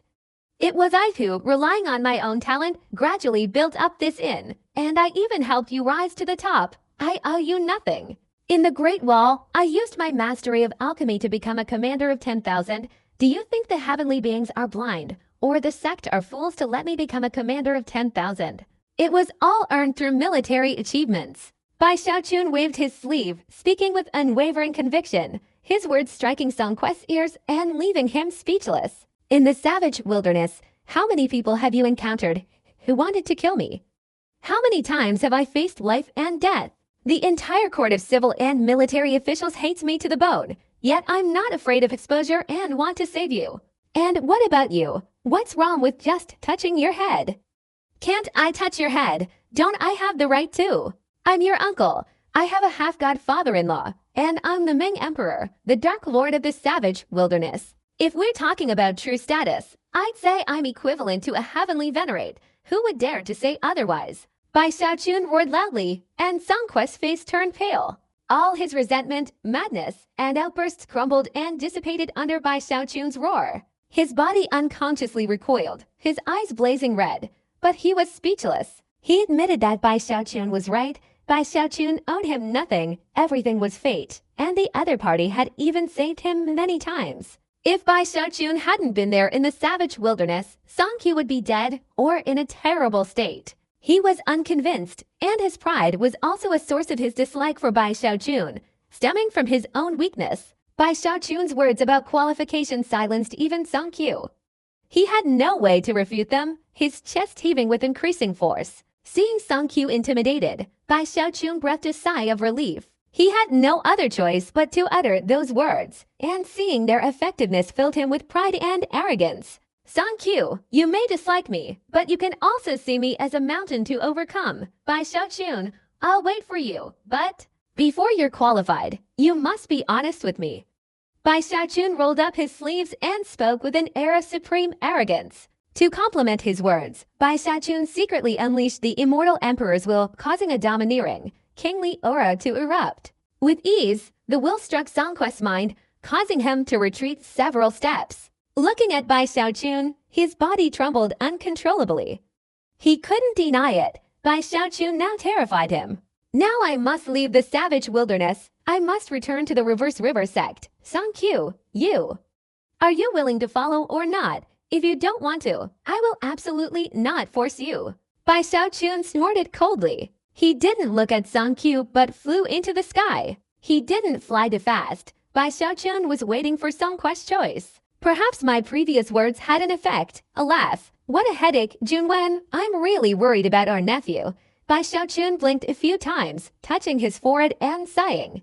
Song Qiu stood silently by the banks of the Nether River, his eyes filled with complex emotions. He sighed inwardly, then made a decision. Sooner or later, I will surpass him. He said these words without confidence. It was a habit. If he didn't say them, he felt unnatural, and moreover, he felt a sense of failure, like self-deception. Song Qiu snorted softly and flew up, following Bai Xiaochun. Seeing Song Qiu advance, Bai Xiaochun breathed a sigh of relief, but inwardly felt guilty. He also felt innocent, as he hadn't done anything wrong. He wasn't deliberately seeking trouble.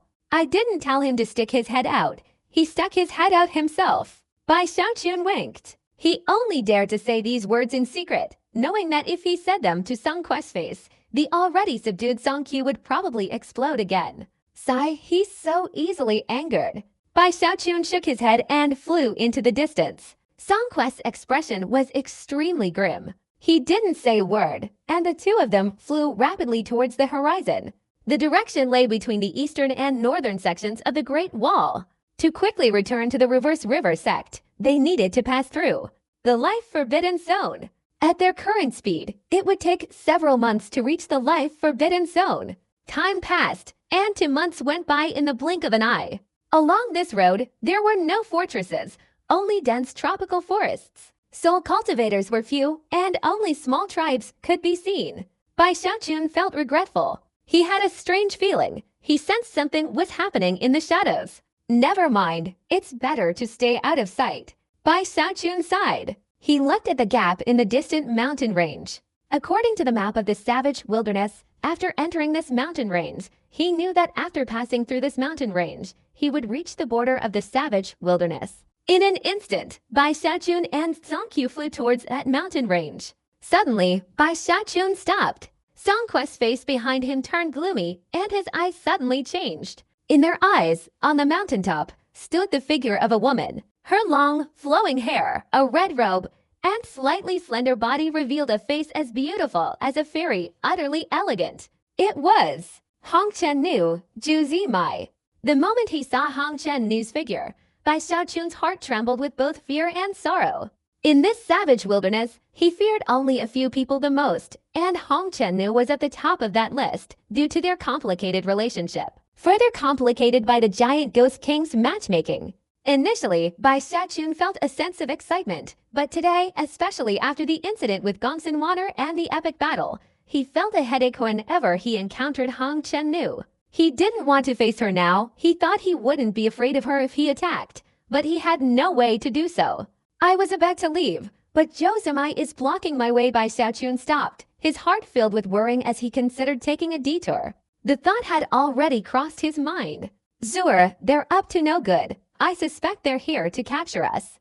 We should take a detour and escape. Bai Xiaochun quickly opened his mouth, then turned and flew away. Song Qiu inwardly scoffed. He knew full well what was going on between Hong Chennu and Bai Xiaochun. He inwardly scoffed but said nothing, his slow flight indicating he didn't want to interfere. Hong Chennu stood on the mountaintop, gazing at Bai Xiaochun, her eyes filled with complex emotions. She knew she shouldn't have shown any emotion towards him. The matter between them was agonizing for her. She even knew she shouldn't have been there. Now, the two looked at each other in midair. Bai Xiaochun's sorrowful expression ignited a nameless fire within Hong Chennu. Seeing Bai Xiaochun turn and flee without daring to look at her, Hong Chennu was furious. Bai Xiaochun! Hong Chennu roared, her voice like thunder. Bai Xiaochun trembled slightly, and Song Qiu quickly retreated. In an instant, Hong Chennu's figure transformed into a red light, following Bai Xiaochun. Her inner anger was considerable, and with incredible speed, a sharp, whistling sound of tearing wind rang out. He raised his right hand and pointed at Bai Xiaochun. The sky around Bai Xiaochun turned red, merging with the will of the red dust woman, forming a seal. Bai Xiaochun frowned, his body not stopping. He turned and unleashed a strike, shattering the seal. Even the power of a celestial being couldn't stop him in the slightest. Even achieving this required some divine power. His current cultivation was at the great perfection of the nascent soul stage, giving him the strength to fight against an early-stage celestial being. Even against a mid-stage celestial being, if he used all his divine powers, Bai Xiaochun could still put up a fight. Just as Bai Xiaochun was about to shatter the red dust woman's seal, a cold light shone in her eyes. He chanted a spell, clashing with hers. This is a giant demon's secret technique. Moreover, it's a peerless divine ability that sealed Gongsun Water. Now, when unleashed, it creates a giant demon illusion surrounding Bai Xiaochun, its sealing aura incredibly violent. Bai Xiaochun's expression changed. He knew this technique was Hong Chennu's ultimate attack, requiring the expenditure of lifespan to use. Even among heavenly beings, not everyone possesses such a forbidden technique. Zhou Zimai, you're insane, Bai Xiaochun roared. He stopped, Hong Chennu's speed rapidly increasing, catching up to him. Without a word, she directly chanted a spell, and the sealing power grew stronger and stronger. A tremendous gravitational pull and the illusion of a city enveloped Bai Xiaochun. Bai Xiaochun frowned. He really didn't want to get entangled with Hong Chennu. Zhou Zimai, what do you want to do? Do you really think I, Bai Xiaochun, am afraid of you? Bai Xiaochun roared, resisting the gravitational pull of Hong Chennu. His entire body swelled, and countless rocks and earth from all directions enveloped him. It was the human mountain technique. He swung his arm and charged forward, Bai Xiaochun's physical strength erupting completely. His immortal bone great perfection body had surpassed the nascent soul stage, practically a celestial human body. The collision now caused the heavens and earth to rumble, the Hong Chennu's illusory image trembled, and Bai Xiaochun took a step forward, leaping out of the projection. Bai Xiaochun, you must give me an answer, Zhou Zimai shouted, stopping her body. She chanted a spell and spat out a mouthful of fresh blood, which transformed into 10 blood threads like spears, flying straight towards Bai Xiaochun. Facing danger, Bai Xiaochun sighed helplessly. He raised both hands and swung them forcefully forward. A loud explosion rang out, sending rocks and debris flying and colliding with the spears. In the deafening blast, several spears were flung backward. Bai Xiaochun's body, covered in rocks and debris, transformed into a flash of lightning. Instead of fleeing, he lunged towards Hong Chennu, his right hand clenched into a fist. Don't make a fuss, Bai Xiaochun shouted, striking down with a punch. A loud explosion resounded, and Hong Chennu recoiled several steps. She looked up, her eyes filled with even more complexity. Bai Xiaochun's development surpassed her imagination. She knew she hadn't used her full strength just now, but Bai Xiaochun was clearly just as powerful. She seemed to remember something. Her phoenix eyes filled with killing intent as she glared at Bai Xiaochun. "I'm not making a fuss. I have an engagement with you, arranged by my father. If you leave like this, what am I supposed to do? How will my father handle it? You didn't say a word. You didn't even dare to meet me, Bai Xiaochun. Are you even a man?" Bai Xiaochun's headache worsened, and he immediately explained, "Zimai, listen to me. You're so beautiful, so outstanding. You'll definitely find a better partner than me. As for the giant ghost, I know it's a misunderstanding. He'll definitely understand me. It's not that I didn't want to see you. I was just anxious to go home. And woman, I'm a man." Bai Xiaochun gave a wry smile, but before he could finish, Hong Chennu shouted, "Bai Xiaochun, are you really clueless or just pretending to be?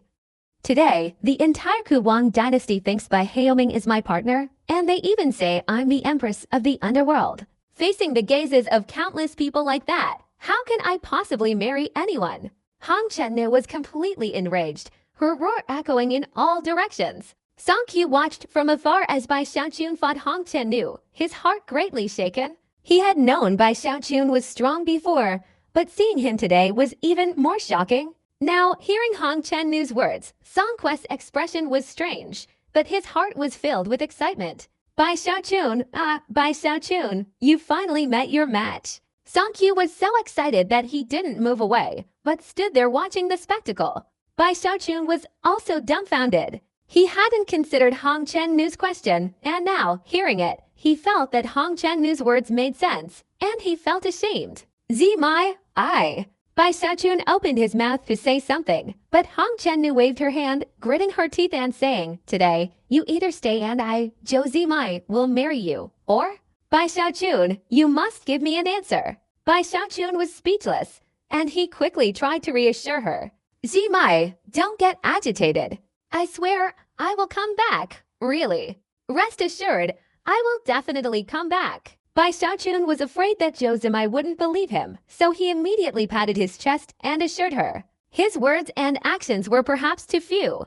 Hong Chennu thought Bai Xiaochun was just brushing her off, and her anger was uncontrollable. "Bai Xiaochun." Hong Chennu gritted her teeth, lunging towards Bai Xiaochun and unleashing her full power. At that moment, a deafening explosion echoed through the sky, the heavenly human intent filling the surroundings. Song Qiu gasped and retreated. Bai Xiaochun cried out in agony.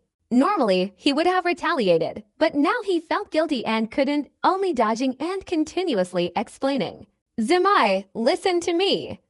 I will return, really, believe me." No matter how Bai Xiaochun explained, it was useless. Hong Chennu simply didn't believe him. She attacked, and Bai Xiaochun dodged, the two gradually moving further and further away, quickly entering the mountain range. Song Qiu watched from afar, terrified and exhilarated. Although he wanted to get closer to witness the commotion, Hong Chennu was raging, her heavenly human intent overflowing. Song Qiu knew that approaching her would be dangerous given his cultivation level, so he hesitated and regretfully remained in place. Watching Bai Xiaochun and Hong Chennu gradually move deeper into the mountain range.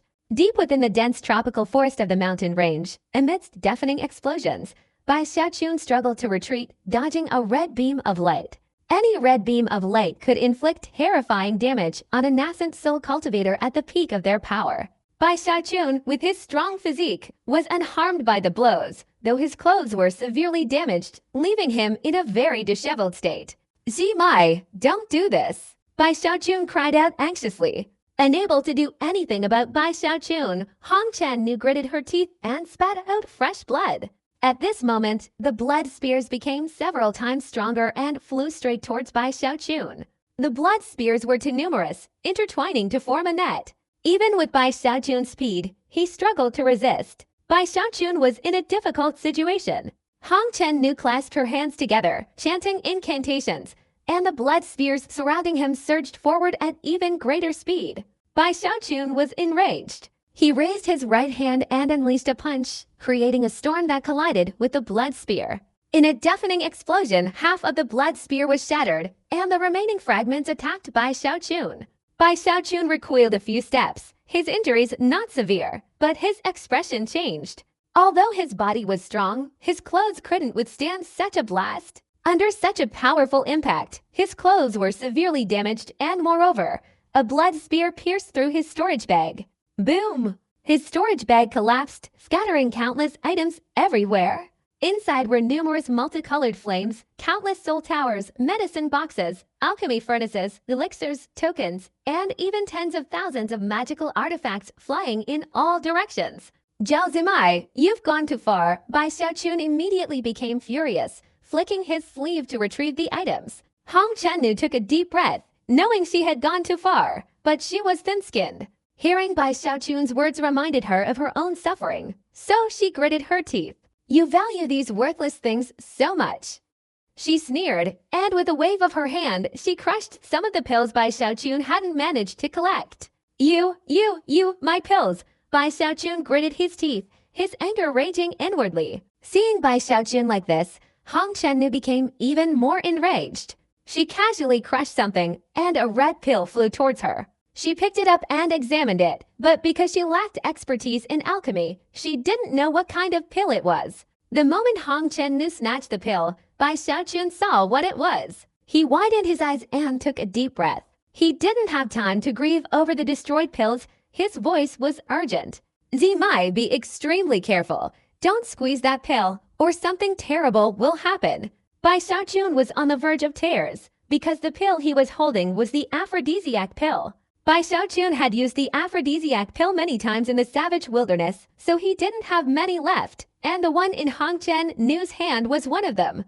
This pill was very fragile. Once it exploded, it would turn into red mist, and Bai Xiaochun knew exactly what it would become within the mist. Especially thinking about how few people could resist during the interrogation in the prison, Bai Xiaochun's heart trembled. Hearing Bai Xiaochun's words and seeing his worrying, Hong Chennu was stunned, then lowered her head to look at the pill in her hand. While Hong Chennu was looking at the pill, Bai Xiaochun seized the opportunity. A third eye appeared on his forehead, and he activated the Tongshan Dharma eye, using it to control Hong Chennu's body. Hong Chennu's body trembled violently. Bai Xiaochun, without the slightest hesitation, relied on his extreme speed, even fully activating his cultivation, and instantly teleported. In a flash, he appeared before Hong Chennu, raising his right hand to grab the aphrodisiac pill. He unleashed various divine abilities in an instant. As Bai Xiaochun seized the pill, Hong Chennu's eyes flashed. She had already escaped Bai Xiaochun's heaven-penetrating Dharma eye.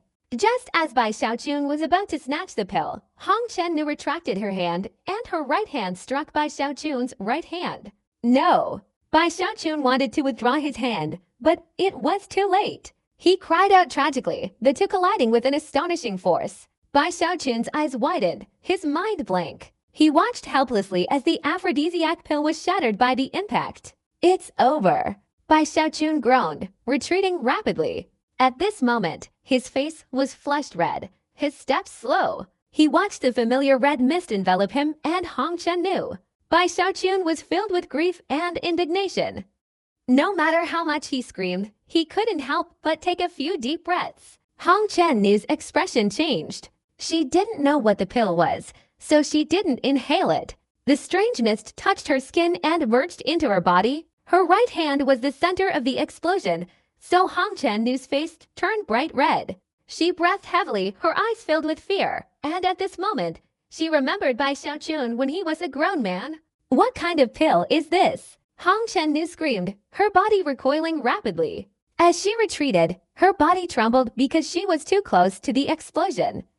The mist enveloped her right hand and merged into her body. As she staggered, the red mist surged and chased after her, enveloping her once again. At this moment, Hong Chennu's mind was hazy. She couldn't suppress the burning fire within her. In the mist, Bai Xiaochun gasped for breath and struggled. He still had some elixirs in his storage bag. While they couldn't completely neutralize the aphrodisiac pill, they could at least partially neutralize it.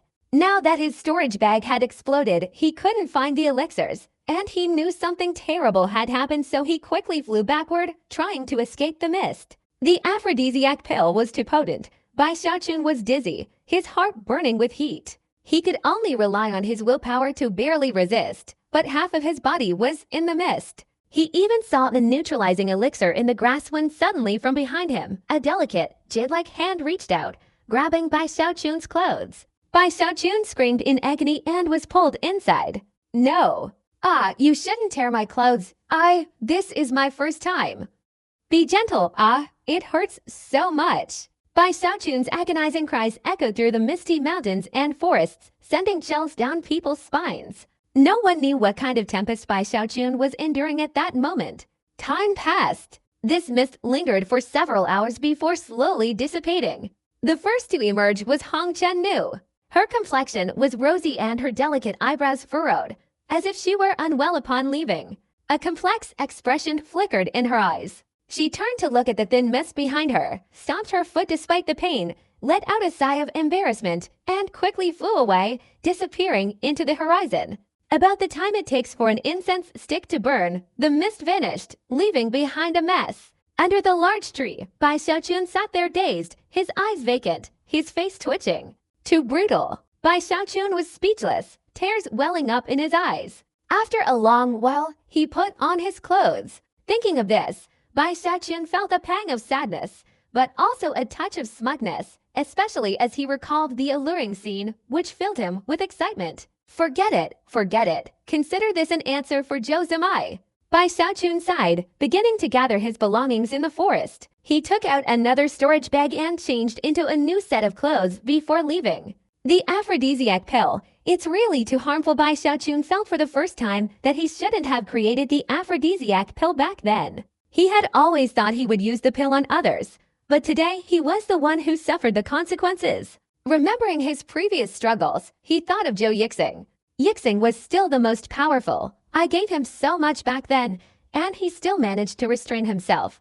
Bai Xiaochun flew out of the tropical forest with a sigh, and soon found Songqiu. Songqiu still didn't dare to approach the mountain range and was waiting there. Now, seeing Bai Xiaochun appear and noticing his flushed face and helpless expression, he was surprised. Songqiu didn't ask many questions. He guessed it was most likely related to Hong Chen-nu. He knew that no matter what, Bai Xiaochun wouldn't have an easy time of it. Thus, Bai Xiaochun and Songqiu flew over the mountain range, getting closer and closer to the forbidden zone of life. Time passed quickly, and several months flew by. In the past half-month, because they were increasingly happy and there weren't many soul cultivators, even those who saw the shocking cultivation levels of the two kept their distance. Along the way, they encountered many tribes, and upon seeing Bai Xiaochun and Songqiu flying in the sky, they quickly knelt in reverence. The closer they got to the border of the savage wilderness, the more primitive the tribes became. Songqiu even saw a matriarchal tribe, where the women were tall, imposing, and fierce-looking, some even possessing enormous bodies. Songqiu had never seen such savagery and primitiveness before. He had also observed the natives several times, and after noticing Bai Xiaochun and himself, they were filled with awe and reverence. Besides that, Songqiu repeatedly noticed Bai Xiaochun often lost in thought, his eyes filled with a lingering expression. He was curious about what had happened to Bai Xiaochun, and the two of them continued further and further away. Could he have killed Hong Chen-nu? Songqiu thought, startled. He didn't dare ask any more questions, secretly resolving to flee far away if things went wrong. Thus, Songqiu became even more vigilant. Bai Xiaochun and he flew through the sky, constantly approaching the life forbidden zone. After about 3 days' journey from the life forbidden zone, Bai Xiaochun suddenly stopped. His previously dazed expression turned into astonishment. He looked into the distance, where a tribe of natives existed beneath a mountain. It was a small, matriarchal tribe of indigenous people, where women were the dominant force, whether in battle or survival. The men were weak, seemingly only serving as tools for procreation.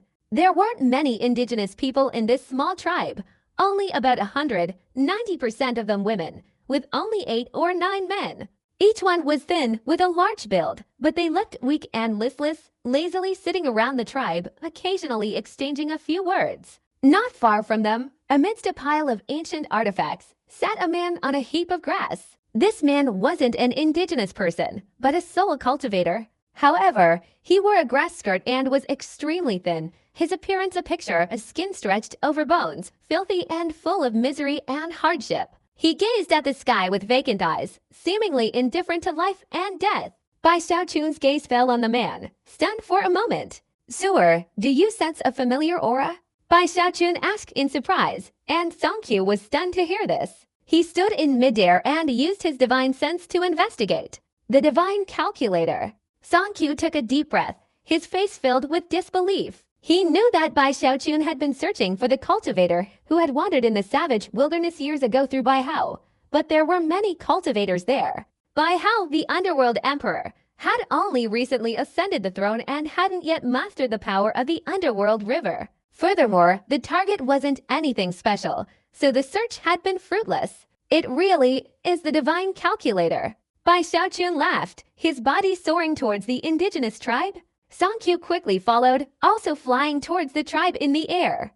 Their appearance terrified the indigenous people, who continuously knelt on the ground in worship. Many tall, strong indigenous women also ran out, kneeling and bowing to Bai Xiaochun and Song Qiu in the sky like gods. This tribe was interesting. Bai Xiaochun immediately recognized the tribal leader as a female native, his body trembling as if he had reached the golden core stage. As for Shen Xuanzi, his eyes were vacant. After seeing Bai Xiaochun and Song Qiu, he was stunned, his body trembling and his eyes widening as if he had seen wrongly or perhaps felt like he was dreaming. He rubbed his eyes vigorously, wanting to confirm that it was indeed Bai Xiaochun and Song Qiu. Shen Xuanzi jumped up. "Song Qiu! Bai Xiaochun!" Shen Xuanzi trembled, his excitement uncontrollable, tears streaming down his face, his eyes filled with panic. "Save me! Save me!" The surrounding natives were stunned. Bai Xiaochun was overjoyed. He raised his right hand and pointed into the void, sending Shen Xuanzi's body flying into the air. Bai Xiaochun's actions instilled fear in the natives of the tribe, who dared not stop him. "Finally, you have arrived. I'm going crazy. Oh my god, is this real? I made my calculations. I was sure someone would come to save me. I've waited for decades. I thought I couldn't wait any longer for you." The divine calculator was so distraught that tears streamed down his face, his voice trembling. Seeing the emaciated divine calculator, his ribs clearly visible, his appearance was utterly pathetic. The divine calculator was also panicked and agitated. Bai Xiaochun was deeply shaken.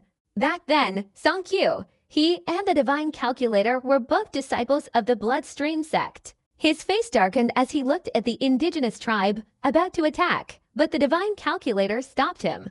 "Let them go. There are many of them, all my bloodline."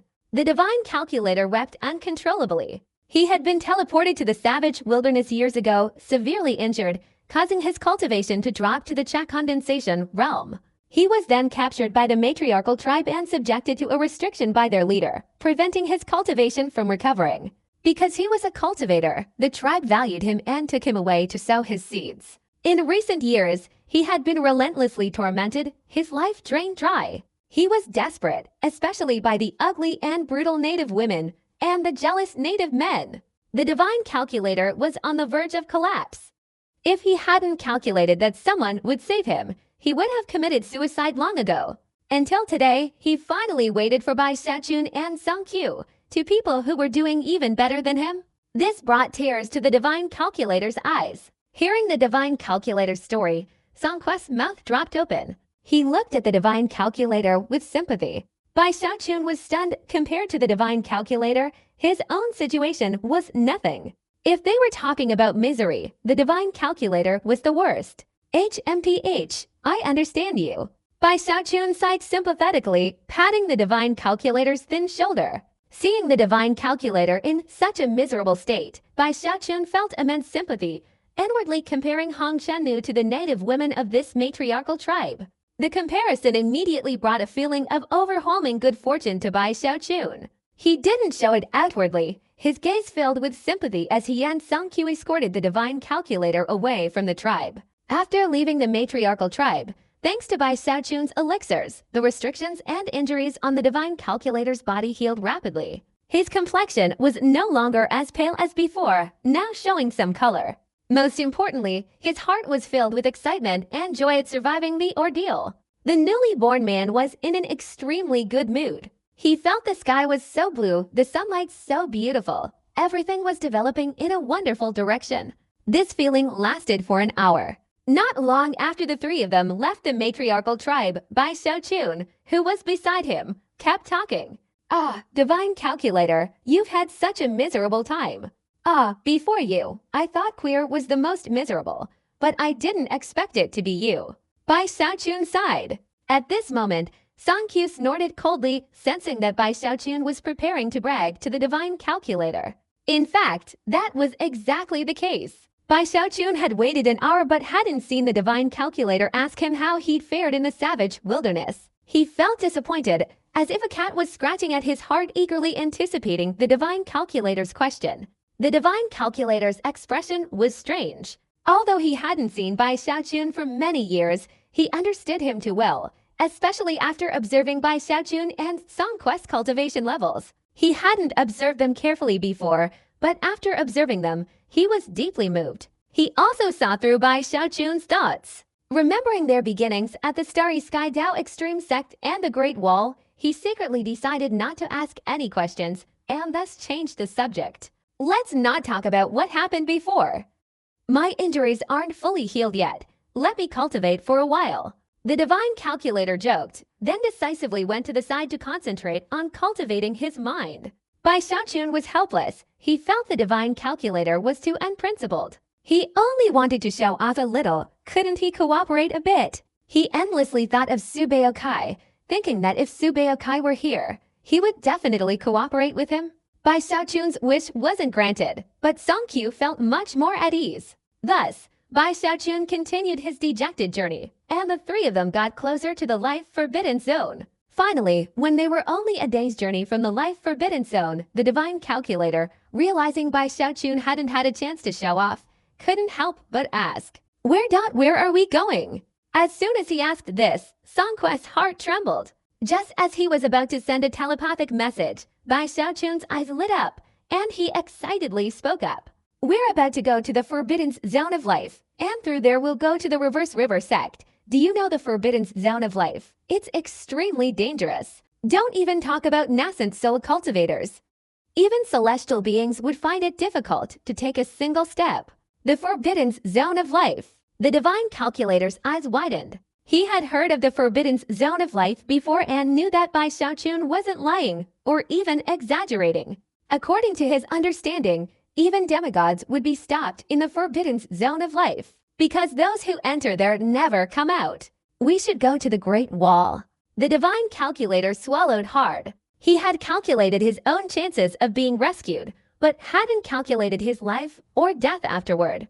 Having survived the ordeal, he valued his own life and made this suggestion. Hearing this, Song Qiu sighed. He knew that at this moment, no one could stop Bai Xiaochun from boasting and showing off. As expected, as soon as Shen Xuanzi said this, Bai Xiaochun became excited. "Haha, Shen Xuanzi, you don't know. Come, I'll tell you." Bai Xiaochun proudly patted his storage bag and took out a token.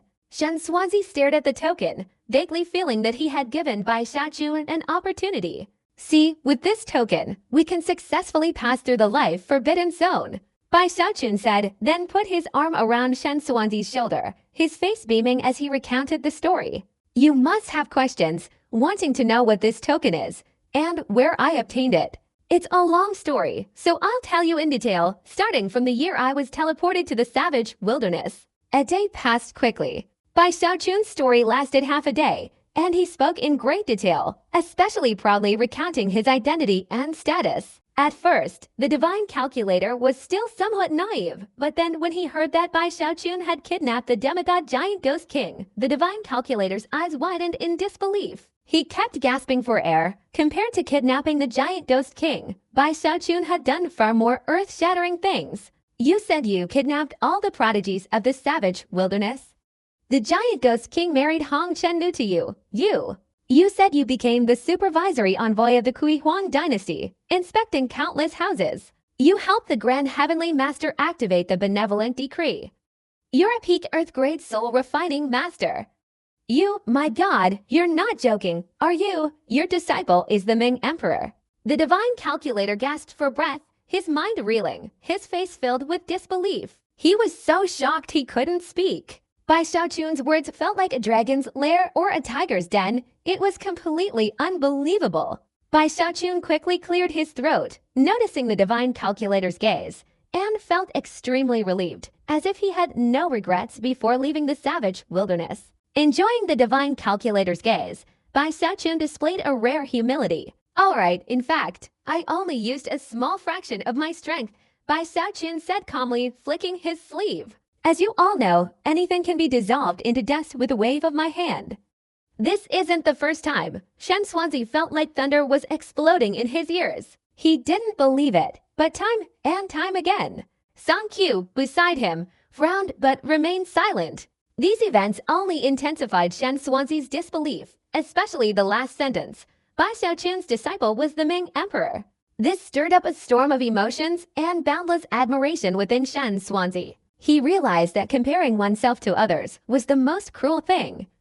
Wherever Bai Xiaochun went, he could stir up trouble and create chaos. In the Starry Sky Dao Extreme Sect, he could gather factions and form a powerful force. In the Great Wall, he directly became a commander of 10,000 men, attracting the attention of thousands based on his military achievements. In the Savage Wilderness, this guy suddenly became the master of the Underworld Emperor. This kind of thinking became a driving force that left the divine calculator dazed and confused the whole way, his mind still revolving around what Bai Xiaochun had said, things that were all earth-shattering events. Thus, the divine calculator's mind was muddled, and the three of them arrived at the life forbidden zone bordering the eastern and northern branches of the Tongshan River Great Wall at sunset. It was an incredibly vast mountain range. Crossing this mountain range would lead to the legendary life forbidden zone, which no one dared to enter. Looking at the mountain range before him, Bai Xiaochun touched his storage bag. He believed the tomb guardian hadn't lied to him, so he gritted his teeth and flew straight ahead. Song Qiu also took a deep breath. In fact, if he had the chance, he wouldn't have wanted to come here, because the Great Wall had collapsed, and the Heavenly Venerate had placed a seal, preventing them from passing through. Waiting would take an unknown amount of time. Since Bai Xiaochun seemed very confident, Song Qiu gritted his teeth and resolutely followed. Shen Xuanzi felt a sense of unease. He looked at Bai Xiaochun with immense awe, feeling that Bai Xiaochun was a divine being. He believed that Bai Xiaochun's ability to overcome the life forbidden zone was far superior to Song Quest's. Without hesitation, the three immediately crossed the mountain range and entered the life forbidden zone. How the life forbidden zone of the Tongshan world was formed was a subject of many theories, but none had reached a definitive conclusion. Perhaps only a select few in this world knew how it came into existence. Even what exactly exists within the forbidden zone of life, and why all living beings who enter it perish, remains a mystery. But no matter what, whether celestial beings or demigods, once they enter, they absolutely cannot return. This has been proven over the years. Whether it's researchers studying the forbidden zone of life or cultivators curious about why it's a perilous place for all life, they only know that within the forbidden zone exists a vast sea of white. This sea contains not a single drop of water, but only bones. To be precise, it's a sea of bones. Observing from the mountaintop, one sees that the forbidden zone's boundaries are invisible, shrouded in year-round white mist. The ground above and the mist below are covered with layers upon layers of white bones. There are countless bones, some human, some animal, accumulated in one place. It was impossible to guess how thick it was, only to feel the complete silence within this sea of bones, even the presence of endless resentment. There was no life, no sound. Its silence and stillness were enough to send shivers down one's spine. It was precisely because of this sea of bones that a legend about the forbidden zone of life arose, the most widely circulated one. It said that before the world was born, an unimaginably tragic battle took place, and it was this battle that created the sea of bones within the forbidden zone of life. And the four sides of the forbidden zone of life were also like this at this moment. In the northeast of the forbidden zone of life, after so many years, three people finally appeared. Bai Xiaochun trembled, his nerves on edge. Beneath his feet were endless bones, each step echoing with a high-pitched creaking sound in this eerily silent forbidden zone of life despite his trust in the guardian of the mausoleum. Bai Xiaochun was terrified at this moment, clutching the token tightly in his hand. Song Qiu and Shen Xuanzi also trembled as they followed closely behind Bai Xiaochun. As soon as the three of them entered the forbidden zone of life, the token emitted a faint glow, like a candle flame. This beam of light covered a radius of 10 meters, enveloping the three of them. The surrounding mist dissipated upon contact with it. Only then did the three of them breathe a sigh of relief, continuing their journey while hearing cracking sounds. Initially, they hadn't dared to fly, but now their spirits were high. After observing their surroundings, they quickly flew forward. From afar, within this fog-shrouded forbidden zone of life, the Tenjong radius around the three of them, including Bai Xiaochun, seemed to have become a beacon in the dark night. Incredibly easy to see. Bai Xiaochun's face was pale, his feet had crushed countless bones along the way. Fortunately, there were truly no living beings inside the forbidden zone of life. And so, 3 days passed.